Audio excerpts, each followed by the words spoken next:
Chapter 308. At first, Yang Yi didn't understand why the other person had such a cold and distant reaction. After a while, he thought of something and took out a business card and handed it over. "I'm from I Xing culture. I'm here to attend a photography conference." Charlie was still on guard. He didn't know what I Xing culture was, but since it involved people in the photography industry, he could be considered to have crossed paths with them. So, before he fully understood, Charlie still saw Yang Yi as a competitor. The business card Yang Yi gave was a relatively ordinary one. Yang Yi's specific position in the company was not written on it. The phone number was a spare phone number that Yang Yi bought in Chuhua City. Charlie didn't care after glancing at the business card. Out of courtesy, he didn't immediately throw the business card into the trash can. Instead, he put it in his pocket. He wanted to leave with the cat as soon as possible. Seeing that the other person didn't want to continue talking, Yang Yi didn't say anything.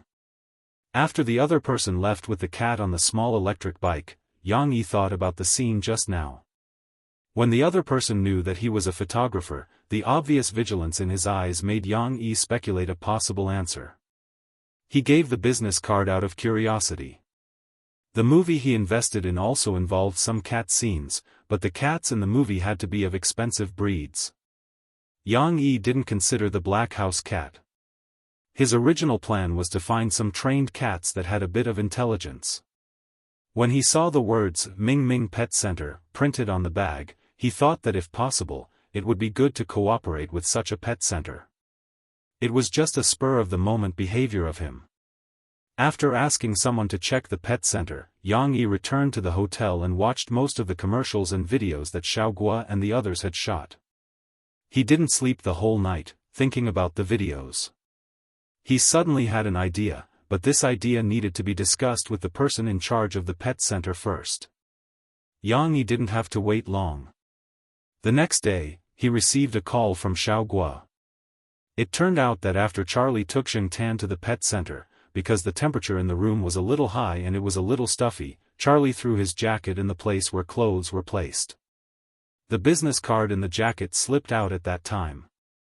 At that time, no one paid attention to it, but when Xiaoguo went to put the clothes away, he found it. He picked it up and looked at it.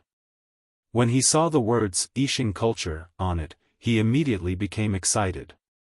Xiaoguo himself had made a lot of money from advertisements and videos, and had even rented a cat to a small crew to film a TV series. Naturally, he knew a lot about the professional and commercial circles, and I Xing culture was one of them. He didn't know who this Yang Yi was, or what position he held in I Xing culture, but since this company was involved, it meant that there was a potential business opportunity. Without caring about anything else, Xiaoguo immediately called Charlie over and asked him about what happened. Charlie didn't hide anything and told him everything. Anyway, it was only a matter of a few minutes. Looking at Bosque's unpredictable expression, Charlie's heart was pounding. "Boss, is I Xing culture that awesome? Could it be that they were also shooting commercials? How does it compare to our studio?" Charlie asked. In his heart, their studio was the best in the industry. Of course, this was only limited to the circle of cat commercials.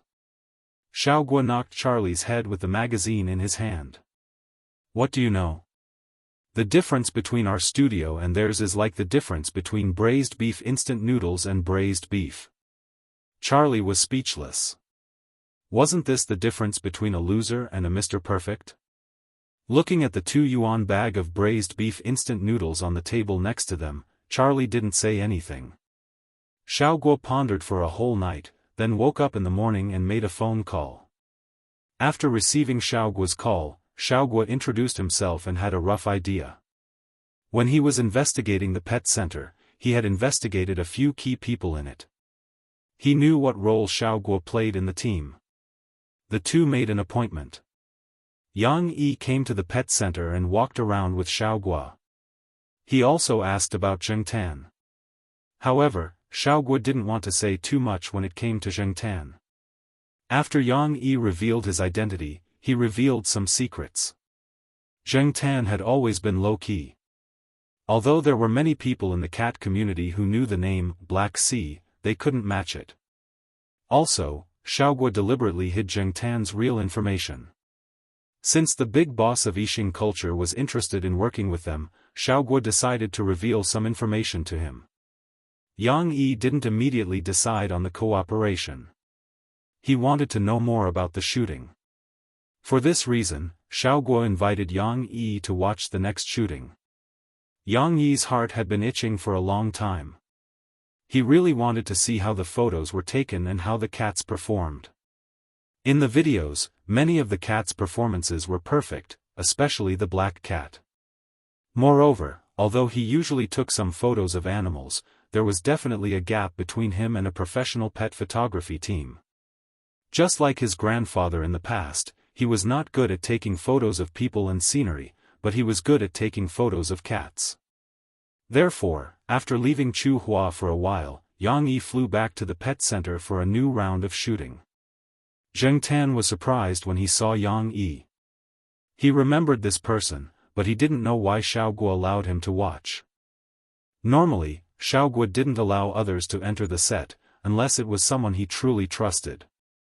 But this person, looking at Xiaoguo's behavior, Zheng Tan felt that Xiaoguo was treating Yang Yi with caution. It seemed that Yang Yi's background wasn't small. Zheng Tan wasn't interested in Yang Yi's background. His responsibility was to do a good job today. As soon as the shooting started, Xiaoguo's caution was gone. He completely entered his usual state and ignored Yang Yi, almost forgetting about him. Yang Yi didn't care that he was left out. He paid attention to the black cat under the camera, as well as the other cats and dogs playing other roles. It had to be admitted that a professional team was better than others. They knew which cat couldn't sleep without hugging something, which cat would start to get excited at what time, which cat hated what smell, and how it would behave after smelling it, and so on. Since the establishment of this team, they had a deeper understanding of the cats in the studio that were often in front of the camera. The shooting efficiency was high, and the results were satisfactory. Xiaoguo said that the black cat was the trump card here. It was true. Just look at the performance of these cats. Unfortunately, because of the problem of breed, the movie couldn't use this cat. They could only use other cats. According to the script of the movie, it had to be a famous breed cat. However, the fact that the black cat couldn't play a role in the movie fulfilled Yang Yi's wish. Yang Yi liked to shoot mostly because of his grandfather's influence. A long time ago, Yang Yi had the idea of shooting a documentary about the city, people, and cats. The documentary would record real life, show the pulse and life of the era, and show and record the real side of the era. Adding in the element of cats would also enhance the viewability of the documentary. This would attract many people who were not interested in documentaries to take a look at it. However, it was difficult and he hadn't been able to put it into practice. After his grandfather passed away, Yang Yi's idea became stronger when he looked at the photos in the thick album. Looking at the black cat in front of the camera, the smile on Yang Yi's face became bigger and bigger. Zheng Tan, who was shooting the advertisement, suddenly felt a chill on his back. He almost made a mistake when he jumped. Fortunately, he was experienced and strong mentally, so he calmed down quickly. After the shooting, Xiaoguo had a private talk in the room. When they talked about Zheng Tan, Xiaoguo shook his head. I can't make the decision. You have to find its father and get his approval. Otherwise, even if you take it away by force, it won't cooperate. It will also let you know what a cat's paw is. After that, Yang Yi and Xiaoguo signed the contract. The movie team picked an experienced cat from the team and sent it over. At the same time, a few people from the movie team followed along. They would take care of the cat's daily life and make it more cooperative with the filming.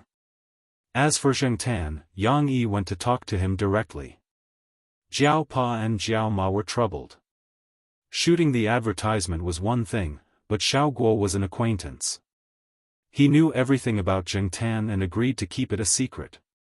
Even if he was popular in the cat community, it was only a small circle. His real life wouldn't be affected much. Just like Xiaoguo himself, shooting advertisements for cat food and related products was just a small matter compared to professional movies and TV shows. If he really participated in a movie and took up a lot of space, it would be a different level. Moreover, shooting the advertisement here was close to home. If he accepted Yang Yi's job, Zheng Tan would probably be away from home for a long time. Judging from Zheng Tan's troublemaking behavior, Jiao Pa and Jiao Ma were really worried. Convincing the Jiao family was not an easy task. Yang Yi didn't expect to encounter such a problem. Lure with money? Sorry, Jiao family wasn't as poor as people thought. They weren't crazy about money and wouldn't fall for it. Threaten? In Xiaoguo's words, that cat would let you know what a cat's paw was. Let's just wait until the Jiao family agrees. Yang Yi originally planned to fly back to Beijing the next day, but because of this incident, he changed his mind and played the emotional card. He talked about some emotional things, about art, about relationships, about cats, and about the awareness of caring for cats promoted by this film. This time, more people would like and understand this race that had infiltrated human society, had a bad temper, and was difficult to understand. In the end, the Jiao family relented, but that was all. The final decision still depended on Zheng Tan's own opinion. After Zheng Tan agreed, Jiao Pa replied to Yang Yi and agreed to act. After Yang Yi ended the call, he looked at the sunlight outside the window for a while. Then, he picked up his phone and opened the photo album. There was an old photo copied over. In the photo, there was an old man smiling happily. On the old man's shoulder was a yellow and white house cat. The cat intimately leaned against the old man's head. It raised its chin slightly and looked at the camera with a hint of laziness. Some people said that the people in Beijing had the arrogance of the emperor, but also the enthusiasm of the Hutong. The cats in Beijing had the spirit of the Forbidden City, but also the ruffian spirit of the Sihiyuan. Chapter 309. Shooting wasn't something that could be done immediately after signing the contract. It still required a series of preparations, so Zheng Tan wouldn't leave for the time being. He would still stay in Chuhua City for a while. In order to let Zheng Tan better adapt to the shooting, Xiaoguo decided to transfer some people from the working group to help Zheng Tan. The so-called help to familiarize himself with the shooting location was that Xiaoguo thought that Yang Yi's team would probably use a similar shooting method after staying with the film crew for a few days. Therefore, Zheng Tan was taken to the pet center every day to face the familiar people, cameras, props, and so on in the studio. He was brought here for special training, so the people around him were very active. Zheng Tan didn't need to shoot advertising videos and pictures these days, so he was quite bored in the studio. If there was no privacy to eat, sleep, or even poop, Zheng Tan didn't mind letting Xiaoguo know what a cat's paw was. Therefore, when Xiaoguo returned to the pet center from the film crew and opened the door of his lounge, he found that the sofa cushion that he bought less than half a year ago was full of scars. Xiaoguo didn't lock the lounge these 2 days, and only Li Yuanba, Peanut Candy, and Zheng Tan could open the door by themselves. Zheng Tan often slept here, and Li Yuanba occasionally came over. Peanut Candy basically didn't enter the door. Among them, Li Yuanba had his own special place for lunch, the bookshelf. Only Zheng Tan slept on the sofa. Half a year ago, Xiaoguo annoyed Zheng Tan because of something. In a fit of anger, he destroyed a sofa in Xiaoguo's place. Now, he destroyed the cushion of a new sofa as a warning. After seeing the miserable state of the sofa, Xiaoguo wailed and then lay on the computer chair. When he looked up, he saw Li Yuanba on the bookshelf. Li Yuanba's eyes made Xiaoguo feel as if he had done something stupid again. "Can't you stop him?" Xiaoguo said to Li Yuanba. Li Yuanba turned his head and went back to sleep. Xiaoguo sighed. He knew Li Yuanba's fighting ability. He could beat up cats, scratch dogs, and even fight thieves. However, he just watched from the side when Zheng Tan destroyed the sofa and never stopped him. They were all ancestors and were really hard to please. Each of them had a bad temper. If only they were as obedient as Prince and the others. However, these few were a little special. That's right, that black cat was different too, so he couldn't treat it the same way he treated other cats. If it was a human, what should he do? Reason with him, do some work, and enlighten him? After making up his mind, Xiaoguo immediately contacted Charlie. Thus, wet nurse Charlie was forced into a corner. For the next few days, Zheng Tan didn't see any of those annoying things when he came to the pet center.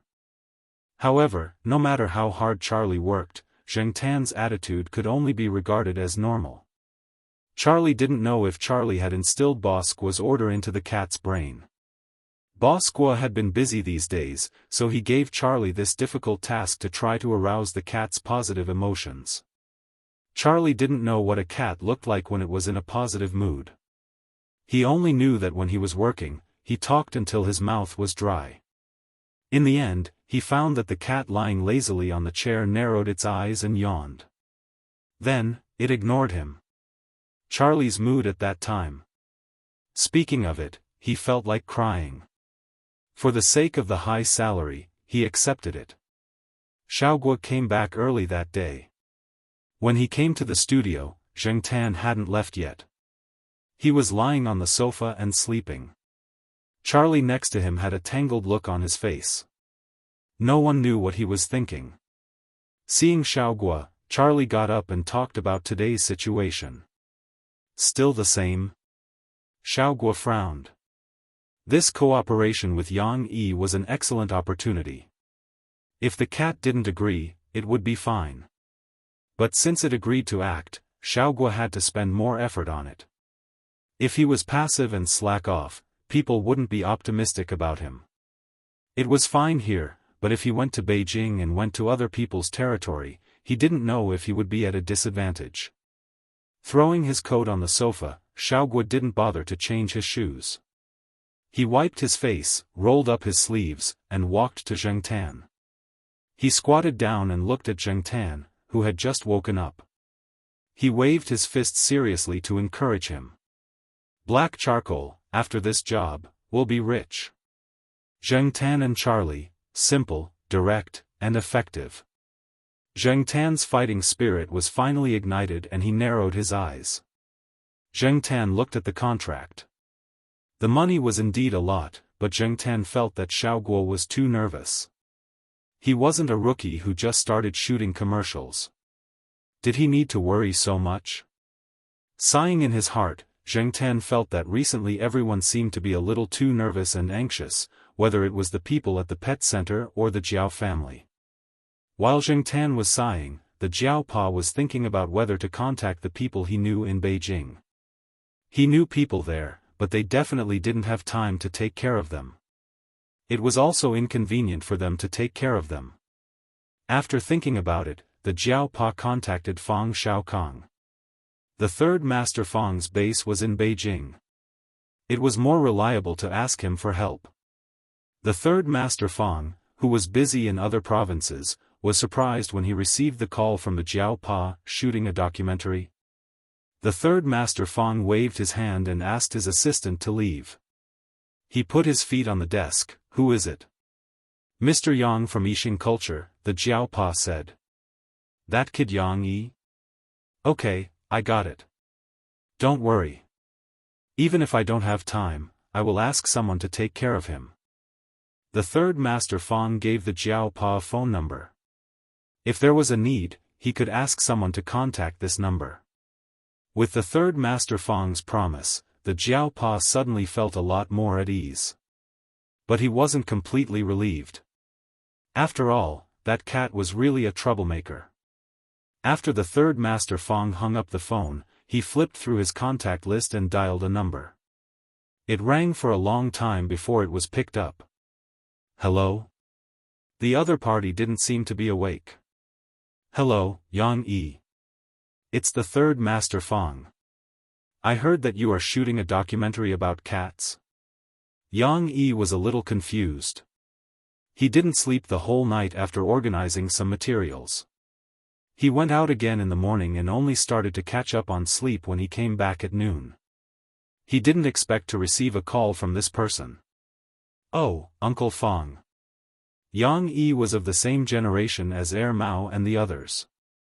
He wasn't very familiar with Fong Xiaokong. They had cooperated a few times in business in the past 2 years. He used to call Fong Xiaokong Uncle Fong like Mao and the others. Yes, that's true. What's the matter? Are you interested in investing? Fong Xiaokong had invested in many movies. Yang Yi was just casually mentioning it. He didn't expect Fong Xiaokong to laugh. Yes, but I want to ask, do you still need a role? I have a cat at home too. It's very smart.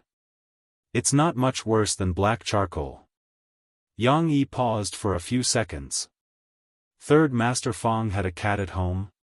What he didn't expect was that unlike other people who recommended actors, celebrities, or relatives, the Third Master Fong only recommended his cat. Since Third Master Fong had asked, Yang Yi didn't immediately refuse. Instead, he asked, "What's the breed of your cat?" "My cat is a crossbreed. It's not a famous cat, but it's very smart.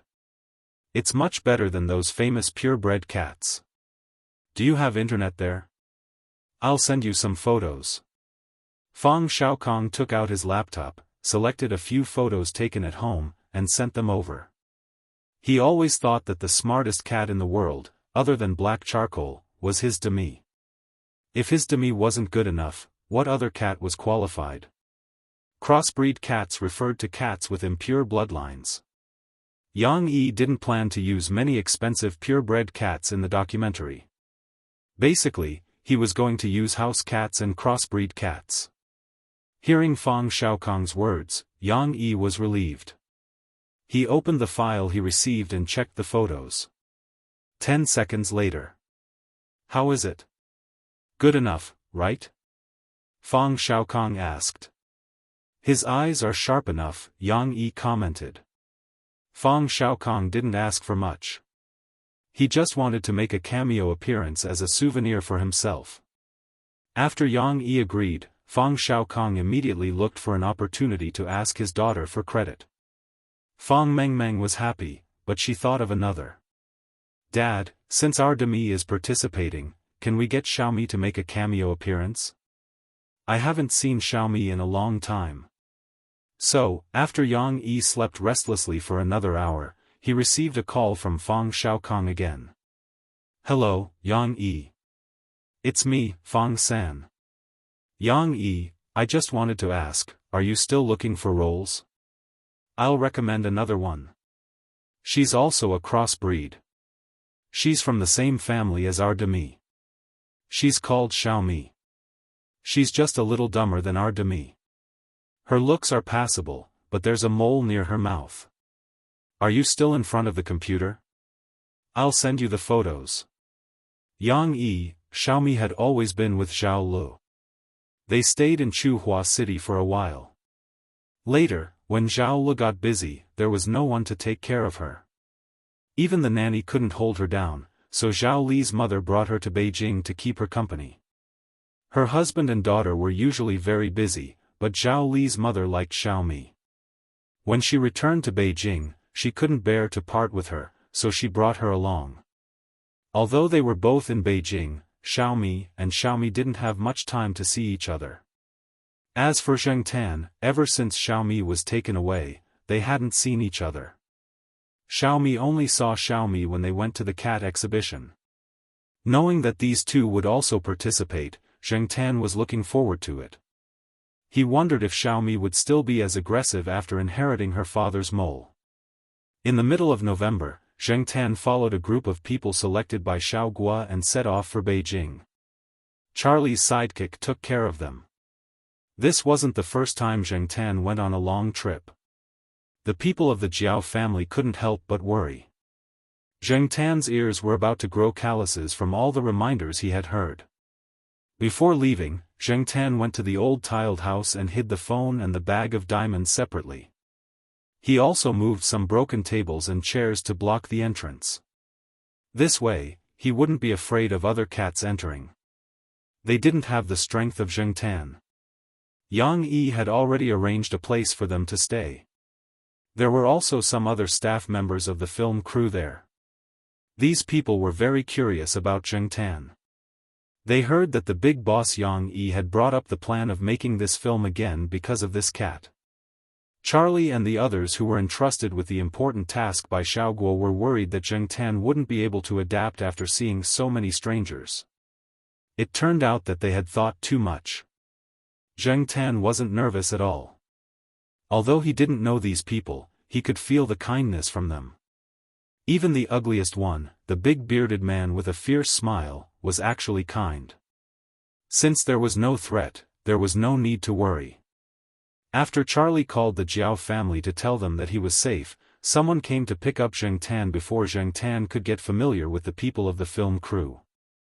It was Fang Xiaokong's people. After going downstairs, Zheng Tan glanced around and his gaze fell on the silver private car. Black charcoal, over here. Fang Mengmeng opened the car window and waved at Zheng Tan. Chapter 310. Demi still looked the same as when Zheng Tan saw it at the cat show. It still did not have much of an expression and seemed to be indifferent to the people and things around it. Only when it looked over did its eyes widen a little and its pupils dilate a little. This made it look a little less sharp than usual. As for Xiaomi, this was the first time Zheng Tan saw it after it was taken away. The pattern in his impression and the mole that was the same as its father's made Zheng Tan recognize these two features. Unlike Demi, this was the first time Xiaomi saw Zheng Tan after it left. When it looked at Zheng Tan, it was a little confused. Zheng Tan did not know if this guy still remembered him. Xiaomi's line of sight followed Zheng Tan. It probably felt that the space was too small, so it squeezed Demi beside it. Demi slapped its head, but it did not care. It continued to squeeze and its head was slapped again. The two cats were squeezed by the car window, so Zheng Tan could not enter. It was the driver in front who called out to Zheng Tan and jumped in through the front window. Zheng Tan had never seen the driver before, but from his conversation with Charlie, he knew that this was the person that Fang Xiaokong mentioned to take care of the cats in Beijing. Since they had informed him in advance, Charlie was relieved. After watching the car leave, Charlie reported Zheng Tan's whereabouts to the people in Chuhua City. This was what his boss, Xiaoguo, and Professor Jiao had instructed him to do. On the other side, Zheng Tan, who had jumped into the car, sat in the front passenger seat. Fang Mengmeng and the two cats were in the back seat. There was another person that he did not know. She was sent by Fang Mengmeng's mother to take care of the children and cats. Zheng Tan noticed that Xiaomi was wearing a leash, and the other end of the leash was in the hands of the woman that Zheng Tan did not know. Xiaomi's cat tag was hung on a buckle of the leash. It was made quite delicately. The leash even went under Xiaomi's forearm so that the cat's neck would not bear all the force when the leash was pulled. However, most of the cats that used this kind of leash were more active. Demi was not like that. Just as Zheng Tan had guessed, Xiaomi was prone to hyperactivity. It was completely different from Demi's calm and steady nature. After Zheng Tan got into the car, little Mi was very curious at first. From time to time, she would get close to him and sniff. It was unknown whether she had remembered or felt that Zheng Tan was not a threat, but she kept walking around. She even raised her paw to touch Zheng Tan. She kept moving around in the back seat until Fang Mengmeng forcefully pressed her against the car seat. Even though she was lying down, Xiaomi didn't stay idle. She rubbed around and played around, wagging her tail. Who did she take after? Even peanut candy wasn't like this back then, right? Another thing that made Zheng Tan unhappy was the difference in size. From Zheng Tan's point of view, peanut candy was one generation younger than him, and Big Rice and Little Rice were one generation younger. Standing beside these two juniors, Zheng Tan had to look up to them. After arriving at Fang Mengmeng's house, Zheng Tan realized that he had underestimated Xiaomi. Zheng Tan lay on the sofa and watched Xiaomi play with a tennis ball all over the house. From time to time, she would provoke Zheng Tan, who was on the sofa, and Demi, who was on the cat tree. Then, she would be slapped by the two of them. She never got tired of it. He didn't know if she would get into trouble during the filming. However, those were the worries of Yang Yi and the filming crew. Zheng Tan didn't think about it anymore. Fang Mengmeng took many photos of Zheng Tan, Demi, and Xiaomi with her camera. Demi was already used to it, and Xiaomi didn't seem to care about the camera. Sometimes, she would curiously move closer to the camera and take a few photos of her big nose. The mole beside her mouth was especially obvious. Zheng Tan didn't stay at Fang Mengmeng's house for long. The next day, Yang Yi drove over to pick him up. The filming crew didn't have much free time. There were many areas that needed to be adjusted. Yang Yi had placed a lot of hope on Zheng Tan. Many people said that documentaries were the eldest son of movies and the poor brother of feature films. Just as Zheng Tan knew, not every documentary could be recognized by the public. Most of the documentaries were shelved. Many people had never heard of the title of the film. Even if they had heard of it, they wouldn't be interested in watching it. Many people were also not optimistic about the film that Yang Yi had spent so much effort on. Of all the things to film, why did he choose to film a documentary? He might as well use that money to film some celebrity commercials. Regarding this, Yang Yi didn't care at all. Zheng Tan wasn't a Beijing cat. Since he wanted to tell the story of a Beijing cat, these stories definitely wouldn't be the real Zheng Tan. Authenticity was the essential attribute of a documentary.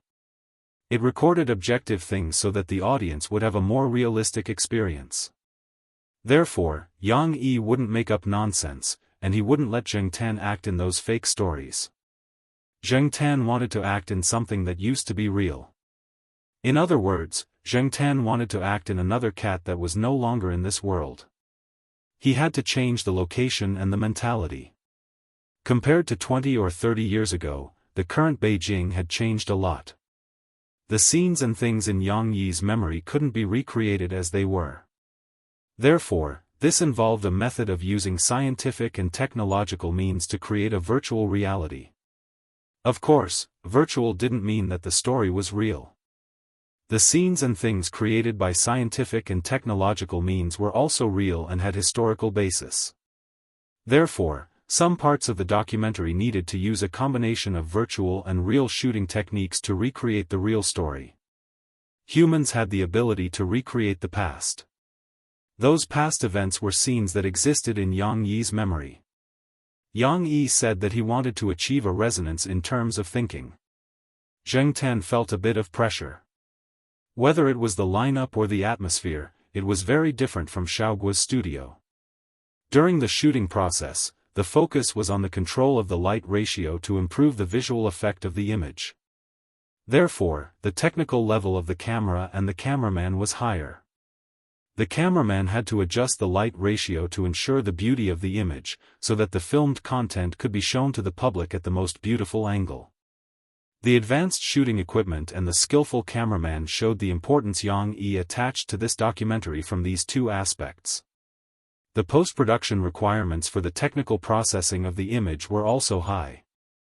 They had to be able to ensure the authenticity of the filmed content and modify the image to enhance the visual effect. This required the relevant filming technicians to have strong technical skills. Sure enough, there was a big difference between filming a pet commercial and this kind of documentary. No wonder Xiaoguo had been nervous before, and even Charlie had been nagging at the side for fear of causing trouble. Yang Yi, Charlie, and the rest of the team sent to Beijing by Xiaoguo talked about the next few scenes to shoot, how to walk, where to look, how to bark, and so on. Zheng Tan listened at the side. The old man who acted with Zheng Tan and many people in the filming crew did not understand Yang Yi's approach. At the beginning, when they knew that Yang Yi wanted to shoot this documentary, they knew that it would be very difficult. People were easy to deal with, but cats were notoriously difficult to deal with, much more difficult to deal with than dogs. Looking at the proportion of dogs and cats in the movies so far, one would know. One would not know how difficult it was to deal with cats if they had not filmed it before. Therefore, they felt that Yang Yi was still too young and naive to think about things too simply. Yang Yi also knew what others would think, but what he learned from Xiao Guo and Professor Jiao, as well as what he saw with his own eyes at the filming site at the pet center, made him have high expectations for this cat. This involved the story of his grandfather, and the significance of the film itself was great, even if it was not a big production movie and was only a documentary that many people did not think highly of. Every time Yang Yi filmed an animal, he liked to guess the animal's mood by looking at the animal's eyes that were fixed in the photo. Compared to humans, animals were more eye-catching. In fact, most of the time, an animal's gaze could instantly kill the celebrities on TV. It was not that they performed better than the celebrities, but it was how much of an impact their gaze would bring to the people who saw it. Those who loved pets sometimes, even if their pets did something wrong, they would be prepared to reprimand them, but when faced with the pet's coquettish or pitiful eyes, they would abandon their armor. The eyes of animals were also filled with emotions. Although it was a documentary, there were still some things that had to be done, especially Zheng Tan, who was acting the life of another cat. Before shooting, Zheng Tan had to do makeup. Yes, makeup. This was something that had been discussed before. Yang Yi's grandfather had once reared a cat that wasn't pure black. That cat had 3 white legs and 1 black leg. There was a small white dot on its nose and an inverted triangle on its chin. Compared to the sheriff, the proportion of white on its body wasn't much. Zheng Tan had seen the photo that Yang Yi took out. As for the dye, Yang Yi specially got it. It was said that it was harmless, edible, and could be washed off. For this reason, Jiao Pa specially took some for testing. After getting the results, he agreed. Before this, Zheng Tan had always thought that dyeing was an easy task, but when it came to makeup, he realized that it was not so. The makeup artist that Yang Yi hired was too conscientious and meticulous. Of course, the effect was also very good. Zheng Tan was guaranteed that many people would not recognize him if he went out now. Most people recognized animals by their color at first sight. A little white would change a lot, and the all-black aura would be reduced. Charlie held the mirror for Zheng Tan to look at. Zheng Tan was satisfied with the rest. At first glance, he did not see any makeup. The only depressing thing was the little white spot under the nose. Zheng Tan now felt that peanut candy and Xiaomi's mole were not bad. At least, it was better than Zheng Tan's current one. The white spot under the makeup looked like snot, flowing directly into the mouth. After the makeup was done, the shoot began. There were many questions that could only be answered when the shoot began. For example, Yang Yi said how to make a coquettish sound and a defensive sound. That black charcoal doesn't know how to make a sound. No, it's that it can't make a sound like a cat. Charlie said helplessly. Yang Yi. What do you mean by, can't make a sound like a cat? Zheng Tan expressed that this was indeed beyond his ability. A normal cat sound was already difficult enough, let alone a coquettish sound.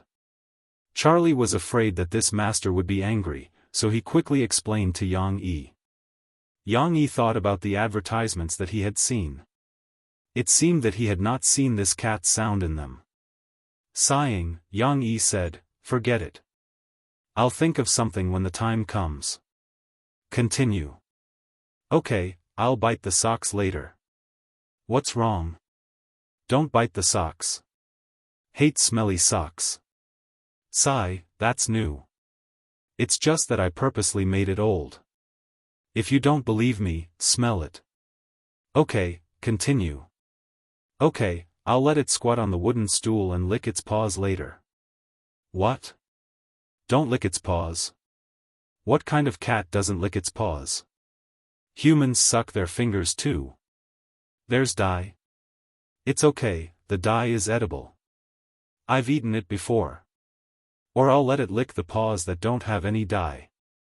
Okay, continue.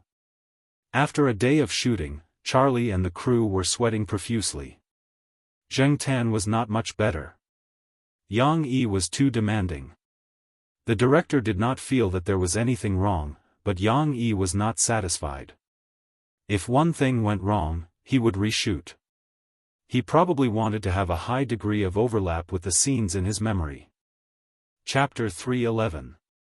As for Zheng Tan, before he came, the Jiaopa had told him that he had to play dumb. What did he mean by, when necessary? For example, if he didn't want to shoot a scene, if he didn't want to work with someone, if he wasn't used to the place, if he didn't feel well, or if he needed to pee, he could play dumb and pretend that he didn't know how to act. He could just roll around on the spot. After all, he was a cat.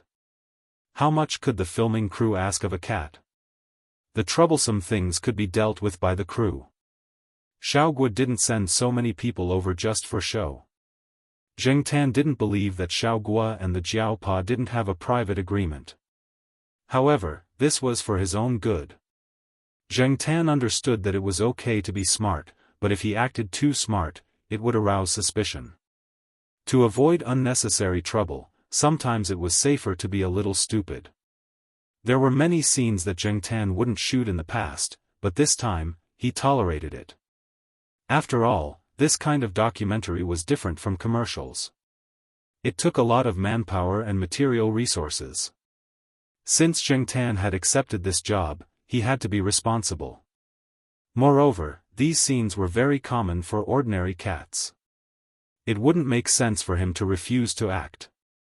Zheng Tan didn't feel very comfortable with the makeup on his body. He had to touch up his makeup every now and then, especially the eyebrows and whiskers that were accidentally rubbed off. After all, Zheng Tan's whiskers were black, but the whiskers of the cat in the photo were white. Fortunately, Zheng Tan was more efficient. The whole shooting process was much shorter than Yang Yi's plan. The filming crew thought that it would take a long time to shoot these scenes. They didn't expect the cat to be so cooperative. In their opinion, the cat's intelligence was one of the reasons. More importantly, they heard that the few people who came over were a team that specialized in taking care of cats. In their free time, the filming crew even talked to the team members sent by Xiaoguo. Little did they know that the team members were smiling so much that their faces were almost stiff. They didn't dare to say some things. They had signed several contracts, and they would do whatever Xiaoguo told them to do. Zheng Tan didn't know how well he acted. He could only tell from Yang Yi's expression that he wasn't up to standard. He could only wait for the final production to be completed. The old man who was acting with Zheng Tan looked like Yang Yi's grandfather from the side. Of course, he had also put on makeup to make it look more alike. Coupled with some filming techniques, Zheng Tan believed that Yang Yi would be satisfied when the movie was actually produced. Among them, Zheng Tan had also come into contact with some of the things that were commonly used in that era, such as the gray cat litter. At that time, almost every house burned coal, which made it easy to clean up. There was also a handmade catwalk made by the people in the Sihyuan for the little rascals who came in and out all day. A half-foot square hole was made and a curtain was hung. Fat cats and bigger cats would also make the hole bigger. There wasn't any high-tech technology, but it was used well at that time. Other than Zheng Tan, Xiaomi and Xiaomi also made a cameo appearance. Yang Yi wanted to film some scenes where the cats were usually active and having fun. Among them, Yang Yi liked what Little Me did the most. Even when it was alone, Little Me would immediately get high. It would kick, scratch, and bite its own feet as if it was schizophrenic. It would quickly run around the narrow wall, and after it was done playing, it would raise its tail in an S shape. Its chrysanthemum faced the setting sun, and it would stretch lazily. Then, it would start calling for food. Everyone was happy when they were filming. Zhao Li's mother even came to the scene personally. She didn't care about her cat's embarrassing appearance at all. Instead, she thought that cats should be like that. Zheng Tan could see that Zhao Li's mother valued Xiaomi. It seemed that Xiaomi was to her liking. As for Xiaomi, although it didn't have stage fright, it was too calm and quiet. It stood on the high wall and didn't move. Yang Yi didn't know what to do. After all, this cat was requested by Fang Xiaokong. He had to film something, right? Are these two really brothers? A member of the film crew asked. He was referring to Xiaomi and Xiaomi. Xiaomi is a girl. Fang Mengmeng's ears were sharp. After hearing it, she corrected him. Oh, a girl. Quite gentle and quiet. The member of the film crew laughed. He didn't know much about cats and didn't know how to determine the gender of some special cases based on their patterns. After laughing, he looked at Fang Mengmeng and said, "Then can you make your Xiaomi smile?" Smile? Can a cat smile? Fang Mengmeng teased Xiaomi under the wall for a long time. Xiaomi, who was squatting on the wall, finally moved.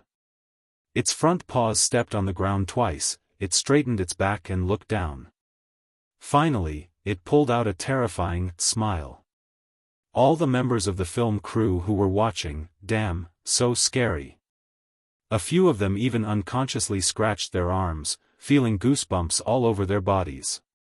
Fang Mengmeng didn't think much of it.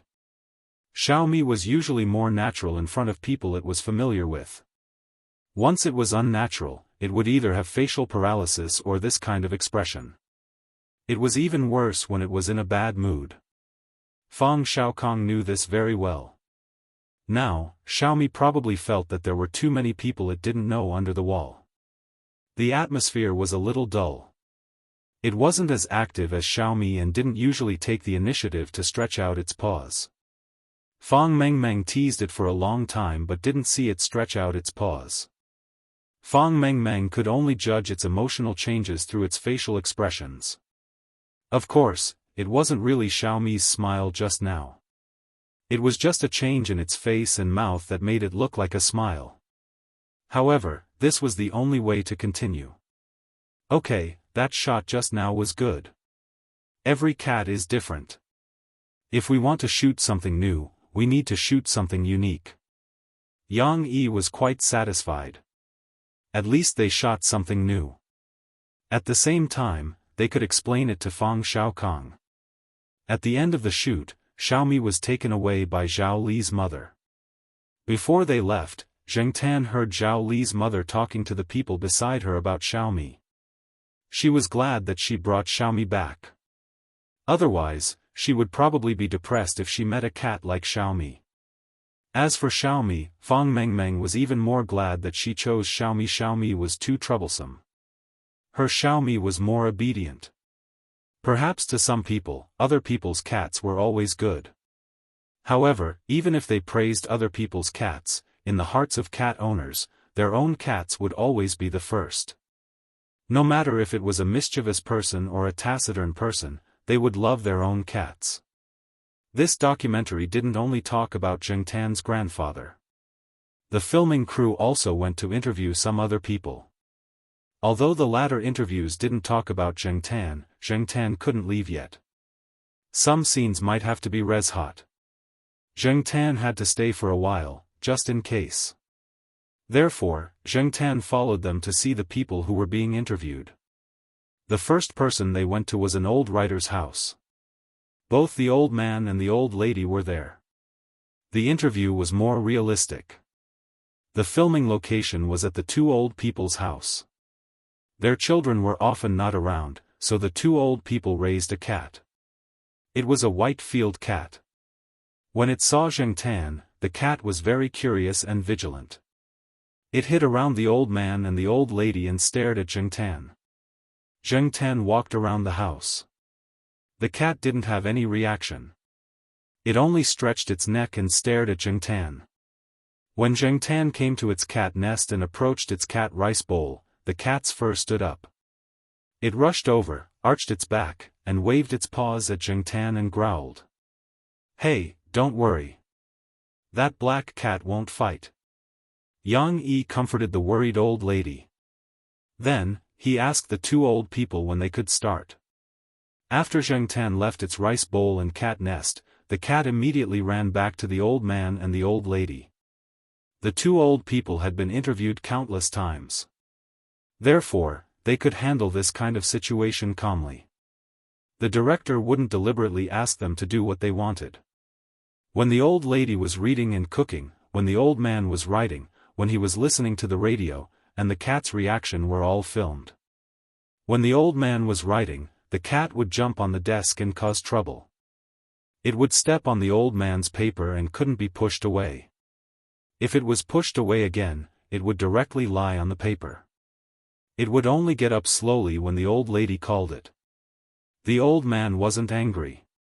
He smiled and scratched the cat's chin with the end of the pen. This guy is very arrogant. When I sit here, it comes over to bully me. Wife? My wife doesn't say anything about it. Instead, she asked me to write some articles to praise it. Looking at the old man's face, he didn't feel wronged or angry at all. Instead, he was very happy. The old man said that the literati in the capital liked to raise cats. He also gave a few examples of writers of the same generation. Under the literati's pen, the cats in the capital were somewhat like young masters who were spoiled in every aspect. Although most of them went from catching rats to eating, drinking, and playing in high-rise apartments to pets, they still had a sense of manliness in their bones. They didn't care if the person they were facing was a literary expert or a small citizen. What were the morals of Chu Hua's cats? Zheng Tan thought about the few cats he knew. Thinking about it carefully, it seemed that the few cats he knew were somewhat special. Perhaps they were representative of Chu Hua's cats. In addition to the current cat, the old man also recalled the cats he had raised in the past. The old lady also took out a photo album and showed it to everyone. During the interview, the two old people were often immersed in their memories. Sometimes, they would quietly think, as if they forgot that there were people filming the interview around them. There were several times when there was silence. However, neither Yang Yi nor the other people in the film crew turned off their phones or interrupted them. There was no impatience on their faces. Before coming, Zheng Tan had been told by Charlie about this situation. It was probably Yang Yi's instructions. Every time after the silence, the old man's words were more vivid, very real, and very lively. When talking about the last cat, the old lady's eyes turned red several times. That cat had accompanied the two old people for more than 10 years and had died of old age. The filming crew then went to interview a Chinese art master. During the interview, the old man even took out a painting full of cat footprints. At that time, the old man was painting a fish. In the end, his cat jumped on the table and caused trouble, leaving ink prints everywhere. After that, the old man fixed the painting, framed it, and collected it. When the guests at home talked about related topics, the old man took out the painting to show off, saying that his cat was quite talented in art. Zheng Tan also went over to take a look at the painting. Needless to say, it was quite artistic. As expected of a master of Chinese art. Just like in the movie about Tang Bohu, he could always turn something rotten into something magical. The photographer was very good at capturing some details, which made the whole film more vivid and full of soul. During the whole filming, among the cat owners interviewed, there were artists, educators, several famous schools in Beijing, libraries, and some ordinary people. Zheng Tan followed them through the streets and alleys. Different venues, different backgrounds, all kinds of cat owners, cats with different temperaments, combined together with the professional production and polish, Zheng Tan believed that this would be a good film. No matter how others looked at it, Zheng Tan thought that it was very good. Chapter 312. Zheng Tan came to Beijing in the middle of November. By the time the part about him was finished, it was almost the middle of December. Zheng Tan's part was considered finished, and there was no need to reshoot. As for the follow-up filming, Zheng Tan did not need to follow the filming crew around. If he really wanted to follow them, he would probably have to follow them until next year. The filming crew's journey was not finished, and Zheng Tan planned to return to Chuhua City early for the new year. Charlie and the people sent over were summoned back by Xiao Gua. They were very busy at the end of the year, and Jingtan was urged by Fang Mengmeng to stay in Beijing for a while. In the past month, other than when Jingtan had just arrived in Beijing, Fang Mengmeng did not have much time to see Jingtan. She even wanted Jingtan to stay at her house for a few days. Fang Xiaokong came forward to talk to Xiao Guo and Jiao Pa, and asked Jingtan to go back after a while. Jingtan could not make it in time for the Christmas special at the pet center, but he had to rush back to film the New Year's special. According to Xiao Guo, Jingtan was there to hold the fort. Jingtan was quite famous in the cat community on the internet. Every year, many people would look at him during the special because Xiao Guo could always do some little tricks to make Jingtan amuse the audience. Without Jingtan, there would definitely be people who would be unhappy. In addition, during this period of time, Jingtan was absent from some commercials and video shoots. Some people on the internet had already started to make wild guesses. For example, BC is lost, BC is seriously ill, BC was sold, and some people even said that Xiao Guo hid Jingtan's gender, BC actually went to give birth, and so on. The people on the team were also looking forward to Jingtan's return. They deeply understood how hard their lives were when Jingtan was not around. Therefore, Jingtan could not stay in Beijing for long. The Jiao family also missed him and called 2 or 3 times a week. Now that Charlie had left, Jiao Pa directly called the person introduced by Fang Xiaokong. That person also truthfully told the Jiao family about Jingtan's situation. Jingtan did not go to Demi's cat tree at Fang Mengmeng's house. He occupied a guest room of the Fang family's house, which was tacitly allowed by Fang Xiaokong. Jumping on the edge of the table, Jingtan wiped the blurry water vapor on the window and looked outside through the window. At this time, Beijing was colder than Chuhua City. It was snowing outside a few days ago, but it was still very warm indoors. Jingtan was a little bored at the Fang family's house. Although the Fang family's house was very big and well decorated, it was still someone else's house. Jingtan could not secretly go online, he could not run around, he could not throw tantrums, and he could not crawl under the covers. It had only been 2 days, and Jingtan already wanted to go back to the Jiao family. On the weekend, a guest came to the Fang family's house. The guest was Fang Mengmeng's cousin, Fang Wenjie, who was in his 3rd year of high school. When he came, Fang Mengmeng was playing a game of Guess Which Glass the Pistachio Is In with Demi, and Jingtan was watching from the side. Mengmeng, playing games with Demi again. Hey, whose cat is this? Is it a new member of your family? Don't tell me you got it specially for Demi. Ouch. While the guy was talking nonsense, Jingtan threw the tennis ball at his feet, and it hit the guy's face. Jingtan did not use much strength. He just wanted to teach the guy a lesson, and did not mean to hurt him. Fang Wenjie had a rare short holiday because his family was not around today, so he came over to have a meal. He did not expect to be hit not long after he entered the house. Although it did not hurt much, Fang Wenjie was still surprised. Oh, this cat has a bad temper. Mengmeng, whose cat is this? Fang Wenjie did not get close to Jingtan, but sat next to Fang Mengmeng. However, his eyes were fixed on Jingtan, in case Jingtan threw something at him again. Who told you to talk nonsense? Fang Mengmeng gloated. This is Black Charcoal, my dad's friends. He came here last month to shoot a documentary, so I let him stay at home for a few more days. Shoot a movie? So advanced? Fang Wenjie was surprised.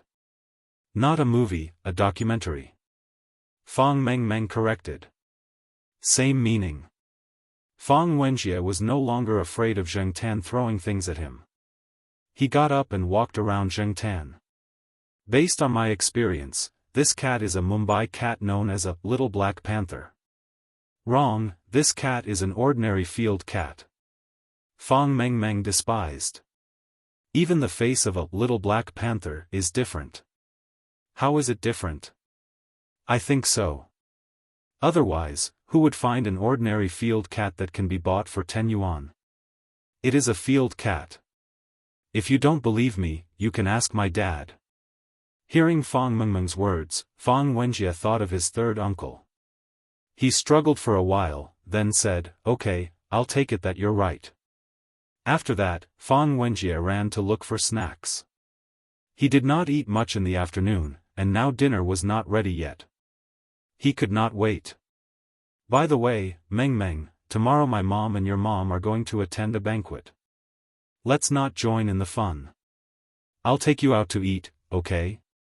Fang Wenjie said as he chewed on potato chips. He hated being with those uncles and aunties. Every time, they would compete with each other's children.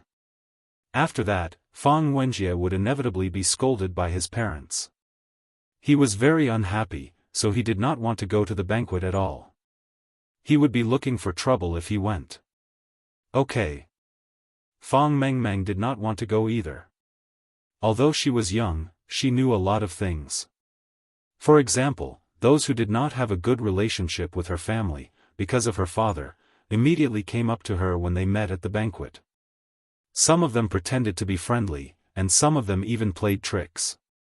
Fang Mengmeng was very annoyed. When Fang Wenjie was talking to Fang Mengmeng, Zheng Tan was listening at the side. Fang Wenjie was in his third year of high school.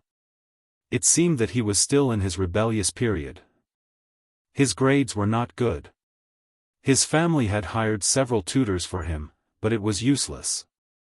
Every tutor who was hired with a high salary was angered by Fang Wenjie. It was said that many of the tutors hired were students from the top few universities in Beijing. Among them, there were even graduate students and doctoral students. It was useless. Although the Fang family was rich and capable, even if they could operate in college, their grades could not be too bad. They could not afford to lose face.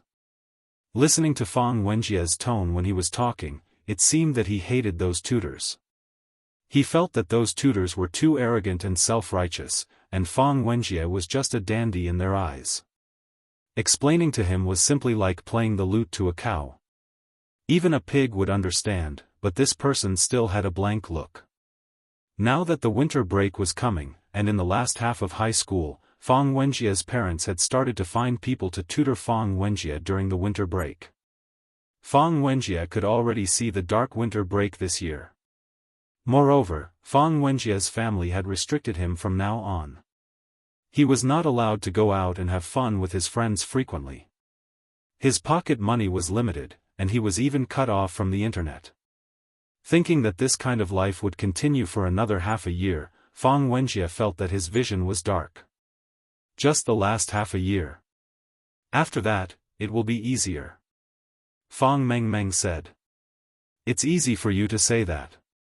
When you reach my age, you will know how unhappy it is. It's stressful. Fang Wenjie sighed. Zheng Tan and Fang Mengmeng both looked at Fang Wenjie. They did not see any stressful expression on his face. The next day, after lunch, Fang Wenjie went to Fang Mengmeng's house. He was not yet 18 years old and did not have a driver's license. His family was strict, so he could not drive his own car. However, they had a driver. Zheng Tan would definitely follow them when they went out for a meal. If they did not go out for a big meal, were they going to stay here and eat cat food like Demi? Zheng Tan would not do that. Therefore, Zheng Tan decided to follow them out for a big meal. Zheng Tan felt a shiver when he walked out of the door. He quickly got into the car. It was really cold outside. No wonder Fang Mengmeng was wearing so much. Zheng Tan's fur was short, unlike Demi and the rest. However, Demi did not seem to like going out with Fang Wenjie. After seeing Fang Wenjie, Demi jumped onto the sofa to sleep. Fang Mengmeng did not call it anymore. It was already used to this. When Fang Mengmeng got into the car, she was carrying a big backpack and a white pet suit. This was bought when Demi was still young. However, Demi did not wear it much after buying it. It did not like to wear clothes, so Fang Mengmeng did not throw it away. She liked the suit very much. It was in the style of a polar bear, so she kept it. She did not expect it to come in handy today. Zheng Tan also did not like to be tied down by those clothes. However, when he thought about the temperature outside and did not know how long he would have to stay outside in the afternoon, Zheng Tan decided not to treat himself harshly. He let Fang Mengmeng put on the white clothes that looked very warm. There was also a hood on his head. After putting it on, Zheng Tan looked at himself in the rearview mirror. The clothes looked a little silly. Fang Mengmeng even took a few photos. Fang Wenjie sat in the front passenger seat and laughed. It was still early. Lunch had not been long ago. They would not go straight to eat. Before that, they had to go to the bookstore. Fang Wenjie wanted to buy a few reference books. His mother had listed them for him. He could not refuse to buy them. Fang Mengmeng was not against going to the bookstore. Instead, she was looking forward to it. Children who did not need to buy reference books, and practice questions were good. The driver was sent away by Fang Wenjie. The bookstore was very close to the place where they had lunch. There was no need to keep the driver waiting. After lunch, Fang Wenjie would call the driver to pick them up. When Fang Wenjie and Fang Mengmeng entered the bookstore to read, Zheng Tan would definitely follow them in. There were many people walking around in the bookstore. He did not know if there was a pet restriction. Zheng Tan still had to stay in the backpack. Black charcoal, stay in the backpack when you are inside. Don't run around and bark. You will be beaten out with a mop, Fang Wenjie said as he carried the backpack. There was a heater in the bookstore, so it was warmer. There was a section in the bookstore about the college entrance examination. It was full of practice questions and practice papers. There were quite a lot of people, but most people were only paying attention to the reference books in their hands or looking for books on the bookshelves. They did not notice the cat's head in Fang Wenjie's backpack. A few people saw it, but they just looked at it curiously and did not pay it any more attention. Fang Wenjie quickly found 2 books. When he was looking for the third book, he had to squeeze in further. He was not polite. When he saw the book on the bookshelf, he forced the person in front of him to the side. The movement was too big.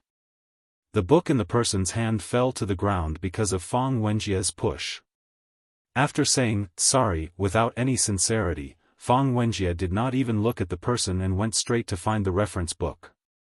The person who had the book pushed out frowned and squatted down to pick it up. He was about to put it back when he looked up and saw the cat's head outside the backpack. The white polar bear pet's hat was on Zheng Tan's head. A white hat and a black cat's face. The person who was holding the book paused. His eyes were filled with doubt and uncertainty.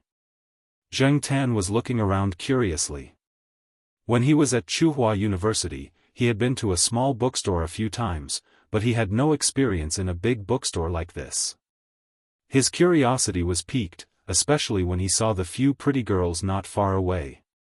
Zheng Tan took a few more glances. It was not until Fang Wenjie made a big push that Zheng Tan retracted his gaze and looked at the unlucky guy. Zheng Tan was dumbfounded by what she saw. Chapter 313. Wasn't this the Zhong Yan who always squatted in the corner, carried bricks at the construction site behind his family's back in his 3rd year of high school?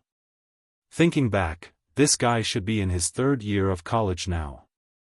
Zheng Tan really didn't expect to meet this guy in this place. Zhong Yan's eyes were filled with doubt. Even if he felt like it, Tsinghua City was so far away from Beijing, and he didn't know the guy with the bad attitude. Zheng Tan was still dressed like a white ball, so it was already hard to recognize him. Now, it was even harder to be sure. Zhong Yan actually didn't think this was the cat he knew, but this cat's expression was too familiar. Even if he hadn't seen it for more than 2 years, among all the cats Zhong Yan had seen, this one was the most special. Look, it's even waving its paws at me. Is it really that cat? Should I ask this guy? While Zhong Yan was hesitating, Fang Wenjie, who had already gotten the reference book, turned around and saw someone standing behind him, staring at his backpack. He stared at him and said, what are you looking at? Have you never seen a cat before? Fang Wenjie turned around and was about to leave. After taking 2 steps, he heard a voice behind him, black charcoal? Hearing this, Fang Wenjie stopped and turned around to look at the person who had just spoken. Is it really black charcoal? Zhong Yan's eyes lit up, and the annoyance from the book being pushed away dissipated. You know it? Fang Wenjie was puzzled, and raised his hand to point at the backpack behind him. Yes, but isn't it in Chuhua City? Zhong Yan wondered if this cat had been sold to Beijing, but didn't they say that this cat had someone backing it when they were at the construction site? Hearing Zhong Yan say, Chuhua City, Fang Wenjie lowered his guard a little, but he wasn't sure. He took out his phone and called Fang Mengmeng, asking her to come over. The bookstore was too big, and there were too many people, so it was easier to contact her by phone. However, even a Jiao family might not be able to recognize all the people Zheng Tan knew. Many of the people he met while walking around didn't even know the Jiao family, let alone Fang Mengmeng.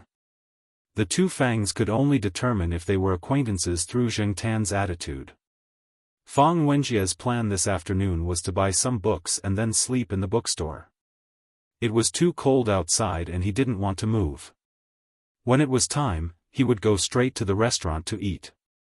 Now that he met Zhong Yan, he was bored and wanted to talk to him. He was curious how Zhong Yan knew the black cat. As for Fang Mengmeng, she left after coming over.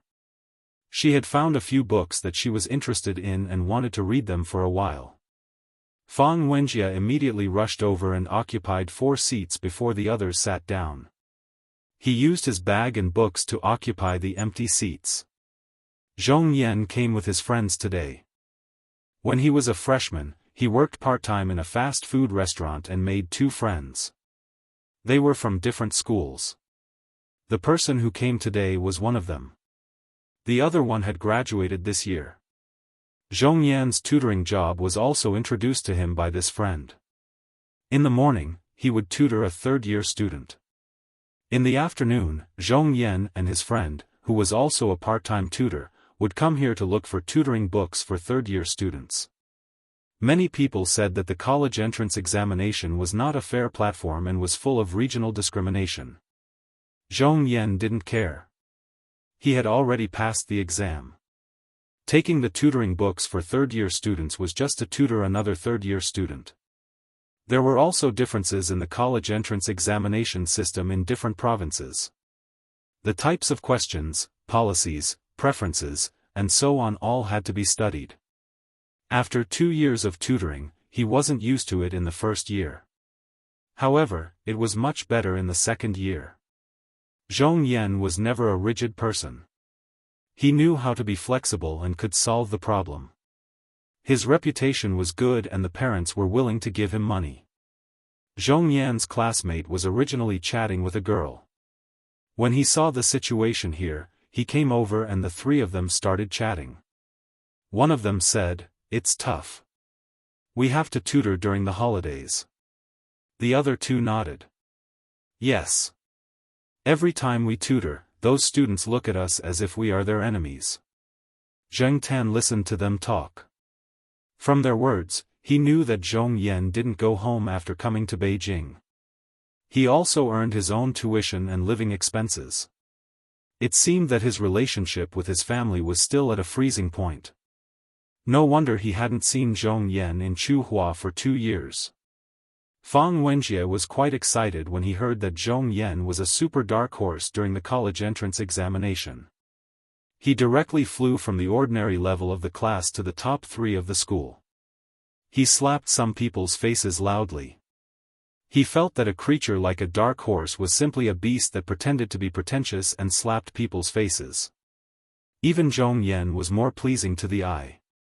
Although Zhong Yan didn't talk about his own matters, he would still meet his high school classmates in Beijing. Those who were close to Zhong Yan had more or less heard about it.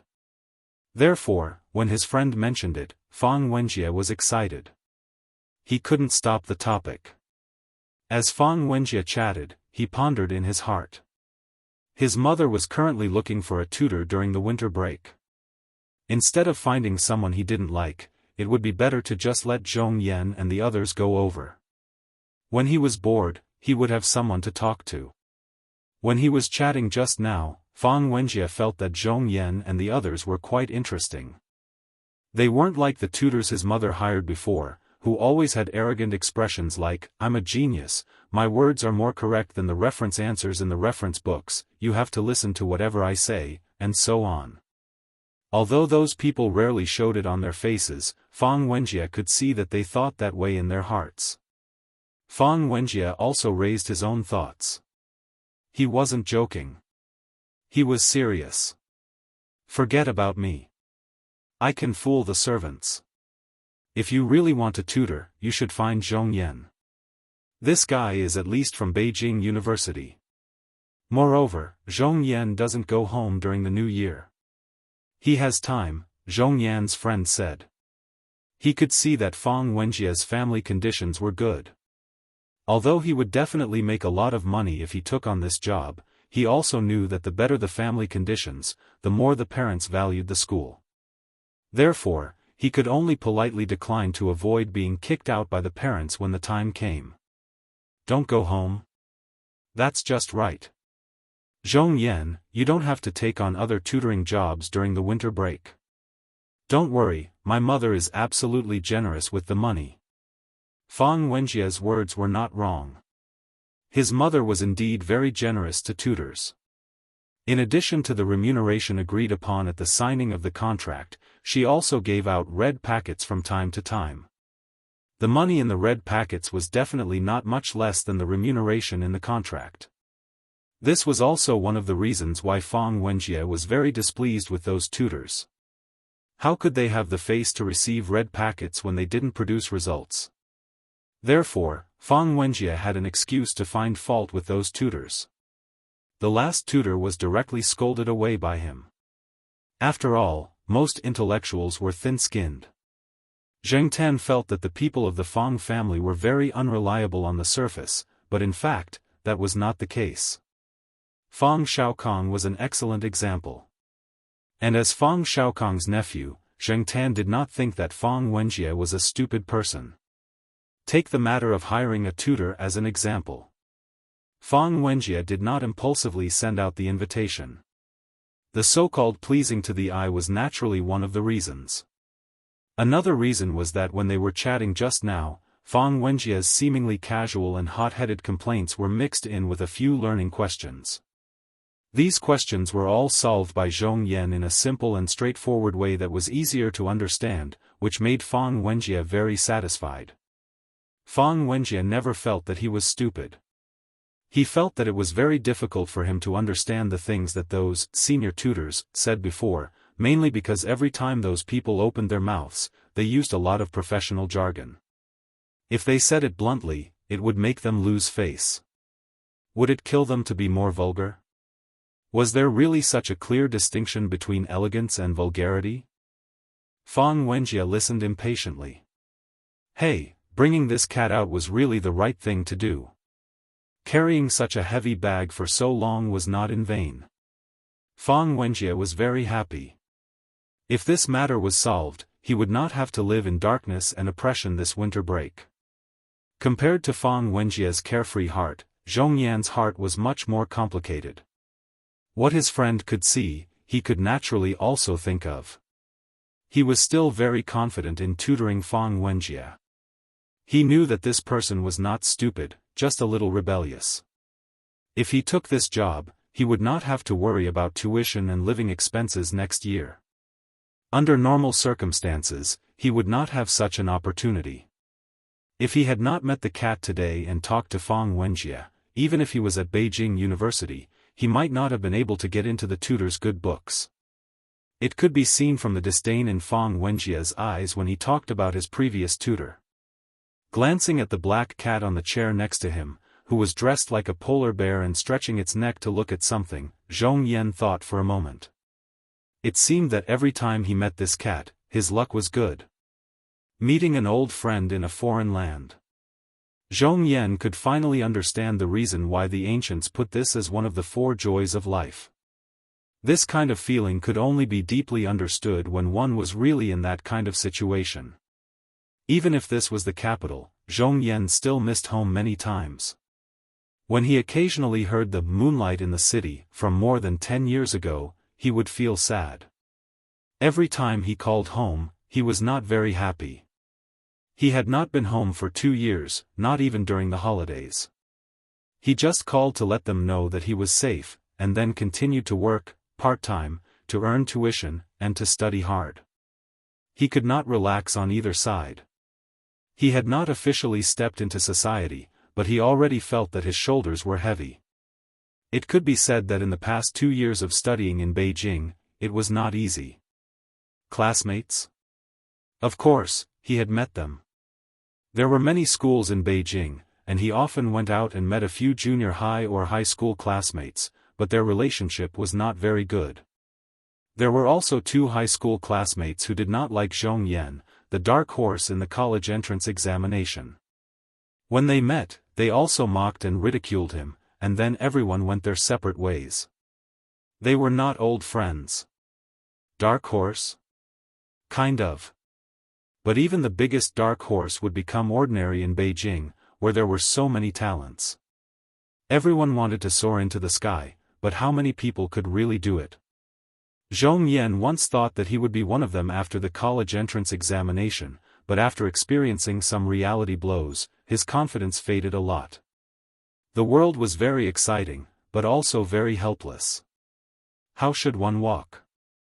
After stumbling and falling, one still had to continue walking. If one could walk through this, there might be a better future. After staying in the bookstore for more than 2 hours, Zheng Tan saw a few good-looking girls, 3 of which were of mixed blood, and a celebrity who wore a hat and scarf to cover half of her face. However, the celebrity quickly ran away when she was recognized. When the people in the store chased after her, she was already gone. Fang Wenjie looked at the time and called Fang Mengmeng back. He pulled Zhong Yan and his friends to eat together. The target restaurant was a building with a more retro architectural style, like an ancient restaurant. There were even big red lanterns hanging outside. When they walked to the door, someone came out of the parking lot. Little Jia. A shout made Fang Wenjie, who was running in, stop. He looked over and immediately smiled. Yo, brother Beast, when did you come back to Beijing? 2 days ago. I came here for some business. Qin Tao took out his phone that had been ringing. I'm here. Hurry up and order. I'm starving. Chapter 314. Zheng Tan was originally nestled in his backpack, but when he heard Qin Tao's voice, he poked his head out. He was still wondering why this guy was here when he heard the latter part of Qin Tao's sentence. No matter when or where, Qin Tao always had a funny look on his face. He couldn't take any medicine well. 2 minutes later, Qin Tao and Mao were laughing so hard at the entrance of the restaurant that they couldn't even straighten their backs. The people passing by the entrance looked at them as if they were crazy. No, it was the 3 of them. There was another person who came out with Mao. Zheng Tan didn't know him, but he seemed to have a good relationship with Mao and Qin Tao. No matter how thick-skinned Fang Wenjie was, he couldn't help but feel embarrassed when so many people stared at him strangely. His level was far below Mao and Qin Tao's. As for Fang Mengmeng, she had already taken a few steps back when Qin Tao started laughing. She separated herself from Fang Wenjie and looked elsewhere to show that she wasn't with these jokers. Zhong Yan and his friends were a little embarrassed. They didn't know how to react. Their skin hadn't been worn out yet. Qin Tao and Mao came to Beijing to attend a friend's wedding. They came here 2 days in advance for the gathering, but they didn't expect to meet Zheng Tan and the others today. They also saw Zheng Tan wrapped in a jacket that didn't match his style. I say, Black Coal, how did you get yourself into this? As Mao spoke, he reached out and tugged at the bear ears on the polar bear hat. With his other hand, he took a few photos to show to his wife and Lulu. He would also buy some new clothes for Black Rice. Zheng Tan couldn't be bothered with these two, but he was puzzled. Mao was fine, but how did Qin Tao recognize him at a glance? As he was thinking, Qin Tao said in surprise, "Ah. This cat is really black charcoal?" Zheng Tan. He had overestimated this person's eyesight. Mao's text message paused. "If you didn't recognize it, then why were you laughing?" He laughed because he was used to the black cat's serious look. When he was in Chuhua City, he didn't see the cat wearing anything except a vest. Today, when he saw the cat's outfit, Mao couldn't help but laugh. It was like seeing a strong man wearing a doll's outfit. The contrast was too big. "I think this cat looks stupid. It's obviously black, but it's wearing white," Qin Tao said.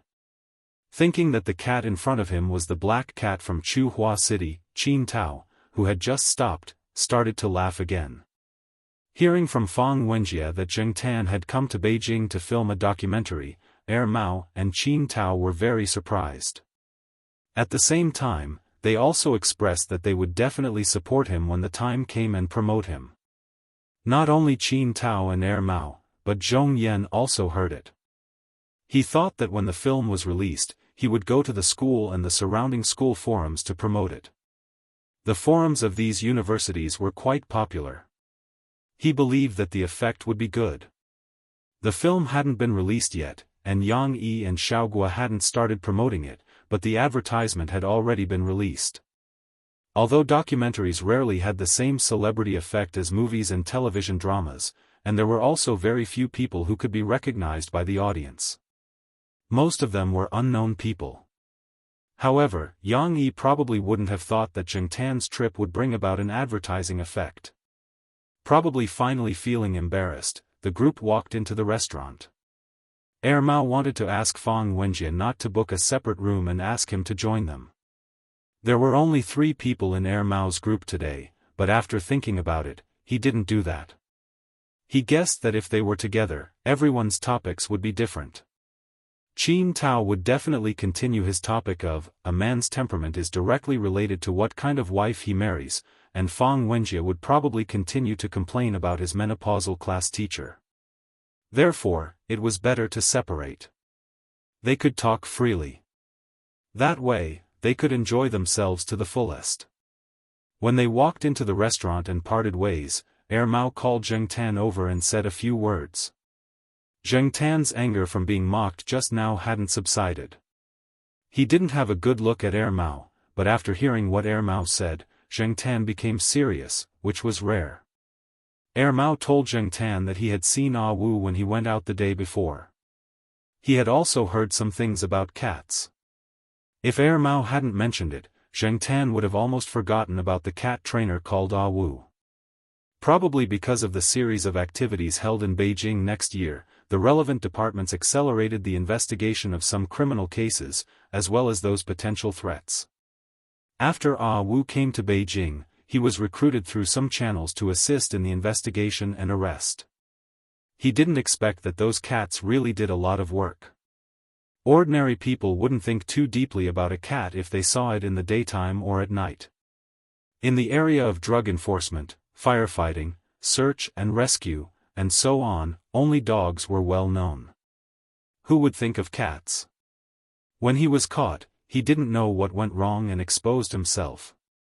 Mao was just reminding him. He didn't think that Zheng Tan would get involved in this. It was also a reminder.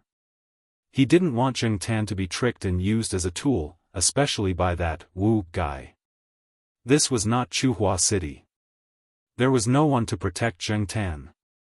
If something happened, they might not be able to find help in time. After all, it was just a cat. It had no human rights and was not protected by the law. It would die in vain. If something really happened, the Jiao family would probably cry until they fainted in the toilet.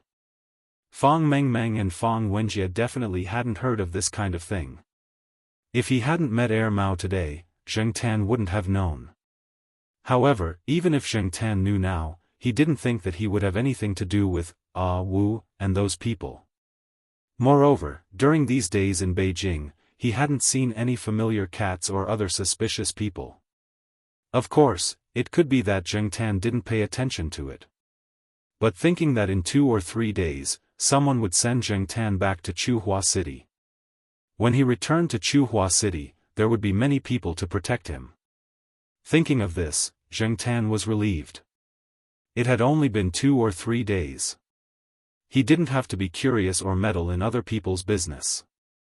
He just needed to eat, drink, and sleep. When Mao told Zheng Tan about this, no one else heard it. The others didn't expect Mao to tell this to a cat, so they didn't ask much. Just as Mao expected, Fang Wenjie kept complaining about his class teacher in the private room. Then, he brought out the teachers of the other subjects one by one. Whether they were pleasing to the eye or not, he could always come up with a lot of reasons. If Mao and Qin Tao were here, Fang Wenjie might not have said all these things. This was because he wasn't sure if the two of them would turn around and tell on him to his father. Zhong Yan and his friends were listening at the side. Fang Mengmeng had long been used to Fang Wenjie's words. She ate at the side without changing her expression. At the same time, she added some food to Zheng Tan's plate. When she was raising Demi, Fang Mengmeng had read a lot of professional books. She remembered which things could be eaten and which were best not to be fed. However, her father also said that this black cat was a little special and couldn't be judged by common sense. After hesitating, Fang Mengmeng followed her father's instructions and directly added food to his plate. Relationships could always improve by leaps and bounds at the dining table. After a meal, Fang Wenjie had become much more familiar with Zhong Yan and the others. Zhong Yan and Qin Tao also became more casual in their conversation. After the meal, the three of them exchanged contact information. Fang Wenjie said that he would get someone to send Zhong Yan and Qin Tao, but Zhong Yan refused. They could just take the bus. It was still early and there was a direct bus. Mao and the others were still eating inside. After eating, they would go out to have fun. Of course, they didn't dare to do anything too out of line. One was already married, one was about to get married, and Qin Tao was still in the process of turning over a new leaf. Before Fang Wenjie left, he went over to say hello. The three of them were drinking happily. They were probably talking about something inappropriate for minors. Fang Wenjie was pushed out of the door before he could say anything. The driver who picked up Fang Mengmeng and Fang Wenjie quickly came over after receiving a call. The night was very cold, but it was very warm in the car. Zheng Tan leaned against the window and looked at the night view outside. Many places had billboards advertising a major competition that would be held next year. There was an endless stream of cars and all kinds of people. As the car drove by, Zheng Tan didn't have time to look. Even if he saw a tall foreign beauty just now, he didn't have time to look at her for more than a few seconds. Probably because he had eaten too much tonight, his stomach and intestines were too active.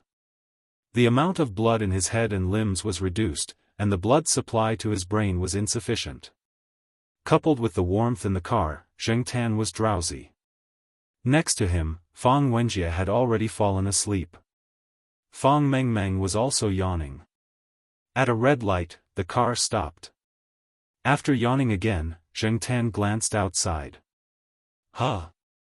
Zheng Tanzi stood up and leaned against the window to look out. 3 meters away from their car, there was a row of stone piers on the sidewalk.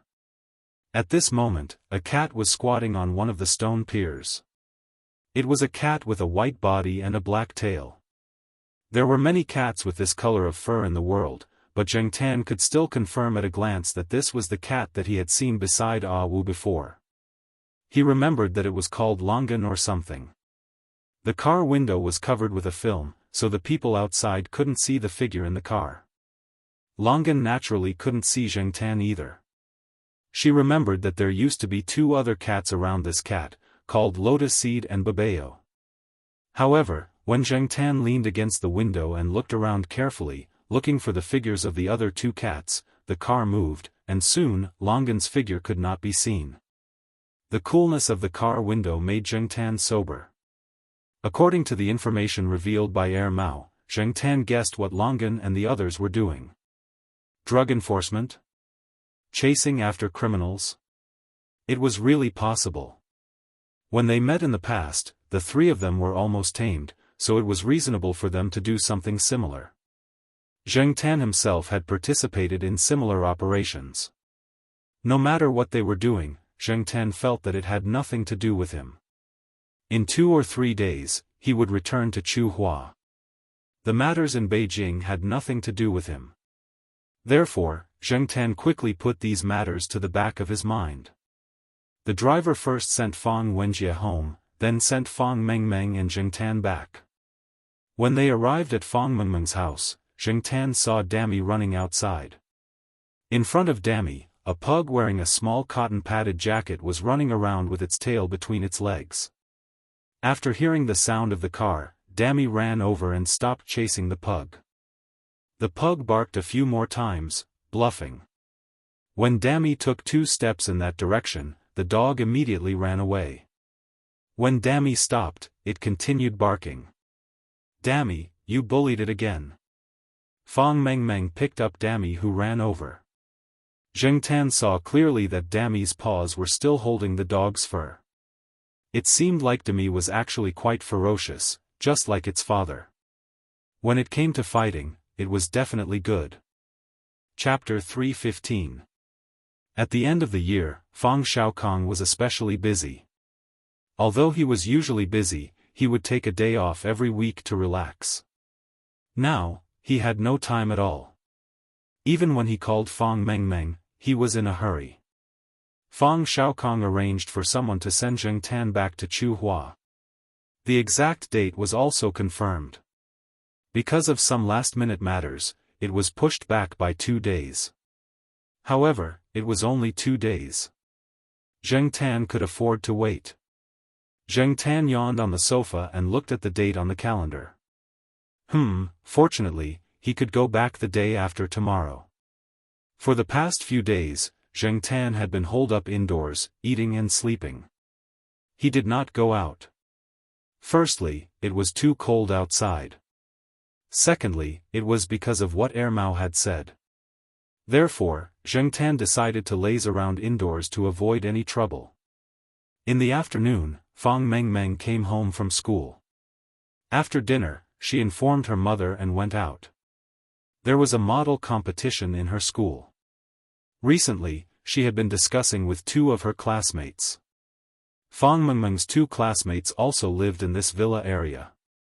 It was convenient for them to form a group to discuss things. Demi followed Fang Mengmeng out. Every day, Demi would come back with a few short strands of dog fur in its paws.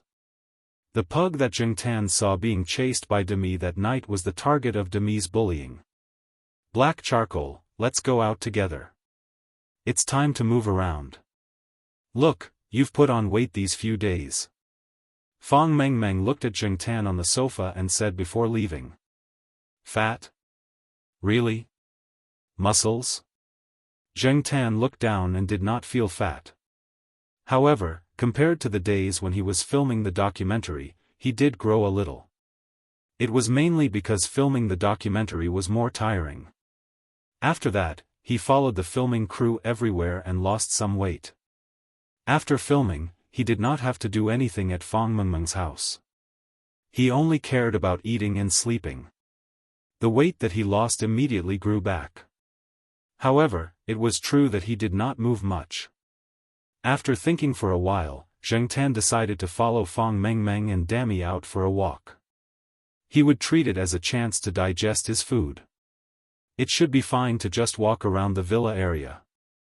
He could also take a look at how the children were going to fix the models. This time, Zheng Tan didn't wear the polar bear costume that had been mocked by Mao and Qin Tao. Anyway, he wasn't going to travel far. As long as he was nearby, he didn't want to wear that. Otherwise, he would be laughed at by others. After leaving the house, the difference in temperature between the outside and the outside made Zheng Tan shiver. Looking at the rice beside him that was not affected at all, Zheng Tan sighed in his heart. There was nothing he could do, he could not be envious. Compared to summer, the fur on Demi's body was much thicker in winter. It was already much stronger than other cats, but now it looked even stronger and stronger. It was no wonder that a few cats in this residential area ran away when they saw Demi. They were probably bullied before. Fang Mengmeng wrapped herself in a scarf and brought Zhengtan and Dami to her classmate's house. After walking for less than 5 minutes, they arrived at a European-style villa. Instead of pressing the doorbell, they stood below and shouted, "Chu Leia." When Zhengtan first heard this name, he thought that she was calling for someone to come out. Later, he found out that it was the name of a mixed-race girl who was one of Fang Mengmeng's classmates and model team members. After Fang Mengmeng shouted twice from below, Chu Leia came out with a small bag. Whose black cat is this?" Chu Leia asked Zhengtan, who was standing next to Fang Mengmeng and Dami. "My dad's friend's cat. My family's Dami's, elder." Fang Mengmeng heard Fang Xiaokong say the word elder when she was on the phone with Fang Xiaokong. Later on, when she introduced Zhengtan to others, Fang Mengmeng would add this phrase. "Elder?" Chu Leia walked and looked at Zhengtan curiously. "But it's not as tall as Dami." Zhengtan was speechless. He felt like he had been stabbed in the chest. "They're not related by blood. They're of different breeds. You can't compare them," Fang Mengmeng explained.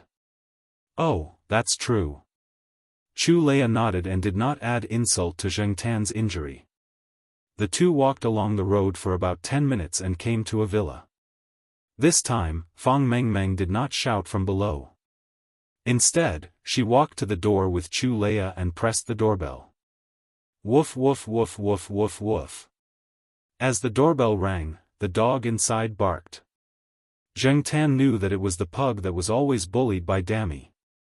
Soon, the door was opened. A boy about the same age as Fang Mengmeng and Chu Leia opened the door with a biscuit in his mouth. This should be the other member of Fang Mengmeng's team, the boy named Ho Junyi. "I'm late." Ho Junyi opened the door. When he opened the door, his pug, Mao Do, was already in front of the door. When Dami came in, it immediately ran away and hid beside Ho Junyi, barking at Dami. The three of them were already used to the way the cat and dog interacted. Speaking of which, these two were childhood friends and had been fighting since they were young. Mao Do had also been bullied by Dami since it was young. Although Dami was always fierce to Mao Do, if Mao Do fought with other dogs or cats, Dami would definitely rush over to help Mao Do. "Monkey, your Mao Do really loses every battle and keeps on fighting," Fang Mengmeng said with a smile. Ho Junyi's nickname was Monkey. This surname had caused him a lot of trouble. His nickname was just one of the small problems. Hearing Fang Mengmeng's words, Ho Junyi snorted and did not comment. "Hey, there's a black cat!" Ho Junyi exclaimed when he saw Zhengtan. He only had 2 impressions of cats, the type that ran when they saw dogs and the type that fought when they saw dogs. Zhengtan was a special case that Ho Junyi had seen. He ignored Mao Do and did not fight with him. It was as if he was not interested in Mao Do at all. Fang Mengmeng once again briefly explained Zhengtan's background. Ho Junyi's house had a workshop specially arranged for him. Fang Mengmeng and the other 2 designed their works in this workshop. Zhengtan watched the 3 children make handmade models. Dami and Mao Do were already running around the house. Ho Junyi's parents did not say anything. They were already used to this. After the 3 of them were busy for an hour, they took a break. Ho Junyi's mother brought in a stack of desserts and some snacks. The 3 children chatted and talked about television dramas and their favorite celebrities. Ho Junyi was not at all interested in the celebrities that Fang Mengmeng and Chu Leia mentioned. He was not a fan of celebrities. Instead, he admired the big shots in engineering. His grandfather was from the Academy of Engineering, and his father was also a talent in this field. The things that he had been exposed to since he was young made him more interested in things in this field. As for chasing celebrities, what was there to chase? Zheng Tan pursed his lips. This kid was still young. Naturally, he did not know why certain female celebrities and actresses were so popular with men. As for the male celebrities that Fang Mengmeng and Chu Leia mentioned, Zheng Tan expressed that he was only interested in things like X photos. Because Ho Junyi's facial expression was too obvious, after Fang Mengmeng mentioned the names of a few idols, she asked Ho Junyi, "What's with that expression? Don't you like them?" "I don't like them," Ho Junyi said firmly. "Jealous men are the ugliest." Chu Leia sneered. Zheng Tan was speechless. Why did it sound so awkward when these words came out from the mouth of a little girl younger than little Pomelo? Ho Junyi's face turned red. "I'm not jealous. There's nothing to admire about them in the first place. Just like that Xiao next door. I don't like him." "Xiao?" Fang Mengmeng and Chu Leia looked at Ho Junyi at the same time. "Doesn't your neighbor own a company?" "No, how long ago was that?" "The house was transferred to that Xiao 3 years ago," Ho Junyi said. "What Xiao?" "Gongzi Xiao or something," Ho Junyi said after some thought. "Gongzi Xiao?" Zheng Tan felt that the two girls' eyes began to light up when they heard Gongzi Xiao. Zheng Tan and Ho Junyi could not help but move back a little. Knowing that Gongzi Xiao lived next door and might be at home today, the two girls could not help but stand up immediately. They could talk about the model tomorrow. Gongzi Xiao was not that easy to bump into. Otherwise, they would have known that Gongzi Xiao lived next door to Ho Junyi for the past 3 years. The two girls scolded Ho Junyi for not being loyal enough. Gongzi Xiao had lived here for 3 years, and Ho Junyi only mentioned it now. Ho Junyi was also aggrieved. He did not like those celebrities. Besides, Gongzi Xiao was often not at home. He just happened to see him today when he went out to walk the dog. The two girls wanted to visit Gongzi Xiao. Ho Junyi, who was in a bad mood, was dragged along. Zheng Tan followed them. Speaking of Gongzi Xiao, Zheng Tan was quite familiar with this person. This person became popular in the past 2 years. Gongzi Xiao was the name of one of the characters this person played. Moreover, this person's name also had the word Xiao in it. Later on, he was called Gongzi Xiao by his fans. This person starred in a few good TV series, some in ancient times, some in modern times. When he was in the Jiao family, Zheng Tan and Jiao Ma watched this Gongzi Xiao's TV series together. From his past roles in TV series and the management and promotion of entertainment and public relations, many people felt that this Gongzi Xiao was a good-looking, good-natured, considerate, humorous, and handsome young man. It could be said that his fans ranged from 8-year-old girls to 80-year-old old ladies. In the popular ancient TV series that aired in the first half of this year, this Jiao Ma would sit on the sofa and wait for the TV after washing the dishes and sweeping the floor every night. Since the two children wanted to ask for autographs, Zheng Tan thought about asking for one when he had the chance.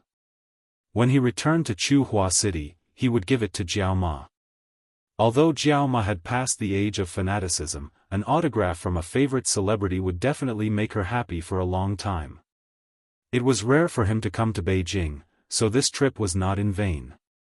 Actually, Zheng Tan felt that people like Fang Mengmeng only needed a word from her father to get an autograph or photo. But obviously, these children might not have realized this yet. When they went downstairs, Ho Junyi's father saw that the three of them were about to go out and asked, "Going out?" "Yes, going out for a while. I'll send them home later," Ho Junyi said. Ho Junyi's father nodded and did not say anything else. He only said, "Don't go too far at night." "I know." Ho Junyi really did not want to tell his parents about the embarrassing thing of asking for an autograph from an idol. Seeing that the young master was going out, Mao Dou immediately squeezed out before the door was tightly shut. Demi was also quick and was one step ahead of Mao Dou. 3 people, 2 cats, and a dog stood in front of Gong Zixiao's house. Hou Junyi was pushed forward to press the doorbell. There was a room upstairs with a light on. There was someone in the house. After waiting for a minute, he did not hear any movement inside. He pressed the doorbell again, but still no one came to open the door. Hou Junyi turned around and was about to ask the two of them to give up, but when he saw the disappointment in their eyes, he braced himself and pressed the doorbell again. Just as Fang Mengmeng was about to give up, the door opened. The person who opened the door was a good-looking young man in his 20s. He was wearing a sweatshirt and there was a little sweat on his forehead. He looked like he had just finished exercising. Chapter 316. When Gong Zixiao saw the 3 children at the door, he was surprised. Knowing the purpose of their visit, Gong Zixiao called the 3 of them into the house. It was too cold outside, and the 3 children did not have any photos or posters with them. Looking at the stubborn looks of the 2 little girls, even if Gong Zixiao was impatient, he still put on a friendly face. However, when he saw a dog and 2 cats following him through the door, Gong Zixiao stopped in his tracks and frowned. "Well, Gong Zixiao, do you not like cats and dogs?" Fang Mengmeng asked carefully. Gong Zixiao's brows relaxed and he waved his hand. "No, I had a friend who brought a dog here before, but the dog was too naughty. In less than an hour, it destroyed my sofa, a few props, and a script. But it's okay. Well, my Dammy is very obedient and will never cause trouble. I will take care of it and not let it cause you trouble," Fang Mengmeng quickly promised. "My Edu is the same." Hou Junyi called Edu, who was sniffing everywhere, to his side, afraid that it would cause trouble. Zheng Tan had been paying attention to this Gong Zixiao. He had heard people say that an actor with superb acting skills would always have a temperament that was constantly changing. Due to the need to adapt to different roles, they were constantly competing with others in their daily life. Therefore, out of curiosity, Zheng Tan calmly observed this celebrity who was quite popular with women. Perhaps he did not expect to be scrutinized so closely by a cat. The gaze that Gong Zixiao had hidden from the 3 children earlier was caught by Zheng Tan. From an angle that the 3 children could not see, when Gong Zixiao saw Zheng Tan, Demi, and Mao Dou, there was a flash of hostility in his eyes. Zheng Tan was very sensitive to this, so he did not doubt his eyesight. It seemed that Gong Zixiao's temperament was not as kind as he appeared to be. He was just pretending in front of others. Zheng Tan curled his lips and spat in disdain. This person obviously did not like cats and dogs, but he was still looking for an excuse. It did not matter. Zheng Tan did not like this star. No matter how bad his personality was, it had nothing to do with him. He just did not know how many female fans would be sad if his true temperament was exposed one day. Usually, no one comes here, so there's only black tea and water. Of course, there's also wine, but you're still young, so you can't drink that. Gong Zixiao brewed 3 cups of black tea and handed it to the 3 of them. "That's fine, thank you," Chu Leia said. "Sorry to disturb you so late at night." Now that they had calmed down, Fang Mengmeng felt that it was a little rude.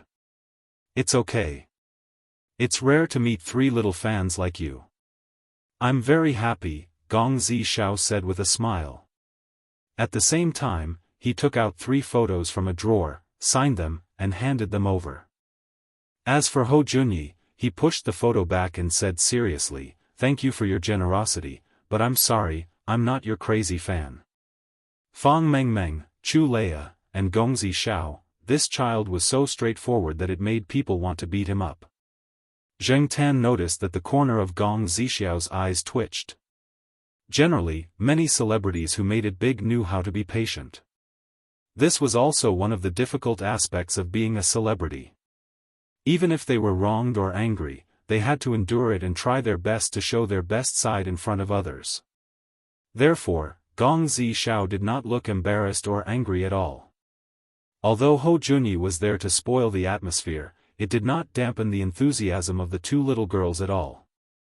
When they found out that Gong Zixiao was exercising in his room, he did not hear the doorbell. When he came out to drink water, he heard it and immediately went to open the door. The two little girls' resentment of waiting outside the door for so long dissipated. So you were exercising. I heard that actors have to maintain their figures. Do you really have 8-pack abs? Do you really know how to fly a fighter jet? Do you really not use a stunt double for your action scenes? Gong Zixiao did not show any impatience with the series of questions. He answered them one by one with a gentle look on his face. The pursuit of fans brought a lot of trouble to celebrities. However, if there were no fans, the celebrity's fame would probably not be that great. So, was this the legendary pain and happiness? Hou Junyi looked at Fang Mengmeng and Chu Leia and shook his head. He really could not understand. The IQ of these two crazy fans had plummeted to negative numbers. How could they fly a fighter jet? **T. How could they believe what they saw on TV? By the way, Gong Zixiao, I heard that your next film is about urban zombies. I've seen the style in it. It's so cool. Chu Leia said with a red face. The three of them were talking about the new film starring Gong Zixiao that would be released during this winter break. Hou Junyi coughed, intending to make his presence known. Actually, the so-called vampires and zombies don't exist. They're all stories adapted from the fantasy of Porphyria. They suck blood and eat human flesh, and they're afraid of light. Wasn't there a film some time ago where a Porphyria patient hid human organs in his refrigerator? As he said that, he glanced at the refrigerator beside him. Fang Mengmeng, Chu Leia, and Gong Zixiao were speechless. Zheng Tan noticed the corner of Gong Zixiao's eyes twitching again. Gong Zixiao was silent for a few seconds. Then, he smiled, got up, walked to the refrigerator, and opened the large double doors. I don't have those scary things here. There was not much in the refrigerator. There were only some fresh-looking fruits in the freezer. When Gong Zixiao took out the fruits for the three of them, closed the refrigerator door, and turned around, Hou Junyi spoke again. Have you heard of the refrigerator philosophy? The trash bin and refrigerator can reflect a person's attitude towards life. The things stored and decorations can reveal a person's personality. So, according to my deduction, Gong Zixiao doesn't cook by himself. Chu Leia immediately defended himself. Gong Zixiao is so busy. It's understandable that he doesn't have time to cook. Besides, there's a good saying, a gentleman stays away from the kitchen. It's a gentleman stays away from the kitchen. And it doesn't mean that he doesn't cook. It mainly means that he doesn't want to enter the kitchen because he can't bear to see someone kill. That's why my dad said that people who say such things are hypocritical and irresponsible hypocrites. They eat the meat in their bowl and complain that others are cruel. Fang Mengmeng, Chu Leia, and Gong Zixiao were speechless.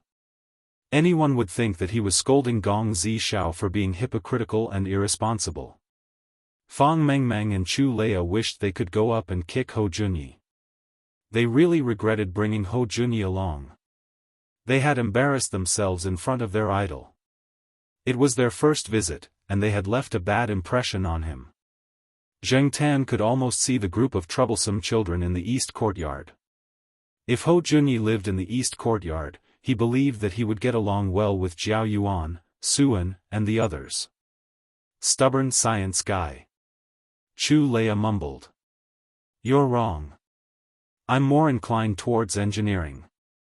Science is different from engineering, Hou Junyi corrected her.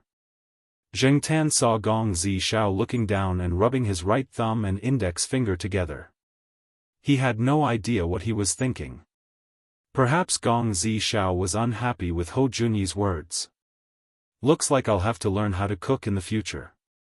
Gong Zixiao looked up and smiled at the three of them. Little Hou, you know a lot of things.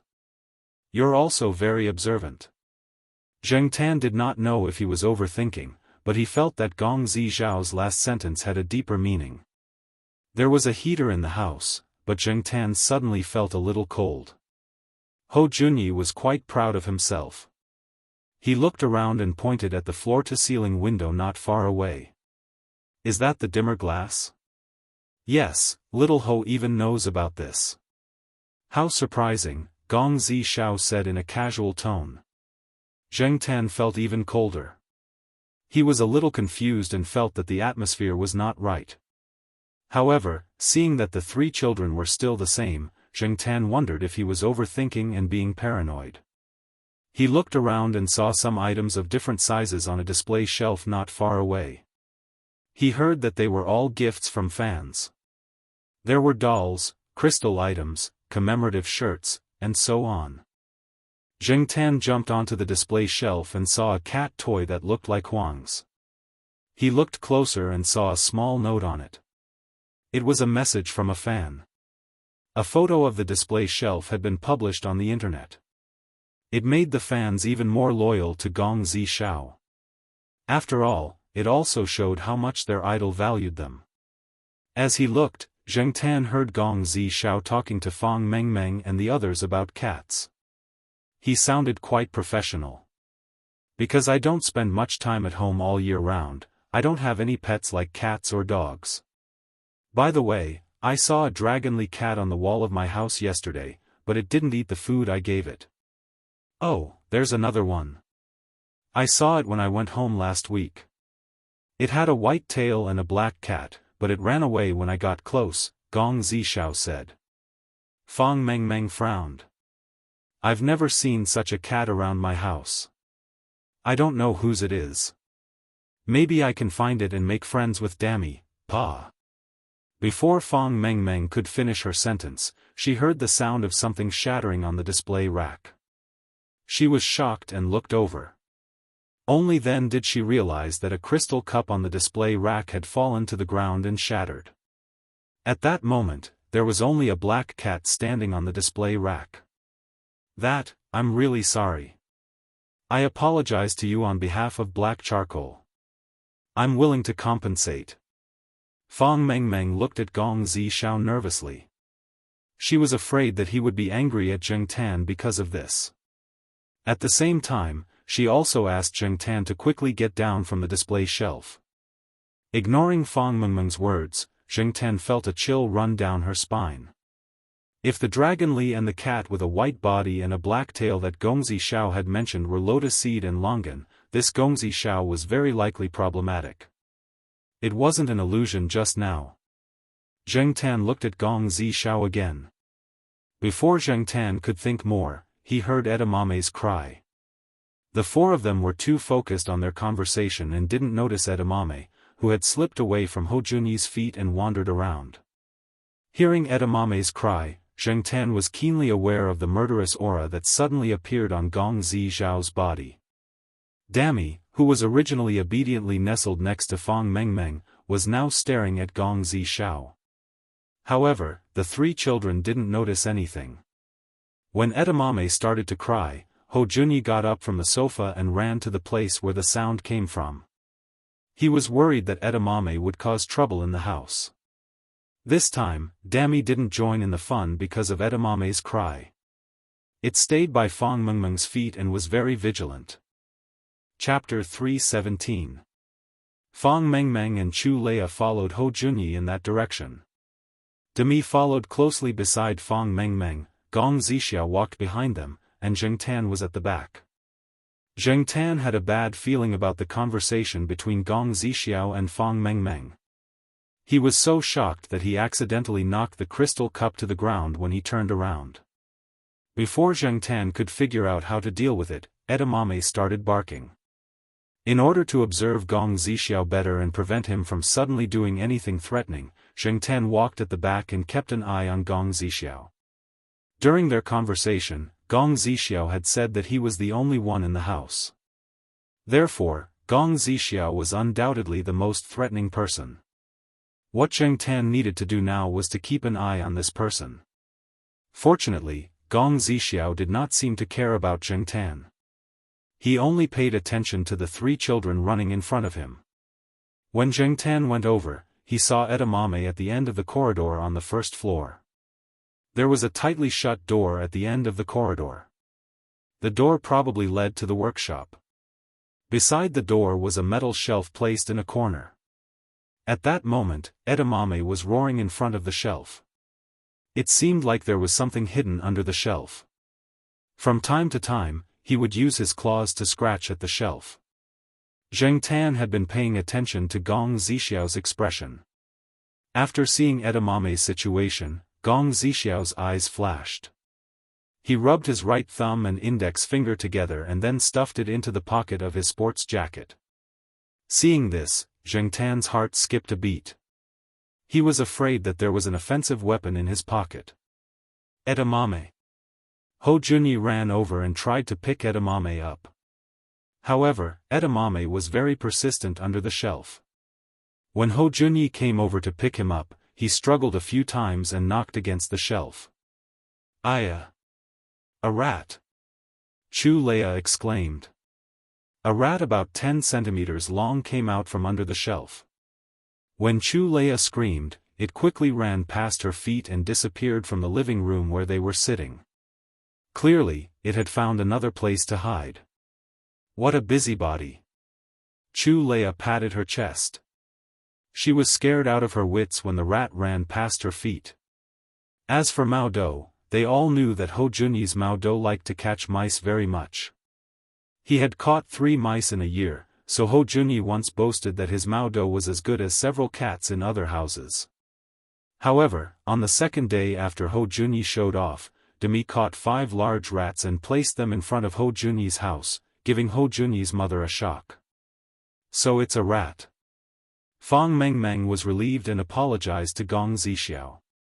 She had originally said that she would take good care of the pets and not let them cause trouble, but in the end, such troublesome things happened one after another. "It's all right," Gong Zixiao said with a smile. He didn't take out his right hand from his pocket. "Hey, monkey, what are you still standing there for?" Fang Mengmeng urged. Ho Junyi stood beside the shelf with edamame in his arms, as if he had lost his mind. After hearing Fang Mengmeng's words, Ho Junyi's body trembled and he slowly turned around. Strangely, when Ho Junyi turned around with edamame in his arms, his face was a little pale, as if he was frightened. "What's wrong with you? Don't be afraid. Although edamame is a troublemaker, Gong Zixiao won't blame you. Look, black charcoal didn't even say anything when he broke something," Chu Leia comforted. Ho Junyi quickly glanced at Gong Zixiao, who was smiling, and opened his mouth to explain. He closed it again, hesitated, and then said, "I want to go home." Chu Leia looked at the watch on her wrist. Actually, it wasn't even 9 o'clock yet. They usually discussed models until 9:30 before going home. She wanted to stay with her idol a little longer, so it was rare that they bumped into each other. Gong Zixiao smiled. When he was chatting with the 2 girls, he already knew the 3 children's daily schedule. Moreover, they didn't tell their family that they were coming over. "It's 10 minutes to 9 o'clock. How about this?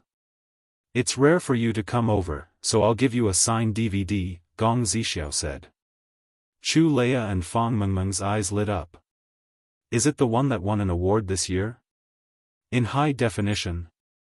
Do you still have DVDs of previous movies? We can buy them." "I have money on me," Fang Mengmeng said. "If you don't have enough money, can I pay by card?" "No need. Just take it as a gift from me."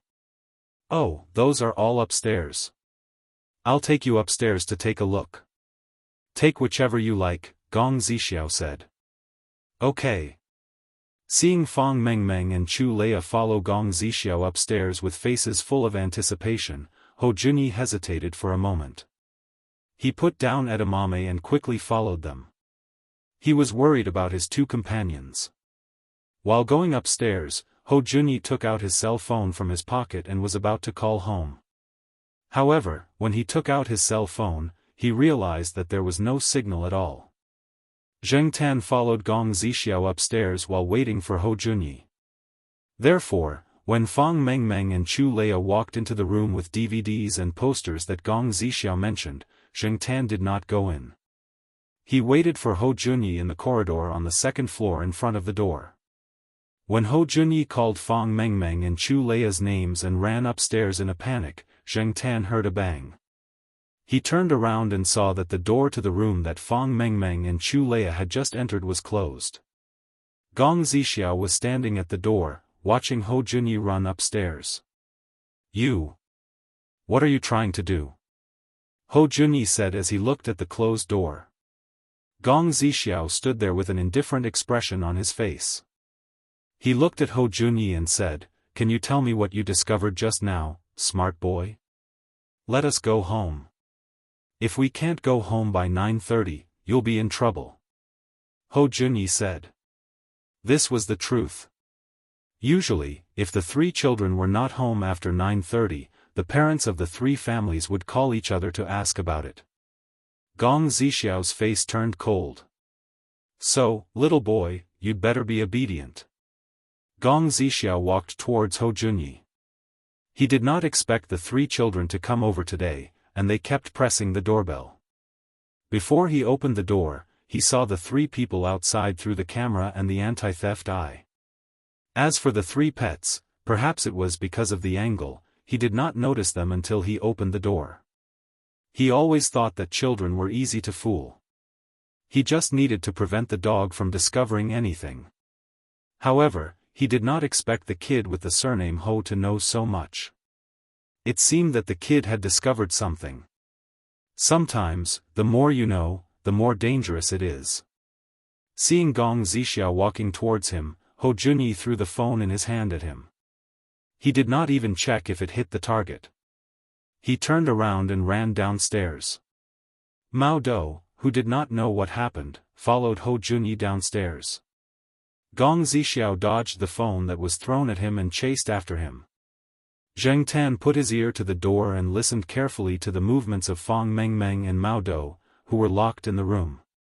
They seemed to be quite energetic, so they should be safe for the time being. He also ran downstairs. He did not know what Hou Junyi had discovered that made Gong Zixiao expose himself. When Gong Zixiao first entered the door, he showed hesitation and frowned as if he was in a difficult situation. It was probably an act for the three children to see, so that they would take the initiative to protect the three pets. Why did this person not want to see the dog and the cat? Was he afraid that something that should not be exposed would be discovered by the pets with a sensitive sense of smell? Fang Mengmeng and Mao Dou, who were locked in the room, also realized that something was wrong. The door could not be opened, and the only tall window was tightly shut. The glass was too hard to break. They did not know what material it was made of. The originally transparent window seemed to be separated by a thick layer of fog. This was the light-adjusting glass that Hou Junyi had mentioned before. It could be made transparent and could also be used to block vision. What drove them crazy was that all the lights in the room had been turned off. Fang Mengmeng wanted to try the method that her father had taught her to use the light switch to send an SOS signal for help. Now, it seemed that it was not necessary. Their bags were still in the living room on the first floor. They did not bring their mobile phones with them. The only thing they could use was the key ring that Fang Mengmeng always carried with her. There was a mini flashlight that was the size of a pen cap on it. Using this to send an SOS signal? It seemed a little difficult, and the effect would definitely not be good. Seeing that the window could not be broken, Fang Mengmeng decided to change her strategy. After looking around with the mini flashlight, she set her eyes on the louvered vent on the wall. However, this vent seemed to be too small. Even if they smashed the vent open, they might not be able to squeeze in. They also did not know where this vent led to. After all, they were only two children. Although they were very scared and could not think of any good ideas at the moment, it was still much better than other children who only knew how to cry. Chu Leia followed Fang Mengmeng and smashed the vent with something as she screamed for help. However, the people outside the house might not be able to hear their screams. The soundproofing was very good, to begin with. In addition, there was a world-famous song playing outside the house. Although the sound was not loud, it was just enough to cover the soft cries coming from inside the house. On the other side, Hou Junyi, who had run downstairs, wanted to quickly call for help to save his two companions. However, when he went downstairs, he realized that both the windows and the door could not be opened. The huge floor-to-ceiling windows were all tightly shut and blurred, isolating the house from the outside world. Hou Junyi ran towards the living room, hoping to find something that could help. However, he was too scared. In his hurry, he did not notice that there was another person who was running from the door to the living room. He staggered and fell. When he looked back, he saw that Gong Zixiao, who was holding a golf club, was less than 3 meters away from him. His pupils constricted, and his smart mind went blank. If Gong Zixiao took 2 more steps forward, he would be able to catch the kid who was causing him trouble. However, at that moment, he suddenly felt someone grabbing his clothes from behind and flinging him to the side. It was too sudden. Gong Zixiao did not expect anyone to be behind him. All his attention was on Hou Junyi and the dog beside him, so he did not take any precautions against the person behind him. Bang! Chapter 318. After kicking Gong Zixiao to the ground, Zheng Tan kicked him twice more, making him unable to stand up. Then, he stepped on his face, jumped to the side, and kicked the golf club that had been separated from Gong Zixiao's hand towards Hou Junyi. When edamame saw Zheng Tan kicking Gong Zixiao, it rushed up and bit Gong Zixiao's leg. Of course, compared to Niu Zhuangzhuang, edamame was considered gentle. It was not as bloody as the time when Niu Zhuangzhuang bit the thief. After the bite, the dog was probably not used to biting people. Then, it turned to gnaw on Gong Zixiao's trousers and shoes. Finally, it found some feeling and started to bite more vigorously. After Zheng Tan jumped to the side, he saw that Hou Junyi was still in a daze. There was no reaction at all, and Hou Junyi was staring straight at Zheng Tan. Zheng Tan immediately glared. F***ck, is this kid scared silly? I already kicked him down and kicked the golf club to you. Why don't you pick up the golf club and hit the enemy? Don't you know what it means to take advantage of your weakness to take your life? You haven't fought before, right? Zheng Tan would never have thought that when he kicked Gong Zixiao, what appeared in Hou Junyi's mind was not confusion, nor was it saved, nor was it because he was scared silly as Zheng Tan thought. Instead, it was a diagram of the breakdown of force. Moreover, according to Gong Zixiao's reaction and movements, it estimated the approximate amount of force used by Zheng Tan. It was precisely because of this that Hou Junyi was stunned. Because the result did not conform to common sense. How could a cat have so much strength? After calculating it once, it recalculated it twice, and the result was the same all 3 times. Unbelievable, dumbfounded. Little Hou Junyi's mind was currently running like a herd of alpacas. If Zheng Tan knew what Hou Junyi was thinking, he would definitely run up and give him a few kicks. F***ck, at such a tense moment, this kid actually had the time to do a physical and mechanical analysis. Did he learn to be stupid? However, Hou Junyi soon came to his senses after hearing edamame's roar. He looked at Gong Zixiao, who was struggling to stand up, and picked up the golf club with trembling hands. When Gong Zixiao looked at him with red eyes, Hou Junyi gritted his teeth and swung the club. Bang! The big star was hit on the head, and tragically fainted. Seeing this, Hou Junyi was very scared. He was afraid that he would knock someone to death. After waiting for a while and seeing that the person lying on the ground did not respond, he trembled and moved closer. He put his finger on Gong Zixiao's wrist to feel her pulse and then let out a long sigh. Luckily, he was only fainted, and no one died. This should be counted as his self-defense, right? Edamame was still biting Gong Zixiao's trousers, shaking its head and tearing it apart. It made a low whining sound in response to Gong Zixiao's kicks. But now, even if it bit his pants, it wouldn't have any attack power. No matter how hard he tried, no one would kick him. Gong Zixiao's coma temporarily eased the atmosphere, and Hou Junyi's tense nerves relaxed a little. However, when he thought of what he had seen and guessed at the end of the corridor on the first floor, he was worried. He really wanted to leave this place. Zheng Tan ignored Hou Junyi's conflicted emotions. After Hou Junyi knocked Gong Zixiao out, he nodded with satisfaction.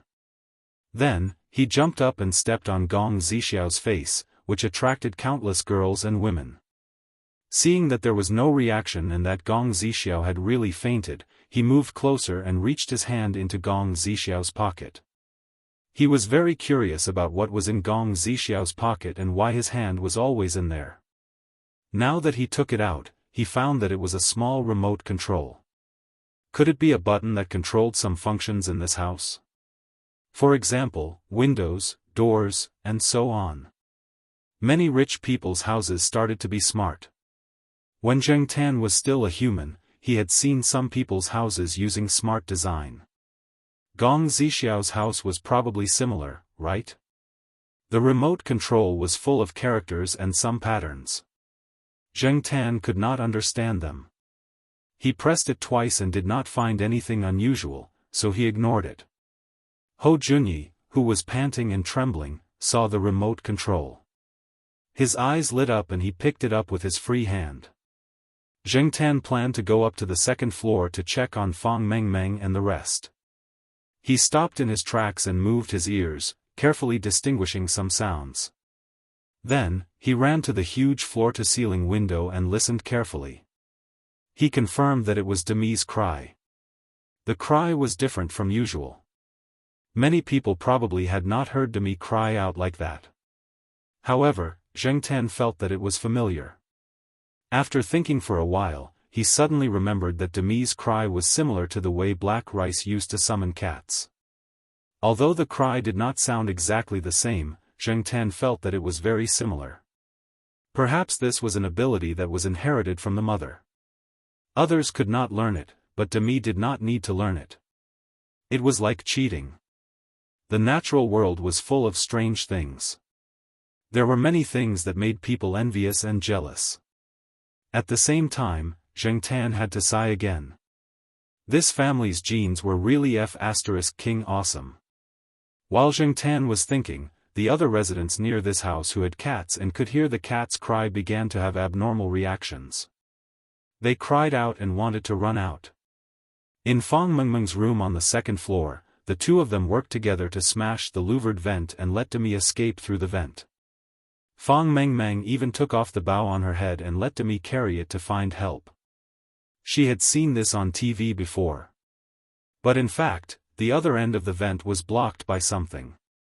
Demi could not get out at all. However, if it cried out here, it could be heard loudly from outside. It would not be covered by the music that was playing. As it cried out, it created an effect that Fang Mengmeng did not expect. Zheng Tan stood in front of the floor-to-ceiling window and thought for a while. Then, he planned to go back to the second floor. At this time, Hou Junyi fiddled with the remote control and figured out something. After pressing a few buttons, the originally blurry floor-to-ceiling window suddenly became transparent. There was only some water vapor attached to it.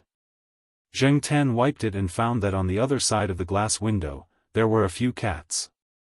There was Lotus Seed, Longan, and the forest cat that he had not seen for a long time. It seemed that they had been trained by Ah Wu. Since they could hear Demi's cry, it was obvious that they were not far from here. This also proved that there was something wrong with Gong Zixiao, and it was not a small problem. In addition to these familiar-looking cats, there were also cats from nearby households. Most of them seemed to be expensive cat breeds, and they even had cat tags on them. Regardless of whether they were ordinary or expensive cats, they were all howling and wandering around the house at the moment. With such an abnormal phenomenon and movement, it was believed that the people nearby would come over. Zheng Tan had already seen Hou Junyi's father running over. Originally, Hou Junyi's father was smoking outside the door and waiting for Hou Junyi. He did not expect to hear Demi's cry. Although the sound sounded different from usual, they were familiar with Demi and could associate it with Demi. Moreover, the sound came from the house next door. The two houses were about 10 meters apart. Ho Junyi's father walked over and looked into the yard. He found several cats in the yard and other cats that he knew lived in the nearby residents' houses. It was a very strange phenomenon. Ho Junyi's father pressed the doorbell and found that no one opened the door. He realized that something was wrong and called Ho Junyi, but there was no response. Therefore, Ho Junyi's father contacted the parents of the other two families. When he found out that none of the three children had been seen, he directly called the police. The security in charge of this residential area also rushed over. Although Ho Junyi used the remote control to make the dimmer glass transparent, he could not find the correct button and solution for the door of the room upstairs. Perhaps there were other input instructions. He scratched his ears and cheeks anxiously for a while. After hearing the knocking on the glass window, he looked up and saw the people outside the glass window. Ho Junyi, who had been nervous, almost burst into tears. He kept patting the floor-to-ceiling window. Through a layer of glass, Ho Junyi's father was quite worried after seeing his son's appearance. Without waiting for the police and security to come, he ran home to get the tools. Zheng Tan did not know what tools Ho Junyi's father was holding. He just followed Ho Junyi back and found shelter. Then, the next moment, he saw that the floor-to-ceiling window was all broken. It did not explode everywhere, only falling in the area of the floor-to-ceiling window. By the time the police and security rushed over, Ho Junyi's father had already used the tools to cut open the door on the second floor. Looking at Ho Junyi's father, who was wearing work clothes and gloves and holding a set of tools, Zheng Tan thought that these people were too tough. When Fang Mengmeng and Chu Leia came out, other than being a little surprised, they were in good health. They only had some scratches on their hands, which were not serious injuries. The parents accompanied and comforted them. After all, they were still children. After experiencing such things, they did not know if it would leave a psychological shadow. The parents were thinking about how to get rid of the negative emotions that might affect the children. Zheng Tan looked around. Lotus Seed and Longan had disappeared. Ah Wu was probably nearby. Now that there were more people here, it called them back. The police and security did not think that these cats would be of any use. They watched them leave and did not stop them. The people who lived in this area were either rich or powerful. After such a big incident, the police would definitely be very busy. Who would pay attention to those cats? When the police car arrived, it made a lot of noise. The unconscious Gong Zixiao was taken away. In addition, Zheng Tan saw the police carry out a long object wrapped in a black bag. Zheng Tan sniffed it and smelled a faint smell of blood in the wind. The three children were accompanied by their parents and did not see the situation over there. This was good. Otherwise, they would probably be even more traumatized if they saw it. Chapter 319. If the key to this incident was Zheng Tan taking the lead by surprise and kicking Gong Zixiao out, then Demi's actions directly sped up the end of the crisis. Without Demi's howl, it would not have caused such a big commotion, and the people around might not have been able to react so quickly. Fang Mengmeng hugged Demi and sat next to her mother. Zheng Tan did not go over. He was worried. At that time, he was only focused on getting rid of Gong Zixiao, so he did not have time to hide. Now that he thought about it, Zheng Tan realized that Ho Junyi looked at him suspiciously. After coming out of the house, Ho Junyi calmed down and told a police officer about the whole incident. He even glanced at Zheng Tan a few times. Other than the police officers who were handling the case outside, the three children and their parents were temporarily staying at Ho Junyi's house. Why was Ho Junyi the one telling the story? Because among the three children, he was the first to calm down. Ho Junyi was accompanied by his father and told them about the incident. Fang Mengmeng and Chu Leia were resting in another room, so they could not hear what Ho Junyi said. Zheng Tan was still worried. He moved closer and hid behind a cabinet to eavesdrop on their conversation. At that time, Mao Dou found the mouse. I went over to pull it back, but it bumped into the shelf. I saw blood stains on the wall behind the shelf. It wasn't much, but the color didn't look like it was from a long time ago. It was relatively new. Moreover, the color and traces on the wall showed that it used to be a shorter and wider object. The shelf was moved over later, and it was just enough to block the blood stains on the wall. I also smelled something like bleach. There was no signal on the phone. Ho Junyi spoke intermittently, but the rules were still clear. His voice also trembled a little. His father patted him on the back, which comforted Ho Junyi's emotions that had started to fluctuate again because of his narration. However, when Ho Junyi was telling the story, both the police officer and Ho Junyi's father, who was accompanying him, twitched their faces a few times. The former felt that the child knew too much and was very observant. Moreover, he was able to notice things that many adults might not notice. He was not like a child at all. The latter, on the other hand, felt that while their child had the halo of a genius on his head, there was also a retard stamp on his head. Perhaps in the eyes of many people, Ho Junyi was a retard. It was true that he had a higher IQ than others and knew more things. However, when it came to dealing with people, he could be said to be childish. Sometimes, his words could drive people crazy. Father Ho had received more than one phone call from the school teachers complaining. Ho Junyi's narration was quite detailed, from the moment he entered young Master Zhao's house to the moment he left. Mr. Ho saw a very serious problem from his narration. Although he had always thought that it would be better when the child grew up, he had to solve this problem now. Otherwise, he was afraid that something similar would go wrong in the future. However, there were some details that were left out. No matter how the police officer and Father Ho asked, Ho Junyi refused to say anything. For example, the part where Zheng Tan kicked Gong Zixiao. Zheng Tan eavesdropped anxiously and found that Ho Junyi didn't sell him out.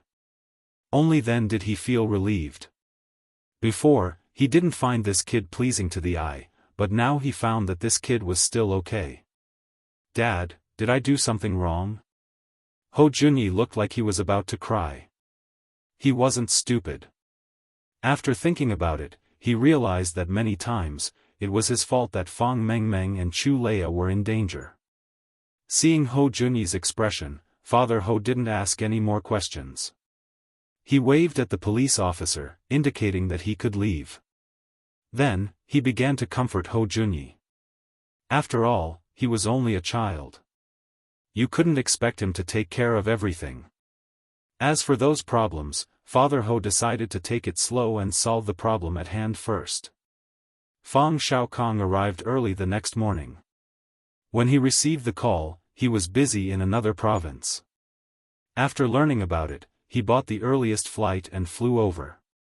Zheng Tan saw that he was really angry this time. Since the incident, no one had come to look for Zheng Tan. However, this might only be temporary. It was also because Ho Junyi hadn't sold Zheng Tan out. Zheng Tan kept thinking about Mao's words. Ah Wu was around last night, so he should be able to find him. Although Ho Junyi didn't tell Zheng Tan out, Gong Zixiao was still there and his injuries were still there. If they really wanted to pursue the matter, they might be able to link it to Zheng Tan. However, after getting a guarantee from Fang Xiaokong, Zheng Tan was relieved. The matter here was handed over to Fang Xiaokong. In order to avoid some other problems, Fang Xiaokong decided to let Tong Qingdi send Zheng Tan back to Chuhua City the day before. This was also what Zheng Tan was willing to do. He always felt uneasy staying here. He was afraid that he would be dragged to join Awu's team. Before leaving, Zheng Tan heard Fang Xiaokong talking to someone about this matter. It turned out that the person Lotus Seed and Longan were following was not Gong Zixiao, but the person who was killed by Gong Zixiao. Of course, Gong Zixiao was also involved. According to the conversation, Gong Zixiao was involved in a lot of things, including prostitution, gambling, and drugs. He even had a murder case. He probably received some news and knew that the higher-ups were investigating something. After returning to his residence, he observed for 2 days. Unless it was absolutely necessary, he didn't want to give up the things he earned. After the suspect went to find Gong Zishao, the two had an argument. The former directly suffered a tragedy. As for Gong Zishao, someone tipped him off. When he found that the situation was not right, he was ready to pack up and leave. He didn't expect to receive an unexpected guest when he was busy packing up and leaving. In order not to give himself away, Gong Zishao disguised himself very well. However, he didn't expect that the boy surnamed Ho to know so much. Moreover, he clearly didn't know how to observe people's expressions, but he could find problems that others didn't notice. He said that he really didn't want to kill. He just wanted to lock up the 3 children first and wait for him to escape, the person who spoke to Fang Xiaokang said. But he didn't guarantee that there wouldn't be other dangers to their lives, such as hunger, thirst, or mental stress. Those are only children. Moreover, when people act impulsively, anything is possible. Maybe one of the children will become a hostage or something else unexpected, Fang Xiaokang said as he smoked. He was telling the person in front of him that he was going to investigate this matter. There were also a few people involved, as well as the person who tipped off Gong Zishao. None of them would be able to escape. I know what you mean. The person finished speaking and left. Fang Xiaokang knocked on the table with one hand, took a puff of his cigarette, and put it out in the ashtray. He took his coat and walked out. Black charcoal, I owe you a favor this time. Fang Xiaokang's heart was clear. Otherwise, he wouldn't be in a hurry to send Zheng Tan away. Temporarily avoiding this matter was also a form of protection for Zheng Tan. Zheng Tan jumped into the car. He had already packed everything and was waiting for Tong Qing to come. Just now, Tong Qing was called over by Fang Xiaokang to give him some instructions. After a while, Tong Qing came back. He opened the car door and was about to get in when he heard a voice behind him. Wait a minute. Zheng Tan looked over and saw Ho Junyi running over with a small suitcase in his hand. Ho Junyi's complexion was not bad. His family must have counseled him. But, why is this kid carrying a suitcase over? Ho Junyi's forehead was covered in sweat from running. After he came over, he folded the drawbar and rollers on the suitcase and put it away. Now, it looked like a suitcase. The suitcase was a little heavy, and Ho Junyi had a hard time carrying it. Tong Qing helped him carry it and then looked at Ho Junyi in confusion. Ho Junyi pointed at the suitcase, then looked at Zheng Tan and said, "Thank you. It's just a thank you gift." When Ho Junyi looked at the suitcase, he was still reluctant to part with it. It was obvious that this kid treasured the suitcase a lot, but Zheng Tan did not know how to reject it and could not say anything. Without waiting for Zheng Tan to reject it, and Tong Qing did not know what to say, Ho Junyi had already run back home. When Ho Junyi returned home, his parents were there. Because of what had just happened, they had taken leave to accompany and comfort the children. The 3 children had taken leave and did not go to school. "What did you go out for?" Father Ho asked. He saw Ho Junyi carrying his small treasure chest out, but now he came back empty-handed. "Sending a thank you gift." Ho Junyi changed his shoes and answered. "You gave that to Fang Mengmeng? Would a girl like that?" In Father Ho's heart, the key was demi. If he wanted to thank someone, he would naturally thank Fang Mengmeng. "Oh? What?" Ho Junyi was puzzled. "Your treasure chest. Didn't you go to Fang Mengmeng's house and give her the suitcase?" Father Ho was puzzled. Did he guess wrongly? No, it wasn't Fang Mengmeng. "Dad, you said yesterday that a life-saving grace should be repaid with a spring. At the very least, I should thank her generously. So I gave the suitcase to Black Charcoal." "Black Charcoal?" Father Ho's face froze. "If I didn't understand wrongly, that was a cat. You gave your precious suitcase to a cat?" Ho Junyi looked at his father with a puzzled expression. He felt that he had explained it clearly enough. Why was he still asking? Son, I think we should have a good talk. Father Ho rubbed his eyebrows helplessly. Thank her generously. In Ho Junyi's heart, that treasure chest was indeed very valuable. Many things could not be easily bought outside. In fact, it was really expensive.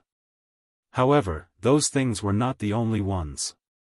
If he really wanted to get more, Father Ho could help Ho Junyi get them. He was just worried about how to adjust Ho Junyi's thinking and way of thinking to a normal level. At that moment, in the car heading to Chuhua City, Tong Qing was still driving silently. Zheng Tan was looking through the suitcase that Ho Junyi gave him in the back seat. Thank you gift. Zheng Tan knew that Ho Junyi was thanking him for his help at a critical moment. However, it was the first time Zheng Tan had met someone who gave him a toolbox as a thank you gift. The suitcase had a password lock. The password had been unlocked long ago and could be reset. However, what made Zheng Tan even happier was the things in the suitcase. Although Zheng Tan had not seen many of them and did not understand what they were for, he knew a few of them. Zheng Tan took a metal square that looked like a bank card. He folded it twice and turned it into a knife. When he folded it back, it returned to the size of a card. These were all good things. Zheng Tan was overjoyed. Chapter 320. Back in Chuhua City, Zheng Tan felt much more comfortable. He slept soundly, probably because he was less stressed. Ho Junyi's treasure chest, Zheng Tan, was under little Pomelo's bed. The room was too small, so there wasn't much space to put it, so he had to put it under the bed. 2 days after returning to Chuhua City, Zheng Tan secretly turned on his computer and surfed the internet when no one was home. He looked up news about Gong Zixiao and found that there weren't many reports about this person recently. There were only 2 entertainment programs that originally invited Gong Zixiao, but later changed the host, which caused dissatisfaction among Gong Zixiao's fans. However, it seemed that there weren't many real reports about Gong Zixiao yet. Most people probably didn't know that Gong Zixiao had been taken away by the police. Moreover, Zheng Tan speculated that Gong Zixiao's acting career would probably come to an end. In addition to surfing the internet, Zheng Tan also paid attention to the newspapers that the Jiao family subscribed to. Although there weren't any specialized entertainment newspapers, some of the current affairs newspapers had 1 or 2 pages of entertainment news. Zheng Tan also paid attention to the news over there. However, Zheng Tan was only free for 2 days before he was kidnapped to the pet center by Xiaogua. Looking at Xiaogua's dark circles, Zheng Tan didn't get angry at Xiaogua's kidnapping this time. It wasn't easy. Previously, Zheng Tan had been away for a month to shoot a documentary, and 2 cats had been borrowed from the pet center to shoot a movie. When the pet center was shooting the Christmas special, they found that not only was Zhang Ziyan absent, but even the 2 important supporting roles were also absent. The effect was definitely much worse. Many people had already complained on the internet, and there were all kinds of speculations. However, because they had signed a confidentiality agreement, the people in the pet center couldn't tell the truth before they got permission from the film crew. Therefore, the gossip became more and more intense. Some people even came to the pet center to find Xiaogua. Mr. Gua hadn't slept well for a long time. Because of this, when he knew that Zheng Tan was back, he immediately rushed over. This was the result that the Jiaopa had concealed for 2 days. Otherwise, Xiaogua would have kidnapped Zheng Tan the day he came back to clear the rumors.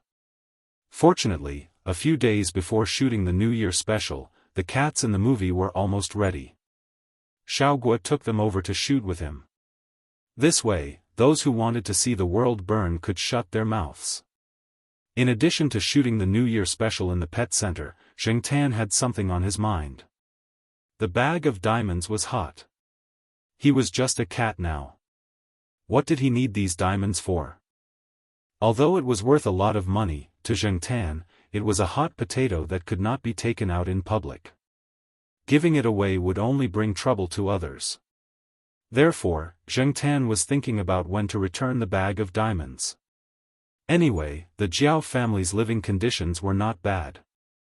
Zheng Tan's salary had increased because of the documentary and the New Year special in the pet center. As long as it was enough, Zheng Tan would not be able to use it. Keeping the diamonds would make him feel uncomfortable. After making the decision, Zheng Tan thought about how to get the diamonds to Tang Mo. Yesterday, Zheng Tan heard Xiaoguo talking to Tang Mo on the phone. He knew that Tang Mo was living in a hotel.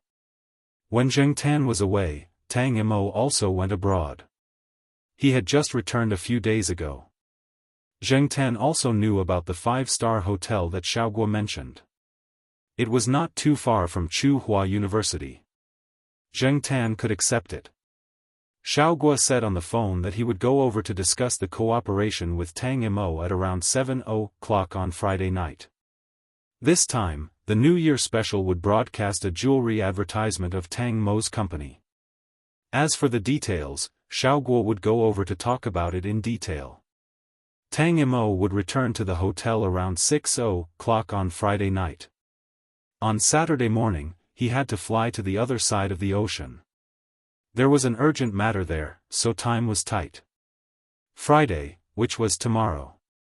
Since he knew the approximate time, Zheng Tan thought about how to return the diamonds. Should he throw them away together with the bag? Zheng Tan did not want to because the bag was stained with the cat fur that Zheng Tan had dropped.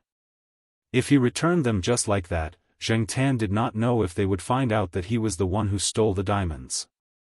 Just as she was thinking about it, Zheng Tan suddenly heard a sound. She turned to look and saw that it was the sound of a paper bag being blown against a tree trunk by the wind. Paper bag? Zheng Tan walked over. It was already night time, and there were not many people walking around. No one would notice Zheng Tan in the bushes. It was the paper bag used by stalls at the school entrance. Zheng Tan had seen similar ones before. This paper bag did not have any oil stains on it. It was obvious that it had not been used before. The first line on the paper bag read, "Domestic Pizza." The second line read, "Wataro Sesame Cake." Zheng Tan stared at the word, "Thai," for a long time. Was this King counterfeit? There was a sudden gust of wind today, and many plastic bags were blown away. This paper bag might have been blown here too. After walking towards the school gate for a while, Zheng Tan found a few more paper bags that had not been used before. This confirmed Zheng Tan's guess. Zheng Tan found the cleanest paper bag that was not stained with water and took it to the old tile-roofed housing area. It was night time anyway. As long as Zheng Tan was careful, no one would notice this two-legged cat running away. He took the paper bag back to the house in the old tile-roofed housing area where the diamonds and cell phones were hidden. He carefully poured the bag of diamonds in and looked to make sure that there was no cat hair left. He shook the paper bag with the diamonds so that the diamonds fell into a corner at the bottom of the paper bag. He folded the rest of the paper bag and carefully rolled it around the bottom corner to prevent the diamonds from easily piercing the paper bag and falling out. Finally, he folded the extra part of the paper bag into the crevice. After thinking about it, Zheng Tan came out of the house and ran to the houses where the student clubs often held activities. There was a house with a window that was not closed. Zheng Tan climbed in and looked around. He found a small piece of pencil that he had not used for a long time. He did not find anything else that he could use, so he climbed out of the house and returned to the place where the diamonds were placed. He bent his paw and held the pencil to write a few words on the paper bag. It was not easy for a cat to hold a pencil with its paw. Zheng Tan had not written for a long time, so he could not bear to look at it after he finished writing. The next day, which was Friday, Zheng Tan did not wait for dinner at home. He wore his vest and sneaked out with the diamonds. Night fell earlier in winter. It started to get dark at 6:00. When Zheng Tan ran to the hotel through a few hidden paths, the sky was completely dark. Zheng Tan did not know what time it was. He thought that if he did not meet anyone today, he would have to wait for the next time. Unexpectedly, Zheng Tan's luck was pretty good today. When she arrived at the entrance of the hotel and hid behind a flower bed, she saw a car slowly stop in front of the hotel. Tang Imo came out of the car with two people beside him. They were probably bodyguards or something. Seeing Tang Imo walk towards the entrance, Zheng Tan quickly took out the things in his vest and threw them at Tang Imo. After throwing it away, Zheng Tan quickly changed her hiding spot. She hid behind a pine tree and looked in that direction. Before the things Zheng Tan threw could hit Tang Imo, they were blocked by one of the people beside Tang Imo. The things fell to the ground not far away from them. One of them stood guard beside Tang Imo and looked around cautiously. The other person walked over to take a look at the things Tang Imo threw at him. He poked a hole in the paper bag and saw a corner of it. The person's expression changed and he quickly brought it to Tang Imo. "Boss, look." Tang Imo took it. He did not need to look at the whole thing. He only needed to see a corner. Even though the lighting was not good, he could tell that this was probably what he had lost. Other than that, Tom took a closer look at the paper bag that could be considered to be of poor quality. The paper bag was folded, and the words Wutaro Sesame Cake could not be seen yet. However, the words on the bag were clearly written in crooked pencil. "Don't ask who I am. Please call me Red Scarf." Tang Imo was speechless. Tang Imo felt that since he came to Chuhua City, he had encountered many strange things. Zheng Tan watched Tang Imo walk into the hotel with the things before leaving.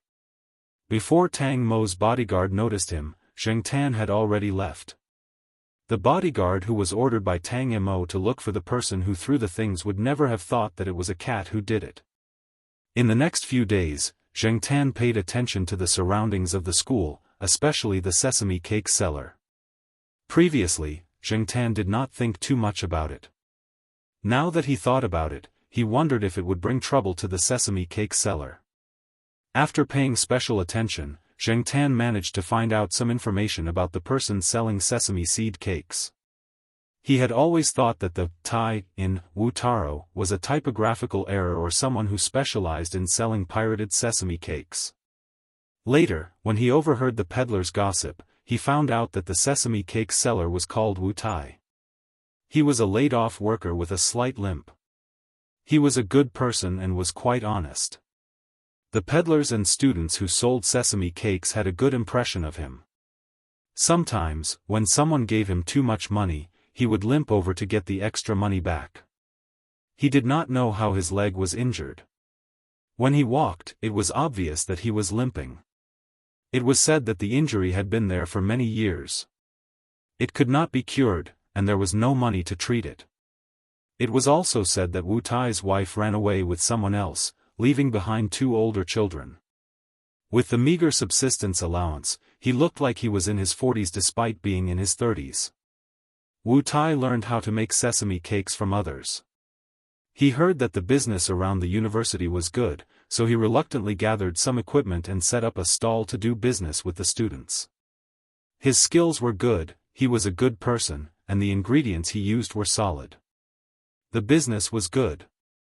Then, one day, Wu Tai suddenly disappeared. He disappeared for 2 days straight. Many students felt that it was a pity. It was rare to find a sesame cake that was to their liking. Zheng Tan also wondered if Tang Imo was looking for trouble with Wu Tai. He wanted to ask around, but 2 days later, Wu Tai appeared at the school gate again. He was not injured and looked very energetic. It seemed that something good had happened to him. Since Wu Tai was fine, Zheng Tan thought that there was nothing unusual on his side. He also went to the pet center and did not hear anything unusual. So he was relieved. When he walked back briskly, Zheng Tan accidentally heard a conversation between two middle school students who had just returned from school.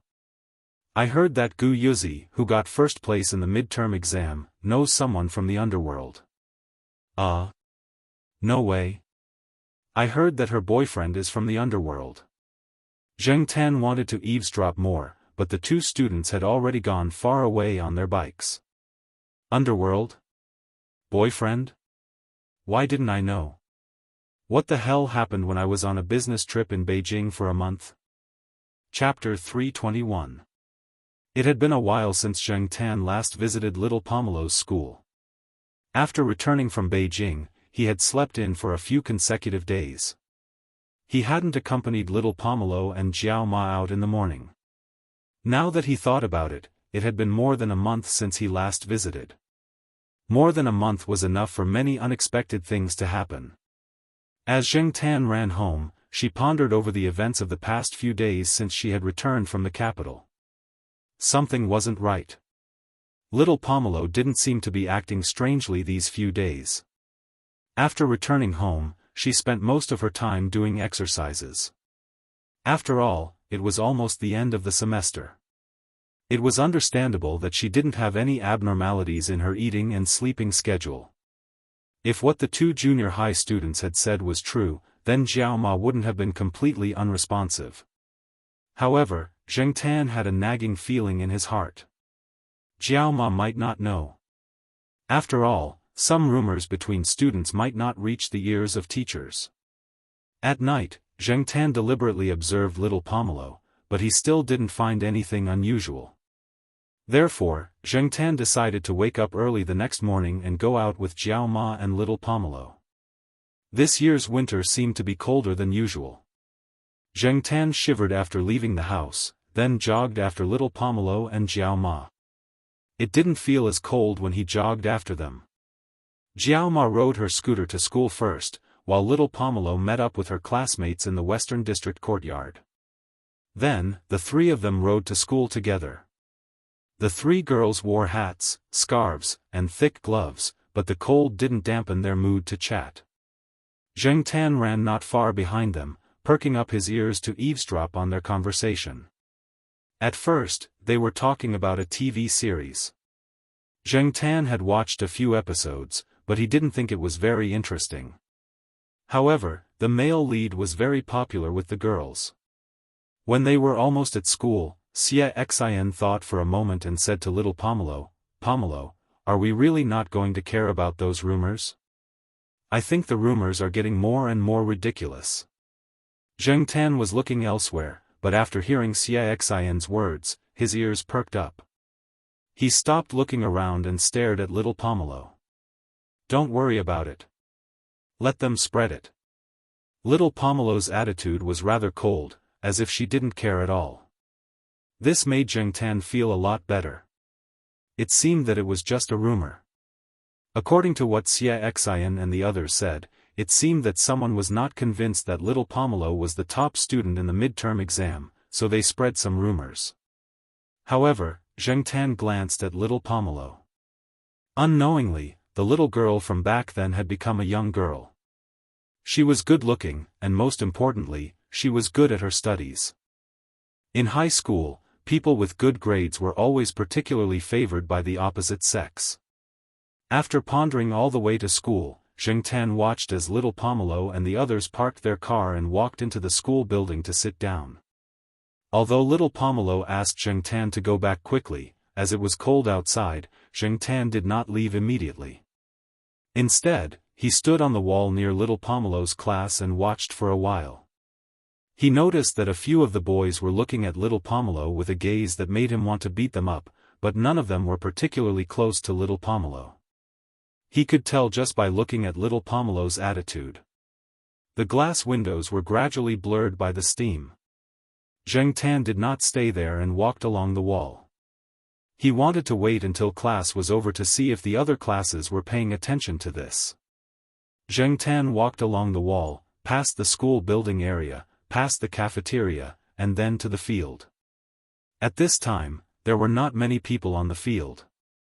Especially now that the weather was cold and it was nearing the end of the semester, there were even fewer people running outside. There were not many students and teachers. As he walked, Zheng Tan's head was hit. It did not hurt, as it was thrown by something like a paper ball. After the paper ball hit Zheng Tan's head, it jumped to the ground, bringing with it the smell of fried buns.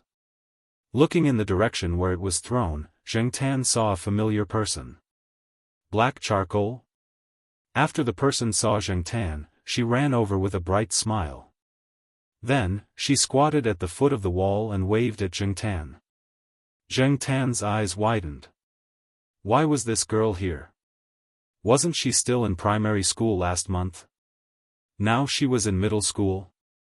The person who came was little Jiao, who followed the blind old man, Master Kun. However, Zheng Tan always thought that little Jiao was still in primary school. Because of her tragic experience, this child came to school late and should be behind little Pomelo by quite a bit. 2 months ago, she was still in primary school, but now she was wearing this middle school uniform and carrying a bag. Jumping down from the wall, Zheng Tan sat beside little Jiao and listened to the girl speak. The current little nine looked much more cheerful. She had a short haircut that reached her shoulders and wore a pink butterfly hairpin on her head. She usually looked very obedient, but those who had seen her fight would know that this girl was very fierce. Zheng Tan had once met little nine at the bridge. They had been walking for a while. Along the way, they had met a peddler with an evil voice. He didn't sell real things and wanted to cheat the children of their money. However, when little nine pulled a long face, the peddler didn't even dare to look into little nine's eyes. Perhaps because of her past experience, little Jiao's attitude towards things was different from her peers. She had always been very satisfied with Master Kun's arrangements. Back then, the blind old man, Master Kun, might have taken a fancy to little Jiao's fierceness, which was why he agreed to let little Jiao go. As expected, many blind people were blind in the eyes but not in the heart. After little Jiao saw Zheng Tan, she became very talkative. She was often the one who kept talking while Zheng Tan listened by the side. From little Jiao's words, Zheng Tan knew that little Jiao was indeed reading primary school books last month. However, now that she had passed the primary school advancement test, there was no need to wait for another half a year. Thus, the other side arranged for her to go to a middle school here. Other than little Jiao, there were 2 other people who were tutored together in this school. They were in the 2nd and 3rd grades respectively. However, they did not usually go to school together, so no one knew that they knew each other. With Master Kun's ability, it was not difficult for him to send little Jiao in at this time. As for little Jiao, as a transfer student, she entered this school not long after Zheng Tan left Chuhua City. It was no wonder that he did not know. Little Jiao also talked about little Pomelo. Because they were in different classes, one on the 1st floor and the other on the 2nd floor, little Jiao did not take the initiative to look for little Pomelo. This was because she did not know which class little Pomelo was in at the beginning. After finding out, she beat up a few girls who spread the rumors the next day. It was not good for her to immediately look for little Pomelo. She had to observe those people for a period of time. Otherwise, she was afraid that it would bring trouble to little Pomelo. Little Jiao was very fierce when she fought. Zheng Tan could imagine how little Jiao looked when she beat up those girls. When little Jiao beat them up, she did not say that it was because of little Pomelo. Those people probably did not think that little Jiao and little Pomelo knew each other. The rumors they spread were just made up. However, in reality, they were half right. She did not have a boyfriend, but she did have a problem girl. Little Jiao decided to wait until the final exam was over before looking for little Pomelo and telling her about it. Now, she would not let little Pomelo worry. Tomorrow, I'll talk to the other guys who spread the rumors. Little Jiao rubbed her fists and said. During middle school, there were many people who fought behind their backs, regardless of whether they were boys or girls. Boys fighting would be a little bloody, but girls fighting would mostly be slaps and hair pulling, Zheng Tan thought.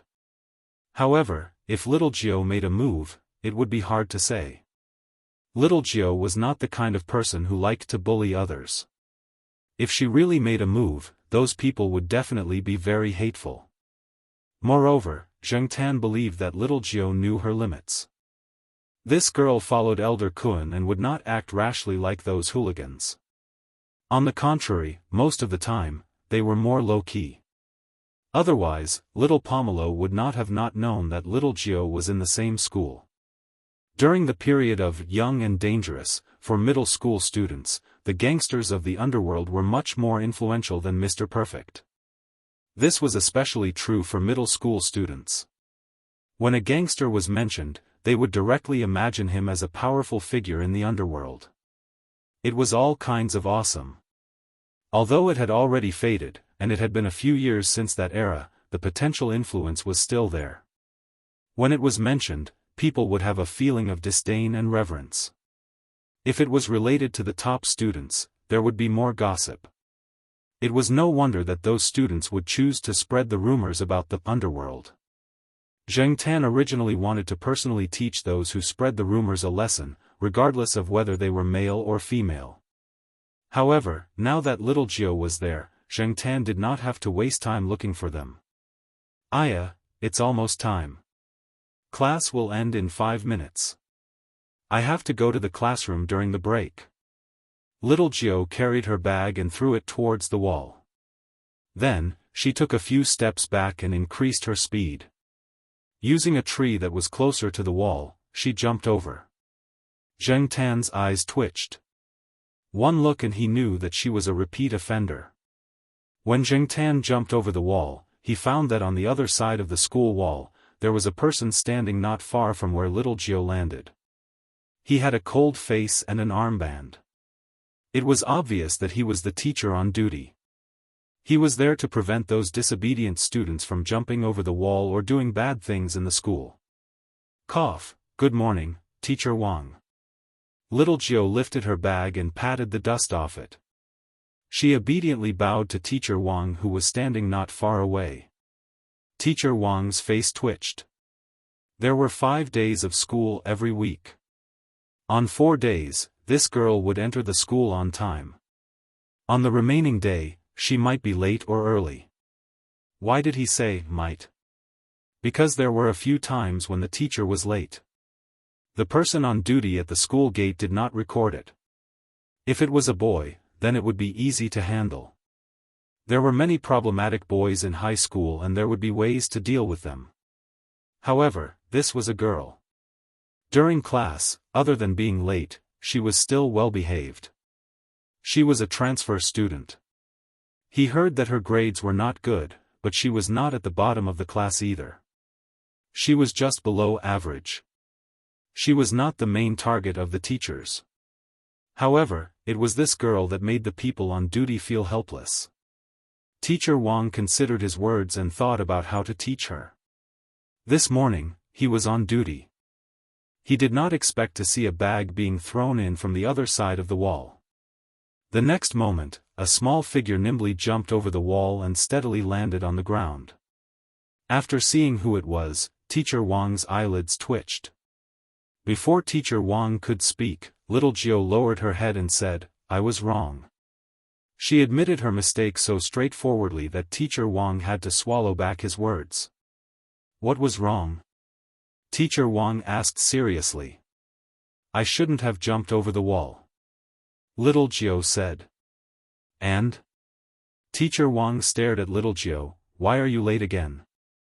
The word again made Zheng Tan's beard tremble. Little Jiao tilted her head as if she was thinking. Then she said, "Oh, I saw an old granny get hit by a car this morning. I sent her to the hospital. That's why I was late." Teacher Wang and Zheng Tan. Could she be any more fake? But in the next moment, little Jiao took out several certificates from her bag. There were certificates from the hospital, the police, and the patient's family. The stamps and hospital certificates proved that little Jiao was telling the truth. Zheng Tan thought about it carefully. Little Jiao did have the smell of the hospital. Chapter 322. With little Pomelo around, Zheng Tan wasn't afraid of those ignorant people bothering little Pomelo. He also felt more assured about the school. As for little Pomelo, although she didn't plan to immediately fight back against those rumors and taunts, she was holding back her energy and waiting for the final exam to get a good result to slap those people in the face. This was the best way to fight back. After New Year's Day, the atmosphere in primary and secondary schools was more tense. They were preparing for this semester's final exam.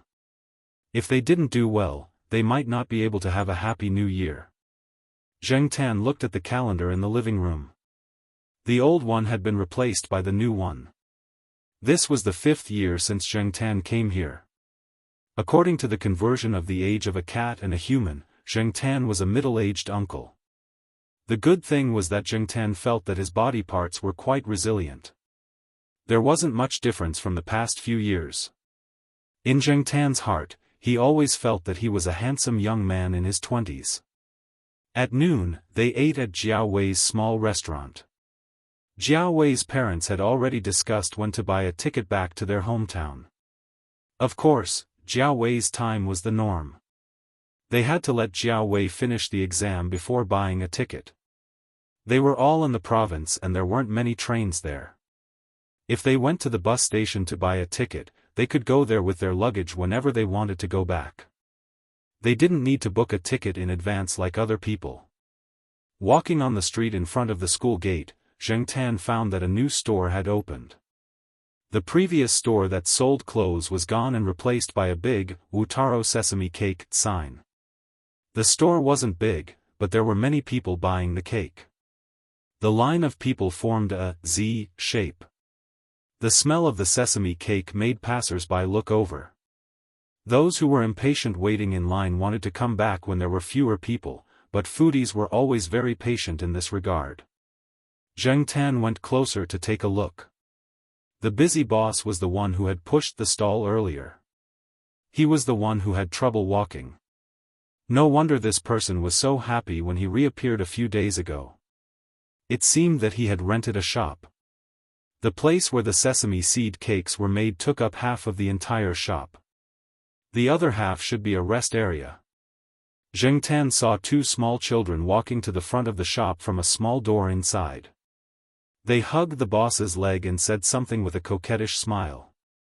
After that, they went back inside. They should be the 2 children of the sesame seed cake shop owner. After looking around, Zheng Tan walked towards the school gate, intending to go home. It was a little cold outside, and Zheng Tan was not in the mood to stroll around. After a few steps, Zheng Tan spotted a man. He had seen him before when Zheng Tan was still a diamond. He was one of Tom Mo's bodyguards. Now, he was standing beside a delicatessen not far from the bakery, watching the crowd. What was this person doing here? When Zheng Tan looked at the bakery, another person walked into the shop. After a short while, he came out with 3 sets of sesame seed cakes. There was no queue, and the bakery owner was very polite to him. Zheng Tan followed that person and walked a little further. There was a black car parked near the road. It was Tom Mo's car. After that person got into the car drove away. Zheng Tan looked at the car driving away, shook his head, and jogged back home. On the other side of the car, Tom Mo took the sesame seed cake from his subordinate and sniffed it. It was quite fragrant. He took a bite. It tasted, not bad. There is still nothing unusual over there. The people who went to buy the sesame seed cakes are the nearby vendors and some teachers. Most of them are still students. That person reported to Tom Mo. Tom Mo grunted and did not say anything else. After the diamond was returned by the unknown person, he sent someone to investigate the sesame seed cake seller.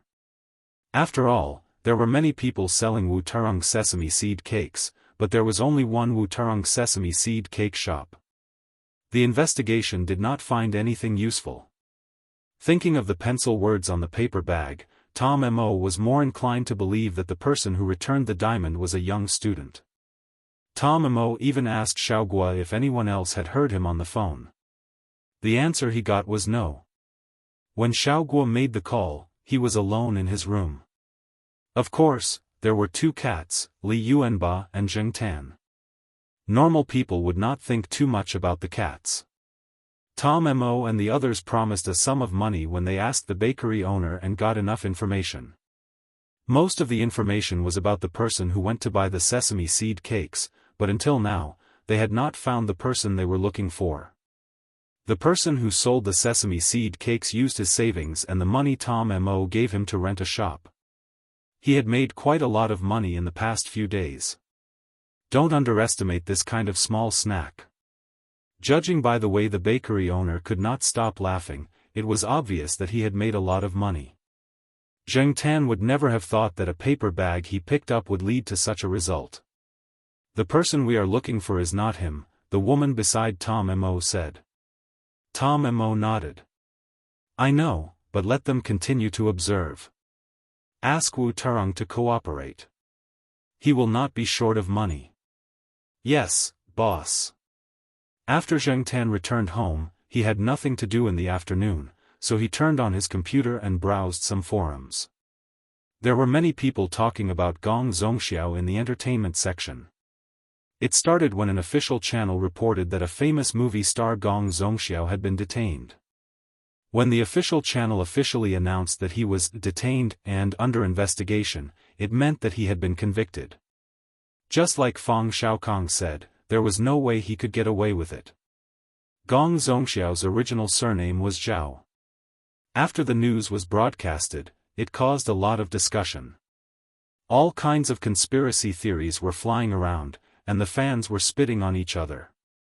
The topic of Gong Zongxiao only stopped when the weather was getting worse. In the middle of January, it snowed heavily in Chuhua City. In the beginning, there were people who said that a good snowfall meant a good harvest. Many people played in the snow outside to relax from the tension and fatigue brought about by the final exams. It was not until the exams were over and everyone was about to go home that they started to worry, especially those who lived far away from home in the south. Some people were lucky and bought tickets on the 2 days when the weather was better, so the journey home was relatively smooth. However, some people bought tickets on the day when the weather was bad. It was windy and snowy, and many places were frozen. The highways were closed, trains were delayed, and flights were delayed. Many people who bought tickets on the day before could only get on the train the next day. Jiao Yuan and little Pomelo stayed at home. They were not in the mood to play in the snow. They were obediently doing the homework assigned by their teachers during the winter break. Grandpa Jiao had also called a few times to ask about the time they were going to go back to their hometown. He repeatedly reminded them to be careful when they were driving. He would rather drive slowly than to play in the snow. The television said that this was a once-in-50-year snowstorm. Many drivers in the south were not used to driving in the snow and ice. They did not take proper precautions, and many accidents happened. It was said that some drivers from the north were transferred over. Jiao Pa had to stay at the university for a while. This morning, he heard that a student who was on his way home had an accident before he could leave the city. He was now in the hospital. The Faculty of Genomics called for an emergency meeting. All the head teachers, graduate students, and doctoral supervisors were in charge. Jiao Pa had a lot of graduate students under him. He had to wait for all his students to leave the university before he could go back to his hometown. According to the meteorologists, this snowstorm would not end for the time being.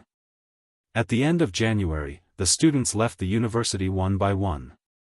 It did not matter if the process was difficult or not. That night, Jiao Wei's father came to visit and told him about their plans. Jiao Wei's father knew someone who was now a driver at a bus station. He used to do business in the north and drove in the north. He could handle this kind of snow and ice. Many drivers in the north would not be able to handle the icy roads even if it was sunny and not snowing. But that person was able to handle it. He had chatted with Jiao Wei's father yesterday. It was rare that the weather would calm down in the next 2 days. A few highways would be temporarily unblocked. So, he called Jiao Wei's father and asked him to get a few tickets for them. The tickets could not be direct. They could only go to the county. As for the journey from the county to their hometown, they would have to transfer buses. Jiao Pa decided to let Jiao Ma bring Jiao Yuan and little Pomelo back with Jiao Wei and the rest. He had to stay at the university for a few more days. When the time came, he would drive back with Zheng Tan. After all, it was not convenient for Zheng Tan to follow them in the bus. In the past, Zheng Tan did not pay much attention to this disaster. At that time, he was probably busy looking for fun. News? What was that? He never had the patience to read it. But now that he was in the middle of it, Zheng Tan had a different feeling. Especially on the day when Jiao Ma and the rest took the bus back to their hometown, Zheng Tan watched some of the current affairs news on the provincial TV station. He also watched the rolling real-time news below the TV. He also turned on the computer to look at the news on the internet. For example, a highway was temporarily closed, an accident happened on a road, a riot happened somewhere, etc. When he received news that Jiao Ma and the rest had arrived safely, Zheng Tan finally felt relieved. Black charcoal, it's just the two of us left. Jiao Pa looked out the window and said. Now, only the Jiao Pa and Zheng Tan were left at home. It was cold and quiet. Jiao Pa was basically not at home during the day. Zheng Tan followed the Jiao Pa to the staff canteen for 3 meals. At other times, Zheng Tan stayed at home alone and watched the news on the TV. On the TV, the experts used their profound academic language to analyze the cause of the snow disaster. They also used some meteorological terms that Zheng Tan did not understand at all. Many people were going crazy. This was not what they wanted to hear. They wanted to know how long the weather would last, when the traffic would be restored, and when they could get on the bus after buying a ticket. Every day, when Zheng Tan turned on the TV, regardless of whether it was the city's TV station, provincial TV station, or CCTV station, most of them were talking about the snow disaster in the south. There were many migrant workers and students stranded in other places during the spring festival.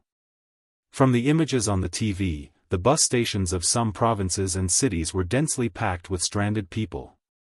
Counting the days, many people became more and more irritable. The price of some unlicensed buses doubled again and again. The price of food also skyrocketed.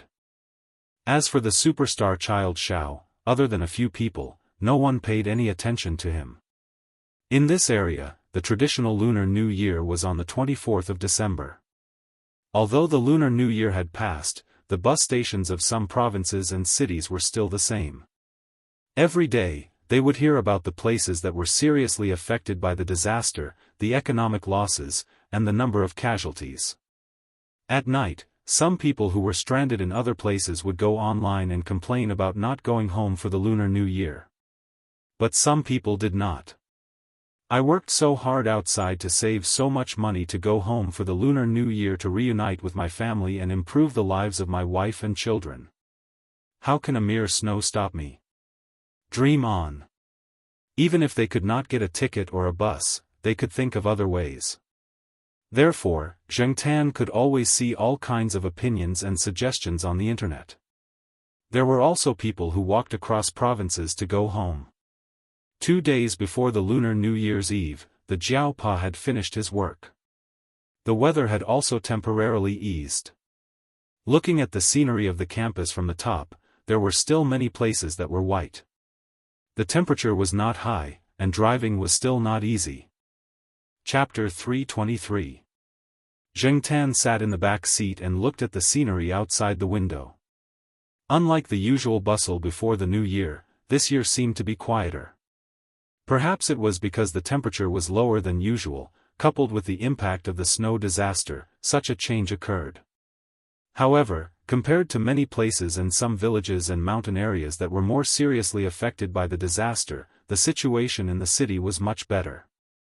The most common complaint of the citizens was probably the water pipes that froze and cracked a few days ago. As for the rest of the people who did not have to worry about traveling and did not have any direct financial conflicts, they were just spectators. It did not affect their normal lives. They only discussed it with others when they watched the news every day. The Jiao Pa kept the traffic radio on. The weather had eased a lot in the past 2 days, and many people who stayed in the city were rushing to leave. There were quite a lot of illegal cars and so on. They probably wanted to take advantage of this period to make more money. In order to avoid a traffic jam, the Jiao Pa deliberately got up early and set off. Unexpectedly, there were many people who had the same idea as the Jiao Pa. There were many cars on the road early in the morning, and there were several small-scale traffic jams on the road, especially at the crossroads. Looking at the long line of cars in front of them, they felt particularly annoyed. When they finally got out of the city, it had been an hour and a half. This was the first time Zheng Tan had encountered such a situation. He was dizzy from the constant stopping. According to the usual driving route, after leaving the city, they would go directly to the highway. The highway was closed a few days ago, but it was lifted in the past 2 days. However, when they were about to reach the highway, the traffic radio reported that there was an accident on the highway.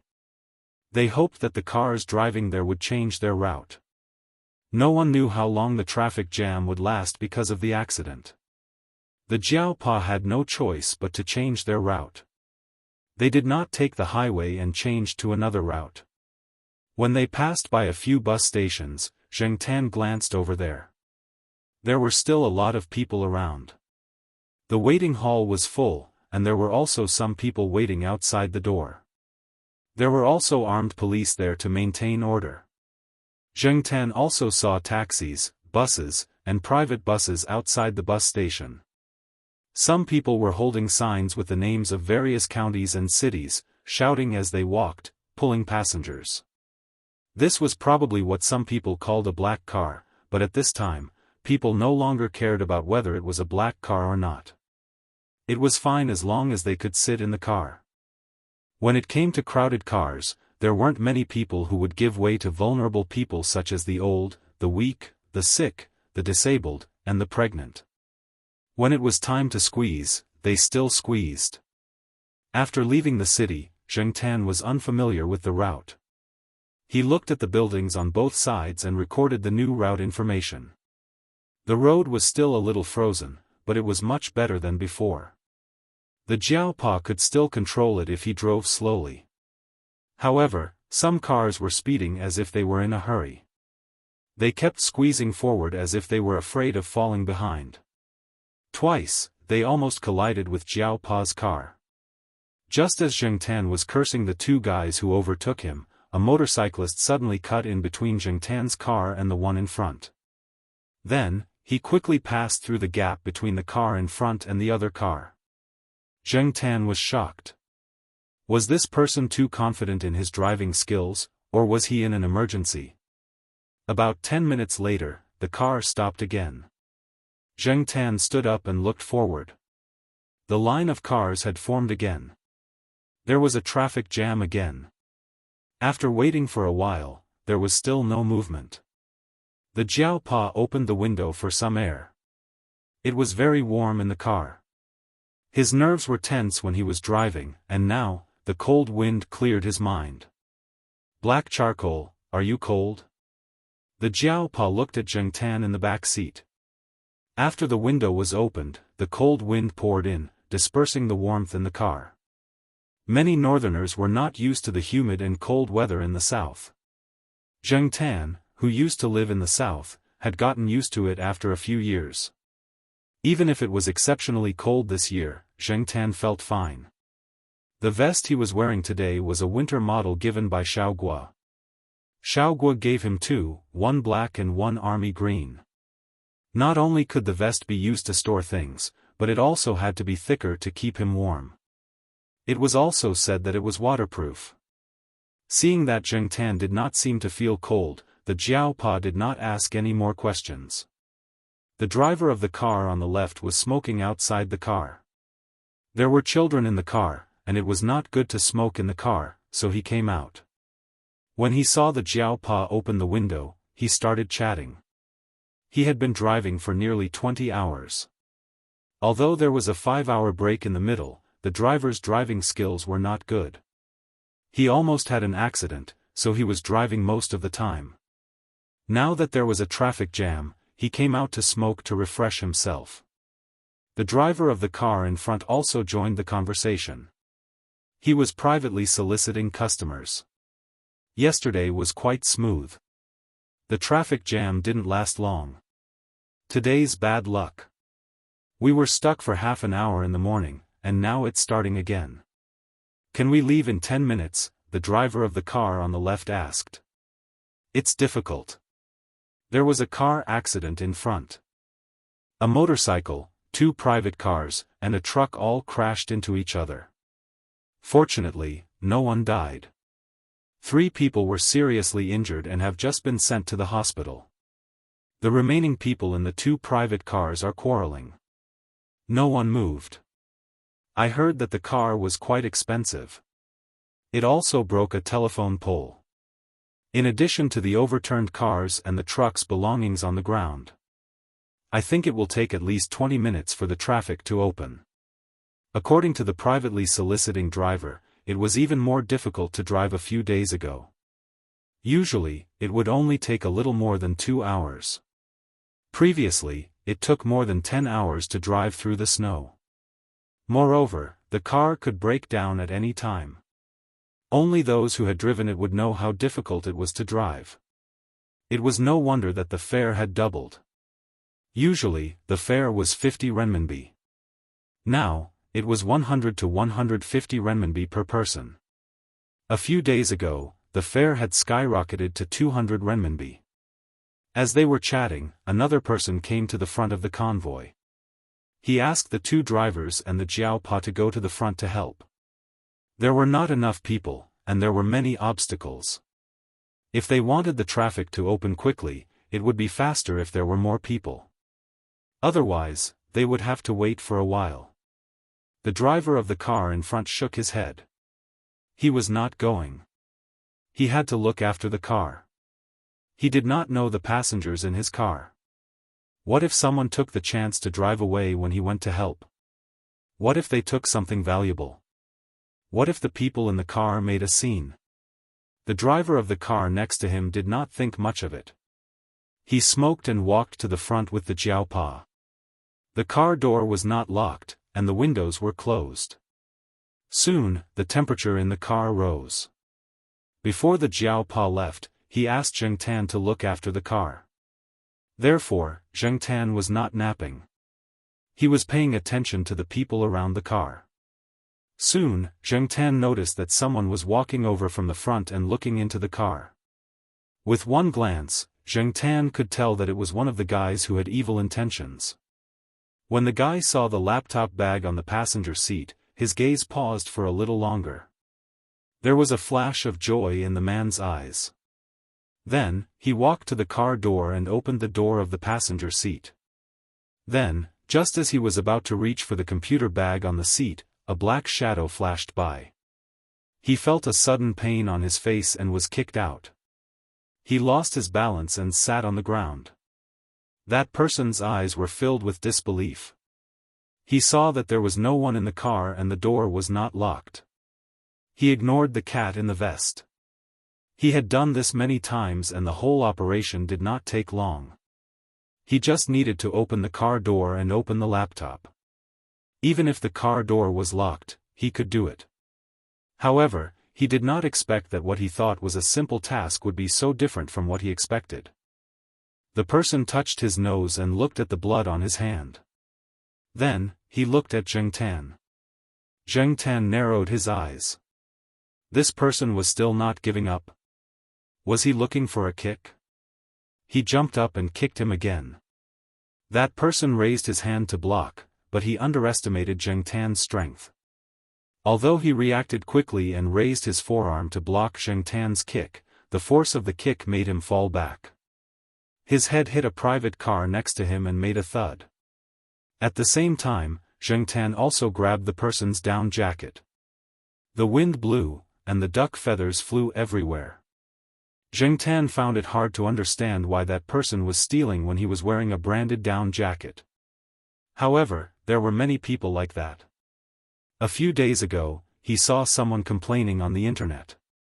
He did not expect to meet someone like that today.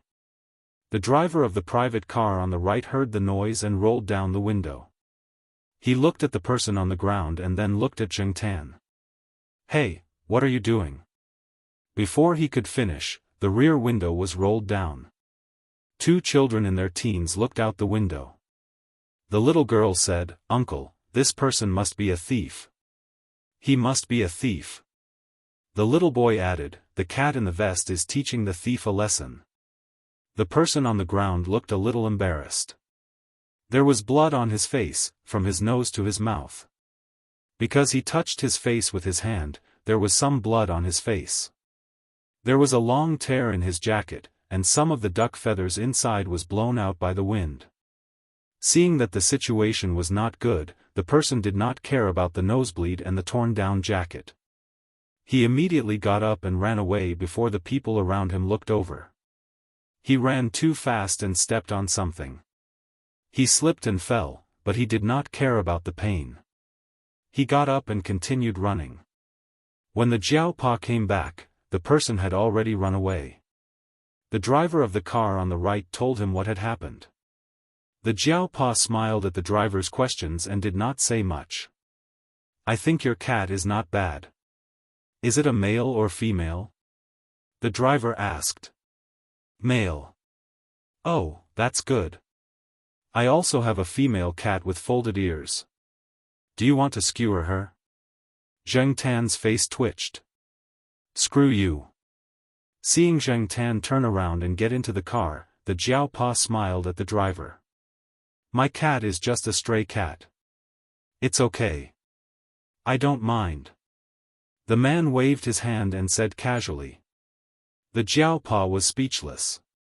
Fortunately, the traffic was cleared up quickly, and the cars began to move slowly.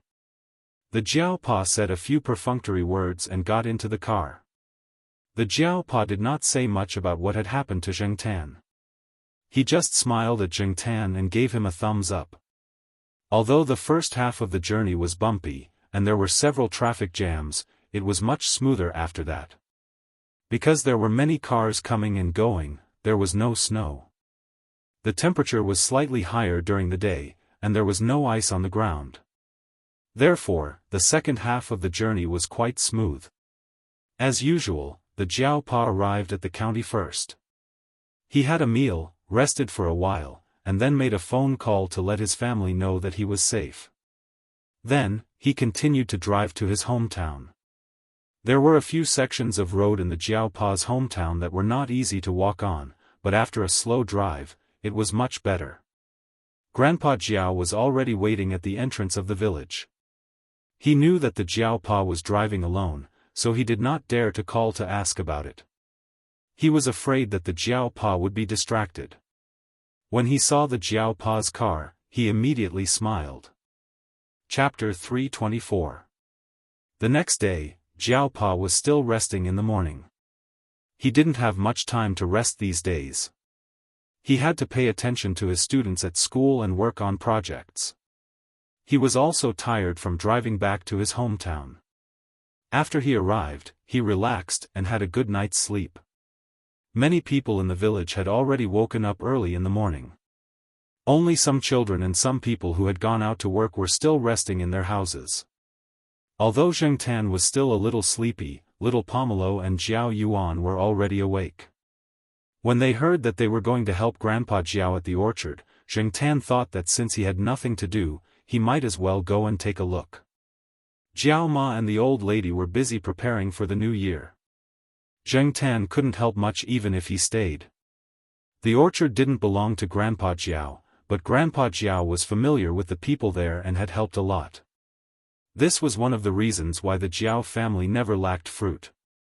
Because of the snow disaster, Grandpa Jiao went there every day to help.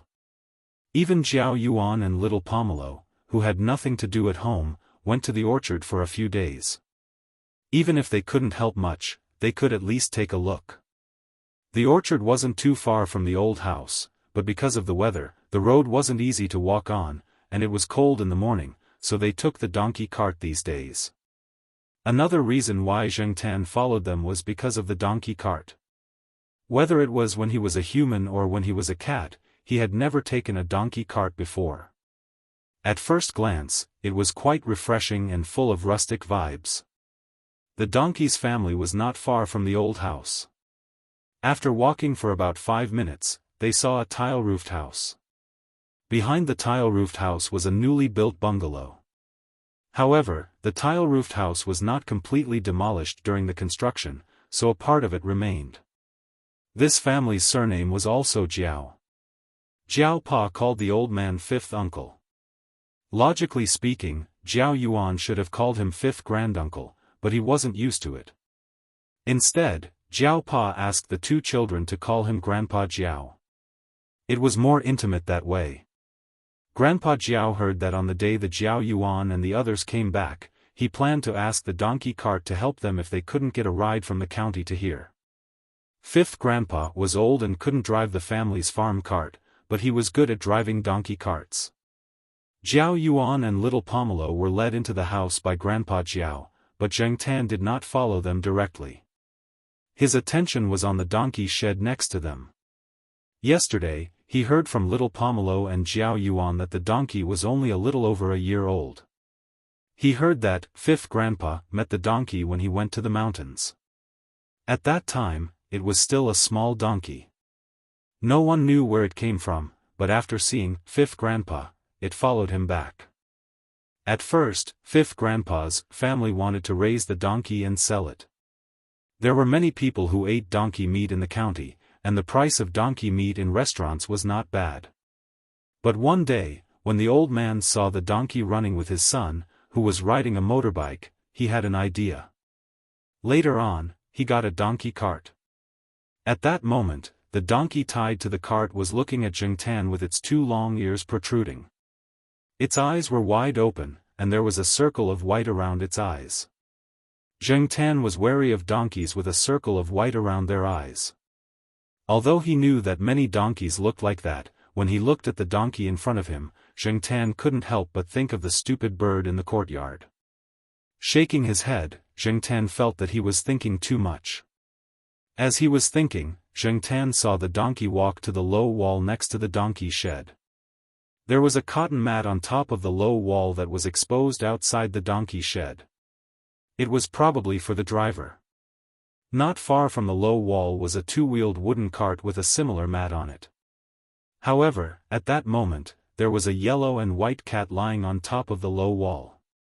People in the village raised cats to protect them from mice. They were not as particular as raising cats in the city, and they rarely bathed them.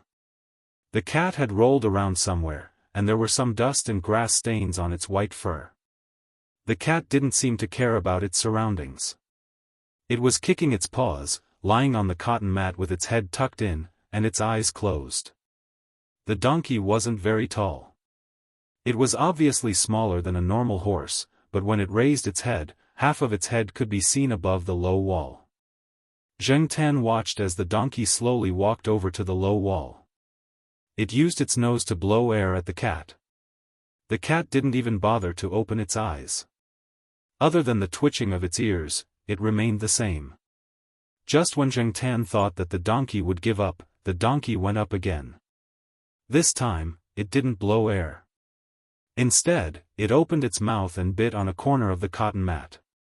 It pulled lightly, but it didn't move. The cat on the mat didn't move either. The donkey pulled hard again. Because the cat wasn't prepared, it rolled from the mat to the other side of the low wall. Zheng Tan heard a soft thud from the other side.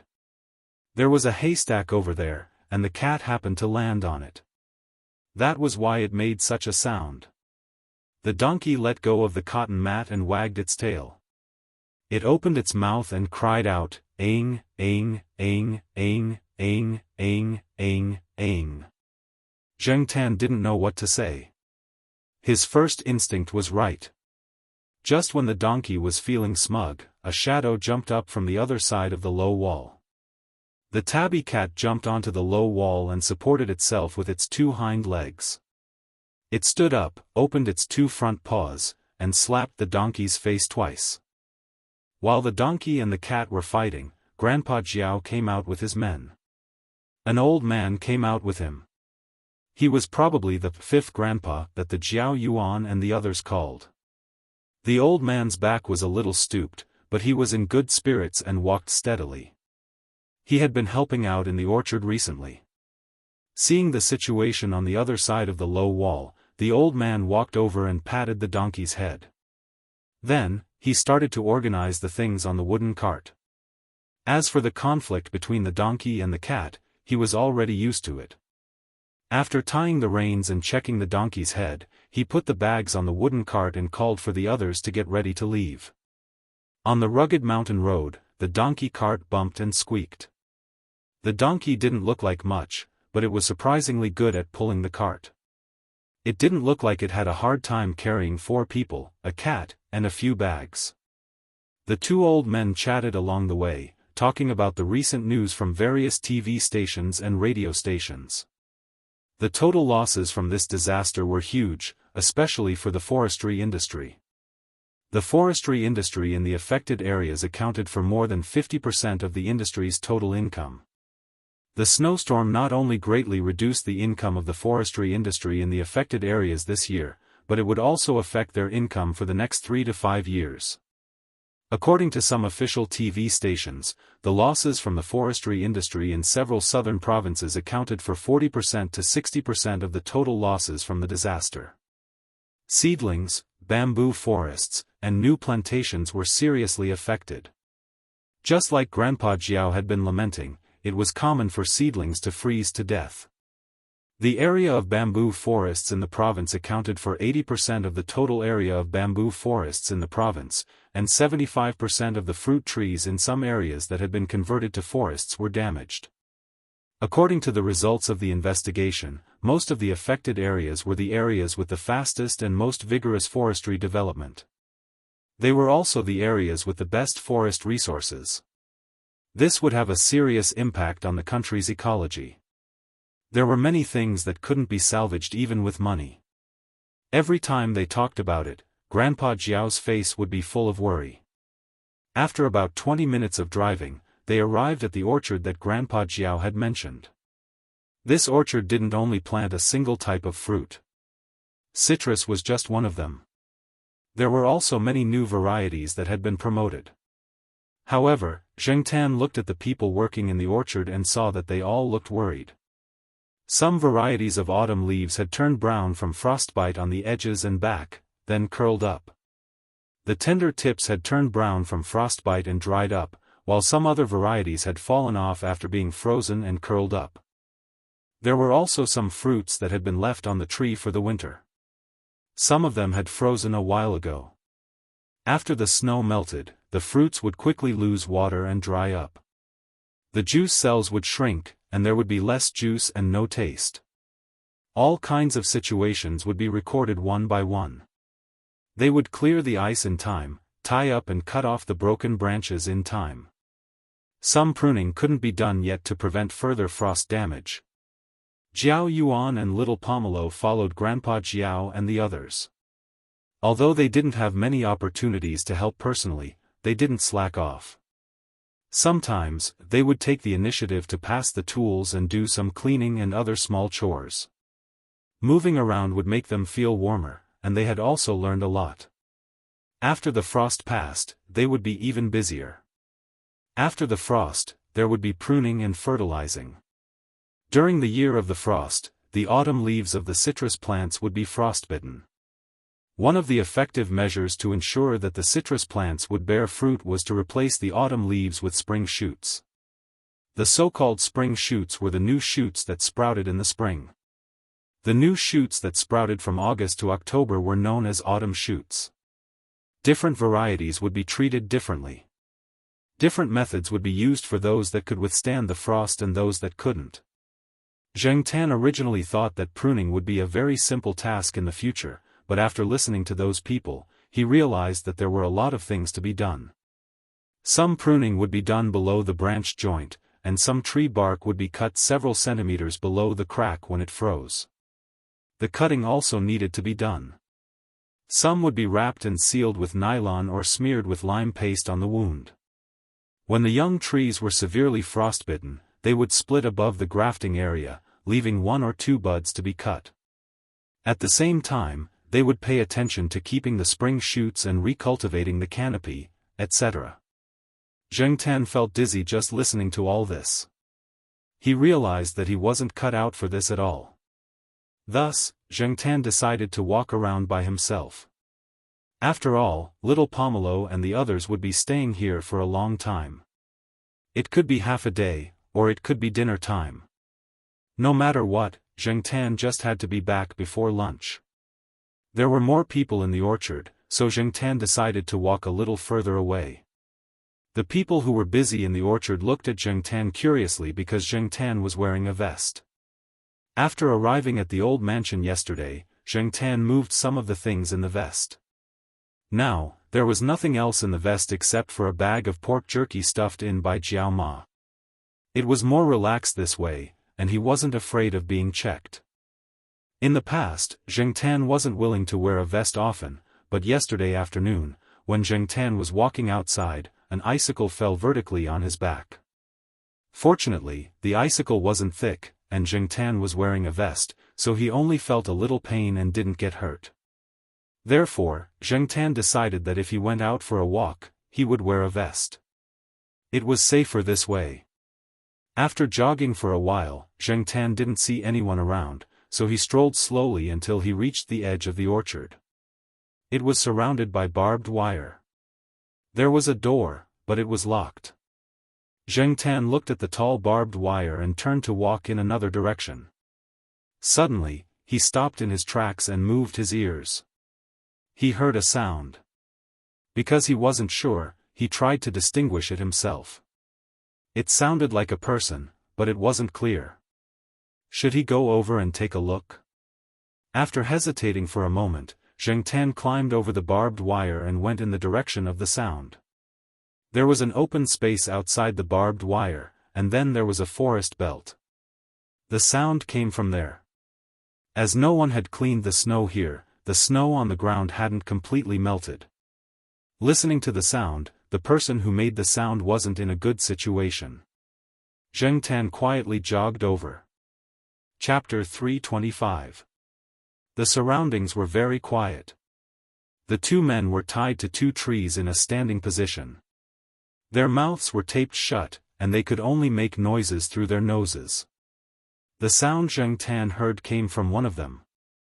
As for the other man, he didn't make a sound.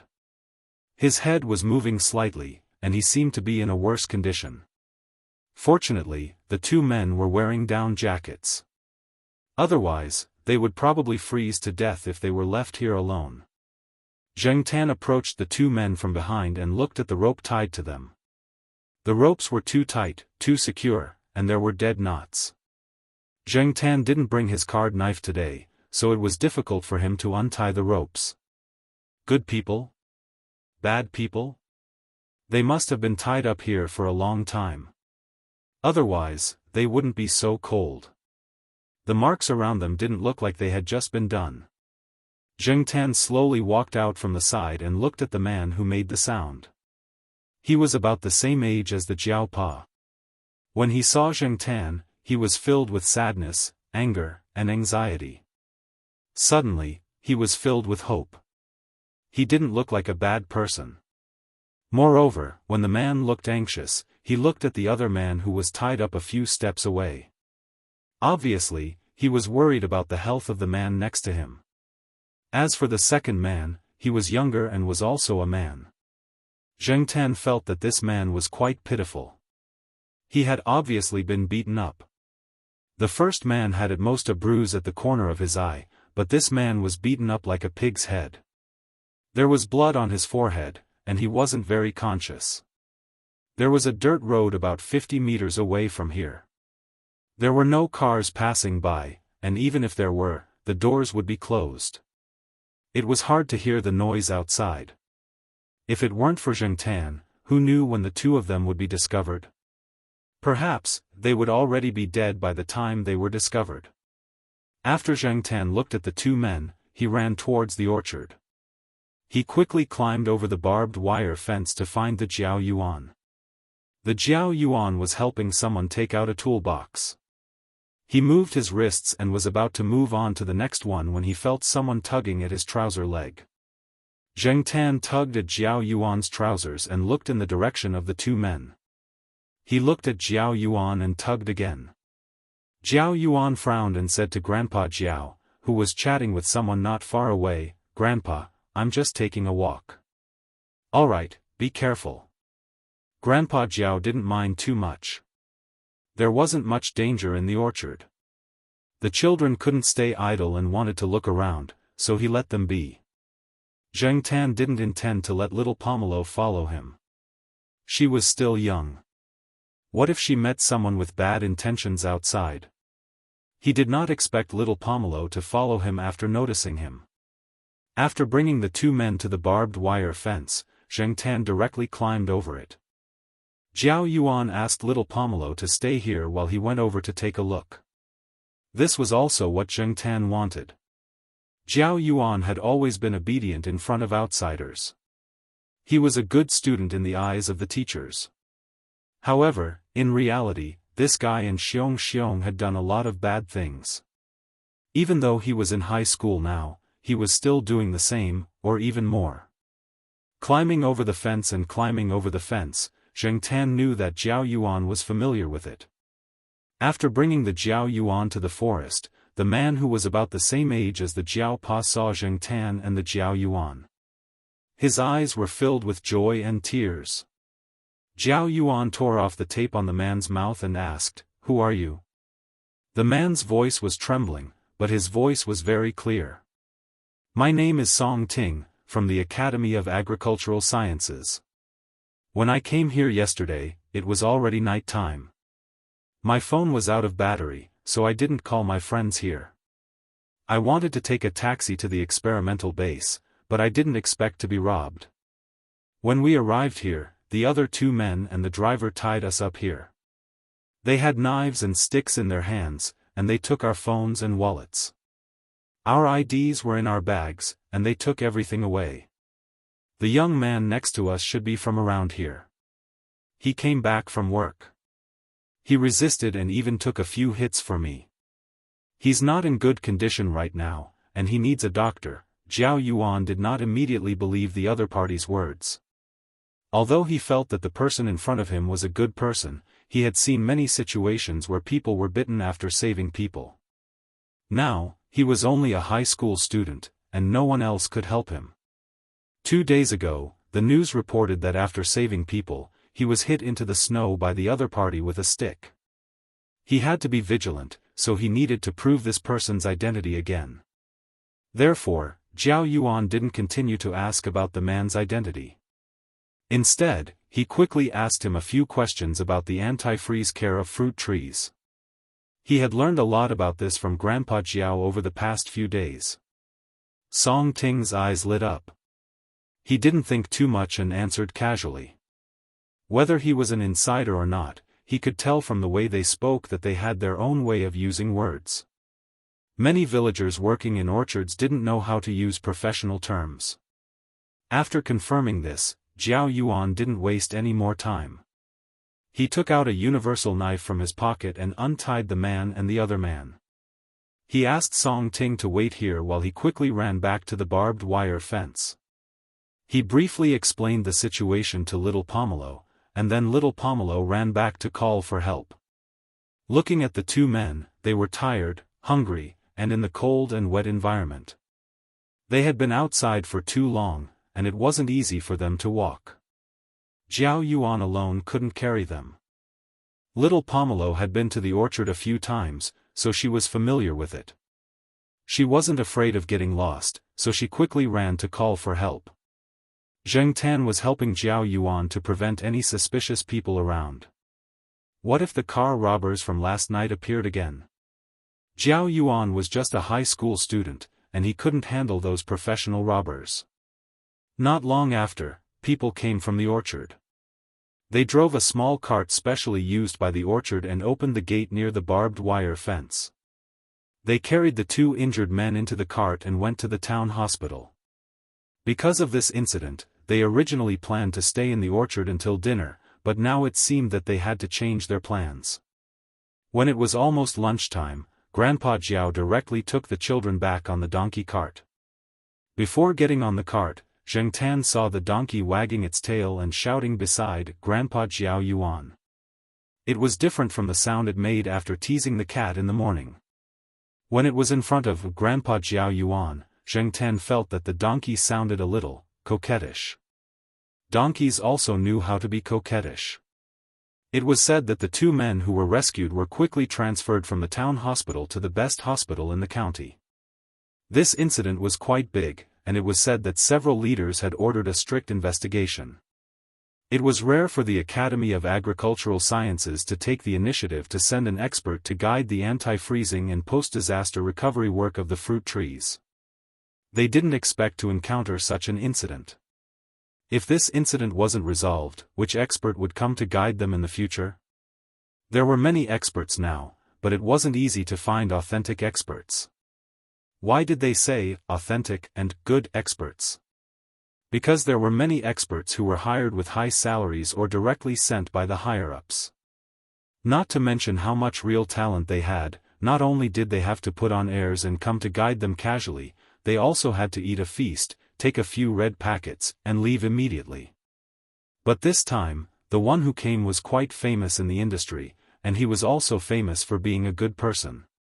They didn't expect to encounter a black cart robbery as soon as they came here. It was simply F***ket up. Although many things were not explicitly said by the higher-ups, some smart people could infer some hidden information. Song Ting had such great achievements at such a young age, and he was also very famous in the industry. Other than his own ability, it could also be seen that there was someone behind him. Otherwise, the higher-ups wouldn't have taken action so quickly. Song Ting's parents were experts in this field of the older generation, and they had contributed a lot to the country. Even though they were old, they still hadn't gone offline.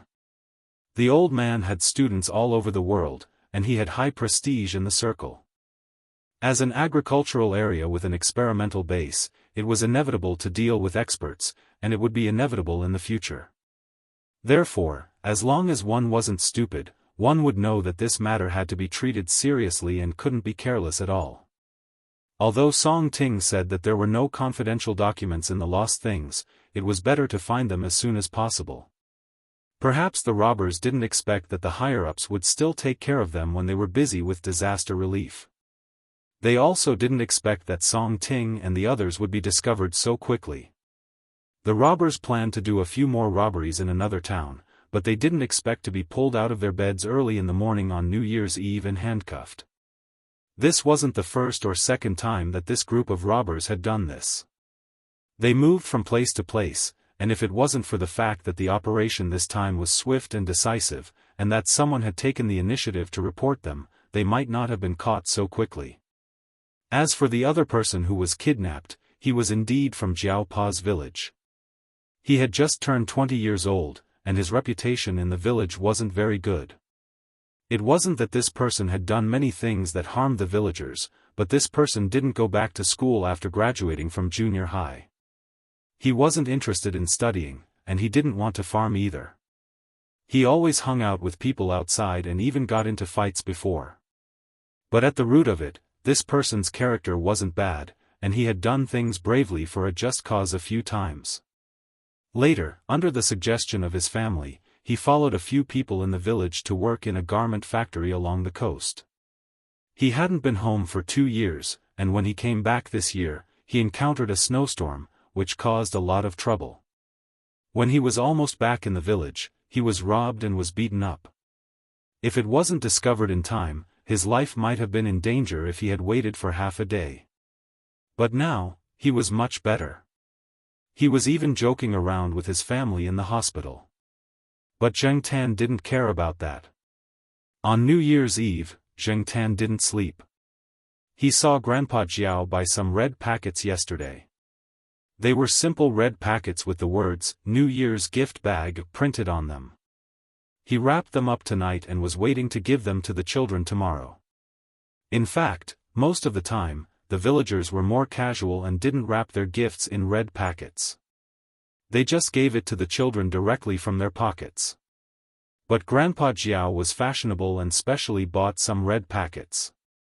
Zheng Tan took 2 red packets and put the money he brought with him into the red packets after little Pomelo and Jiao Yuan fell asleep. Zheng Tan knew that the 2 old people in the Jiao family always gave out 100 yuan as their New Year's money. This was the most red packets given in the village, followed by 50 yuan, 20 yuan, 10 yuan, and so on. According to the village's custom, Jiao Pa and Jiao Ma wouldn't give the children any red packets. So, Zheng Tan planned to give more red packets to Jiao Yuan and little Pomelo this time. This way, he would be the one who gave the most red packets this year. Thinking about it made him feel a little proud. Zheng Tan stuffed 500 yuan into each of the 2 red packets. This was the overtime pay he earned from Xiaogua. It was difficult to withdraw money from the card, so he could only use this. After folding the red packets, Zheng Tan thought for a while. He got some oil from the braised pork that he didn't finish tonight and smeared it on his hand. Then, he printed it on the back of the red packet. On the back of the red packet, there was a blurry oil stain in the shape of a cat's paw. This way, it wouldn't be mixed up with other people's. Chapter 326. Early in the morning, Zheng Tan heard the voices of Grandpa Jiao and Grandma Yuan. The elderly were used to waking up early, and they were even more diligent during the new year. No one slept in today. Little Pomelo and Jiao Yuan woke up very quickly. They still had a lot of work to do, and there would be guests at home. However, when little Pomelo and Jiao Yuan woke up, their vision was still blurry. They were yawning when they smelled the smell of red braised pork. Breakfast was usually bland, so the 2 kids wondered if it was red braised pork for breakfast today. When they put on their clothes, they found a red envelope on the bedside. They picked it up and saw that it was obviously much thicker than usual. On the back, there was a greasy cat paw print with the smell of red braised pork. It was obvious who it belonged to. What surprised Jiao Yuan and little Pomelo even more was the 500 yuan in the red envelope. Zheng Tan had a lot of private money. Jiao Yuan and little Pomelo knew that. Jiao Yuan had even borrowed money from Zheng Tan. However, borrowing money was one thing, and receiving a red envelope was another. Jiao Yuan and little Pomelo felt very strange and complicated. After all, in their eyes, Zheng Tan was much younger than them. Plus, there was 500 yuan in the red envelope. For a student, that was a lot of money. Jiao Yuan looked at the red envelope in his hand with a complicated expression. He actually wanted to yell F***ck to ease the impact of the red envelope, but obviously he couldn't. If he yelled, he would definitely be scolded by the 4 elders at home. He didn't want to be scolded on the first day of the new year. When Grandpa Jiao and Grandma Yuan saw Jiao Yuan and little Pomelo coming out of their rooms, they smiled so widely that their eyes narrowed. Before the 2 kids said anything, they quickly took out the red envelope they had prepared and handed it to them. As Zheng Tan expected, Grandpa Jiao and Grandma Yuan gave out 100 yuan each. It was obvious from the thickness of the red envelopes. Zheng Tan couldn't help but feel proud. It didn't even give as much as it did. Ah, black charcoal, and yours. Grandpa Jiao and Grandma Yuan took out their red envelopes again. It was the same as in previous years. One of Zheng Tan's red envelopes contained pork jerky, and the other contained dried fish fillets. However, this year, Grandpa Jiao and Grandma Yuan gave him more red envelopes. In previous years, each red envelope only contained 1 bag, but this time, they gave him 2 bags. It was double the amount.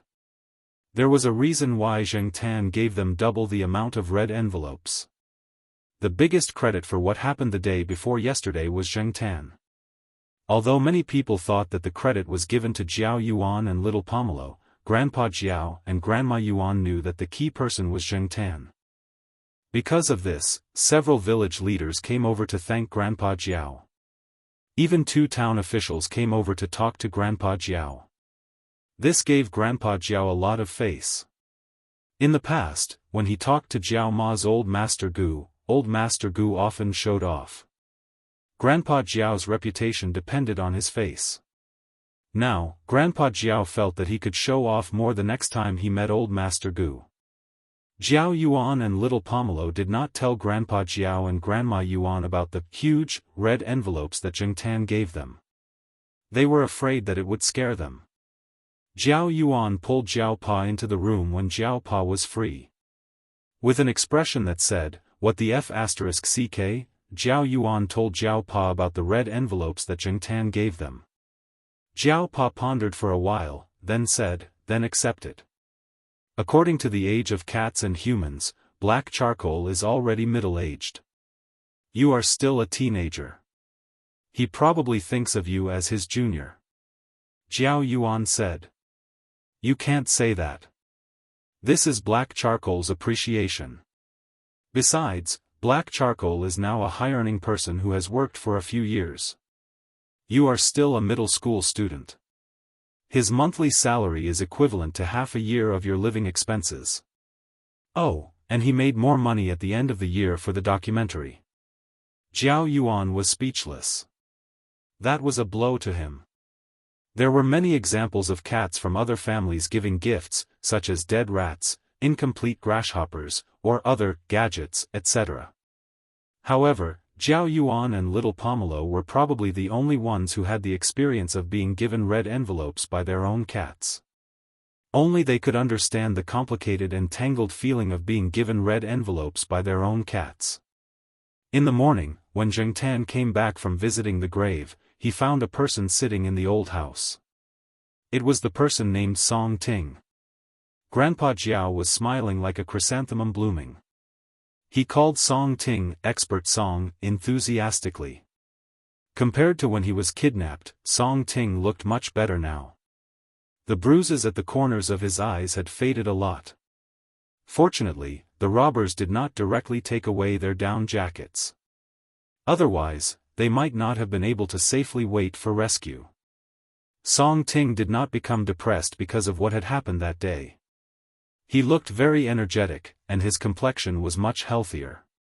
When Song Ting arrived, Zhao Pa had just left with Zhao Yuan and the others. Grandpa Jiao had said that it would not take long, so Song Ting had been sitting there waiting. Seeing Zhao Pa and the others come back, Song Ting's eyes flashed with a smile. His gaze first fell on Zheng Tan, who was wearing a vest, then on Zhao Yuan and little Pomelo. Finally, he looked at Zhao Pa and Zhao Ma behind them. After saying his New Year greetings, Song Ting reached into his pocket. Zheng Tan's heart inexplicably skipped a beat. He had a bad feeling about this. Sure enough, the next moment, he saw Song Ting take out 2 exquisite red packets from his pocket. They were twice the size of Zheng Tan's. Moreover, the red packets were very thick. Zhao Pa and Grandpa Jiao could not sit still when they saw this. They stood up and wanted to reject the red packets, but in the end, they could not resist Song Ting's insistence. They nodded and let the 2 children accept it. "Ah, Mr. Song, you are too polite."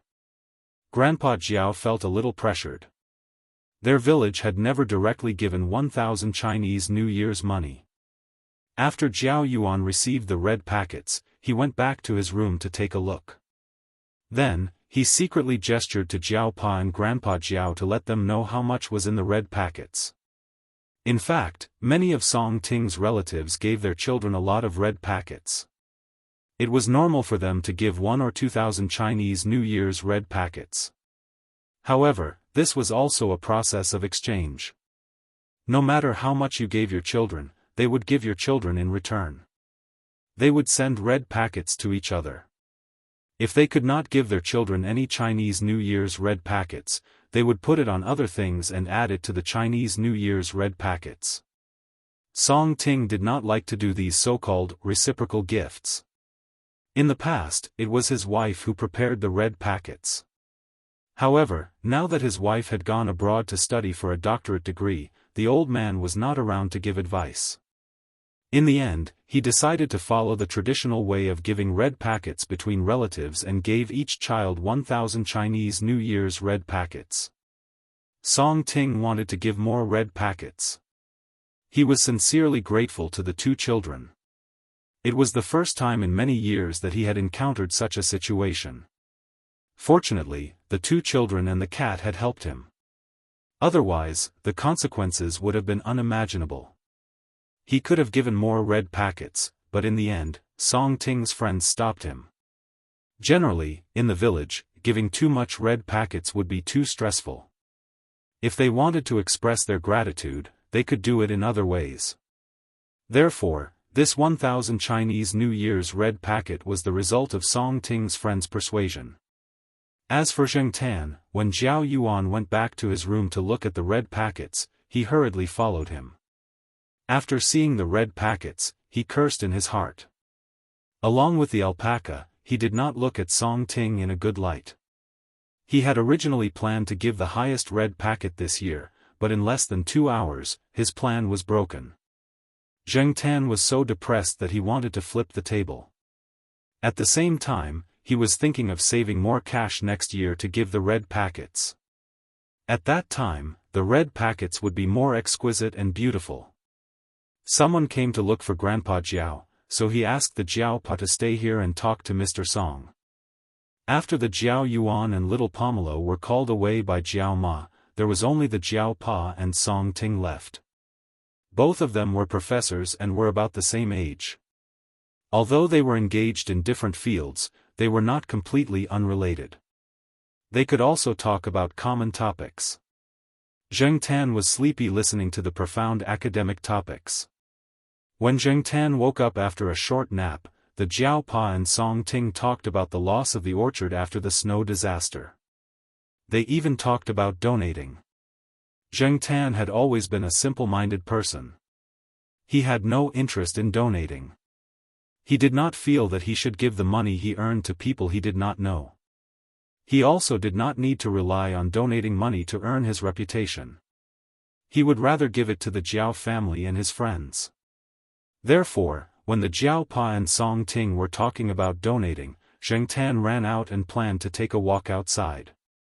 This year, the festive atmosphere of the spring festival in the village was not as strong. Because of the snow disaster, many people who made a living from the land were having a headache. The same was true for those who cultivated and raised crops. They were not optimistic and only wanted to try their best to recover some losses. There were also fewer children playing with firecrackers outside. Most of them were helping their families. The income of their families was directly linked to their future education and marriage. Therefore, they gave up playing with firecrackers and went to work. Zheng Tan squatted on a big rock beside the muddy road and looked at the villagers who were scurrying away. 2 old men walked past the muddy road in front of him.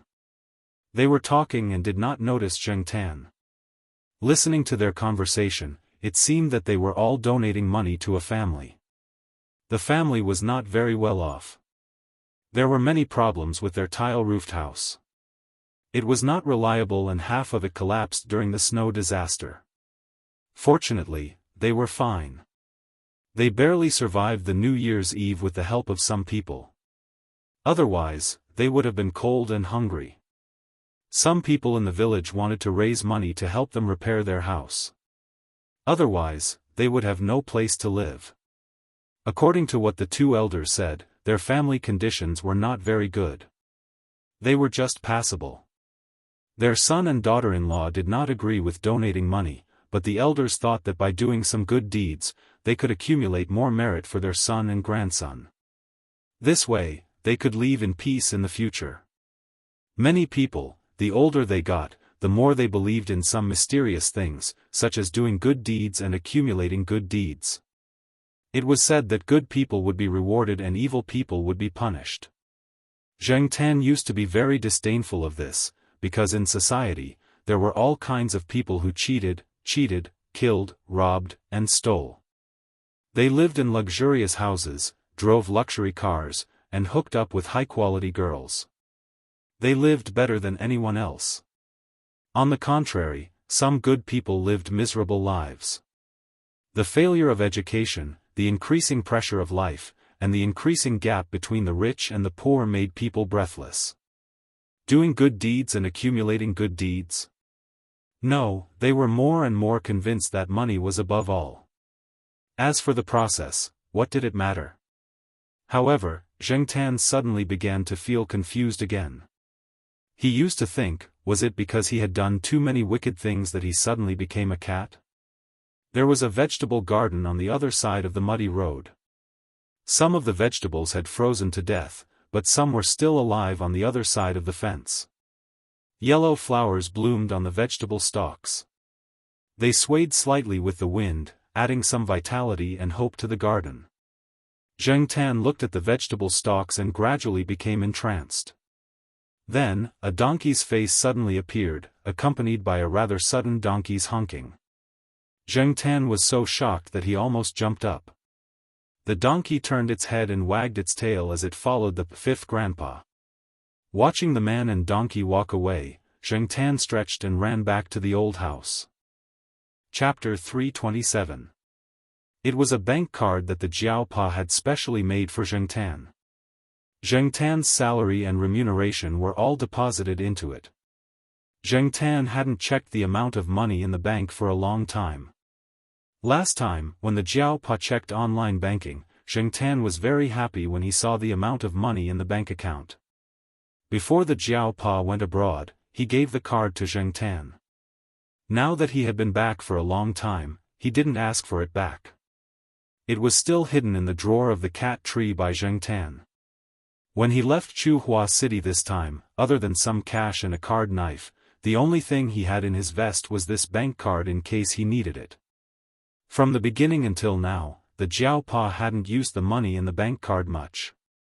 The money in the bank card might not be less than the money in his own salary card. However, the Jiaopa didn't expect Zheng Tan to bring the bank card out. What was the meaning of this? Putting the newspaper aside, the Jiaopa wasn't in a hurry to leave. He closed the door and dragged a chair over to sit down. Zheng Tan pushed the bank card that his hand was stepping on in front of the Jiaopa. The Jiaopa was puzzled. "You want to withdraw money?"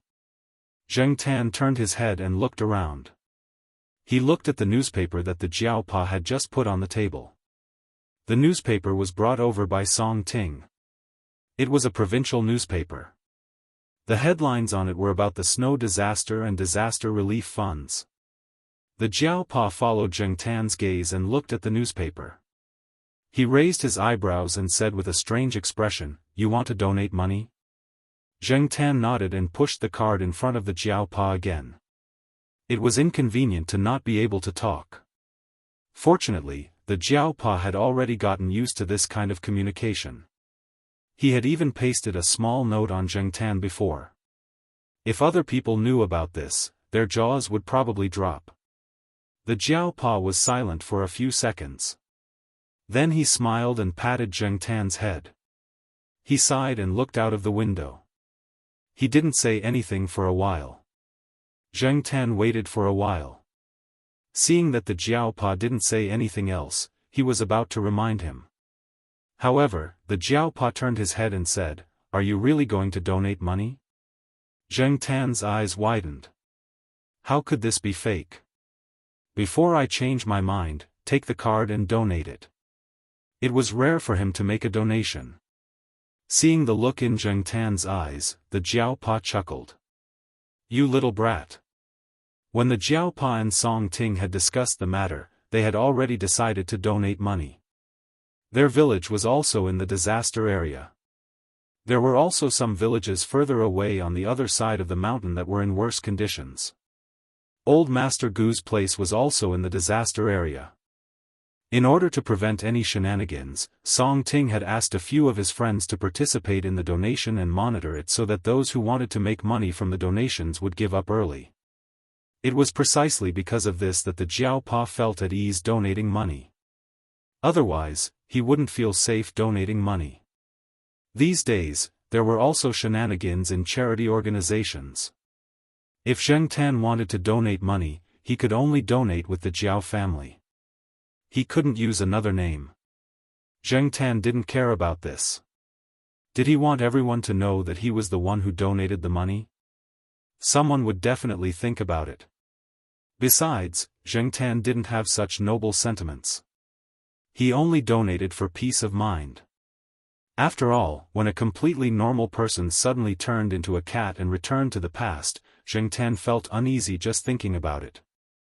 When he was sad, he would stare at his cat paws that were completely different from a human's. As for the donation, it didn't matter if other people knew about it or not. If it was really like what the old people said, that doing good deeds and accumulating good karma would bring about good karma, then when would he be able to return to his human form? Zheng Tan thought optimistically. This was also what Zheng Tan had been thinking about when the Jiao Pa came in just now. How much do you want to donate? The Jiao Pa asked again. Although the Jiao Pa had a plan in mind, he wanted to know Zheng Tan's opinion. When he asked, he raised his hand and took a large calculator from the table. He turned on the power switch and put it in front of Zheng Tan. This was the kind that the Grandpa Jiao and Grandma often used. When they bought it for the convenience of the two old people. It was the type with the big buttons that could be seen clearly. Zheng Tan stared at the calculator in front of him and raised his hand to press the button on the calculator.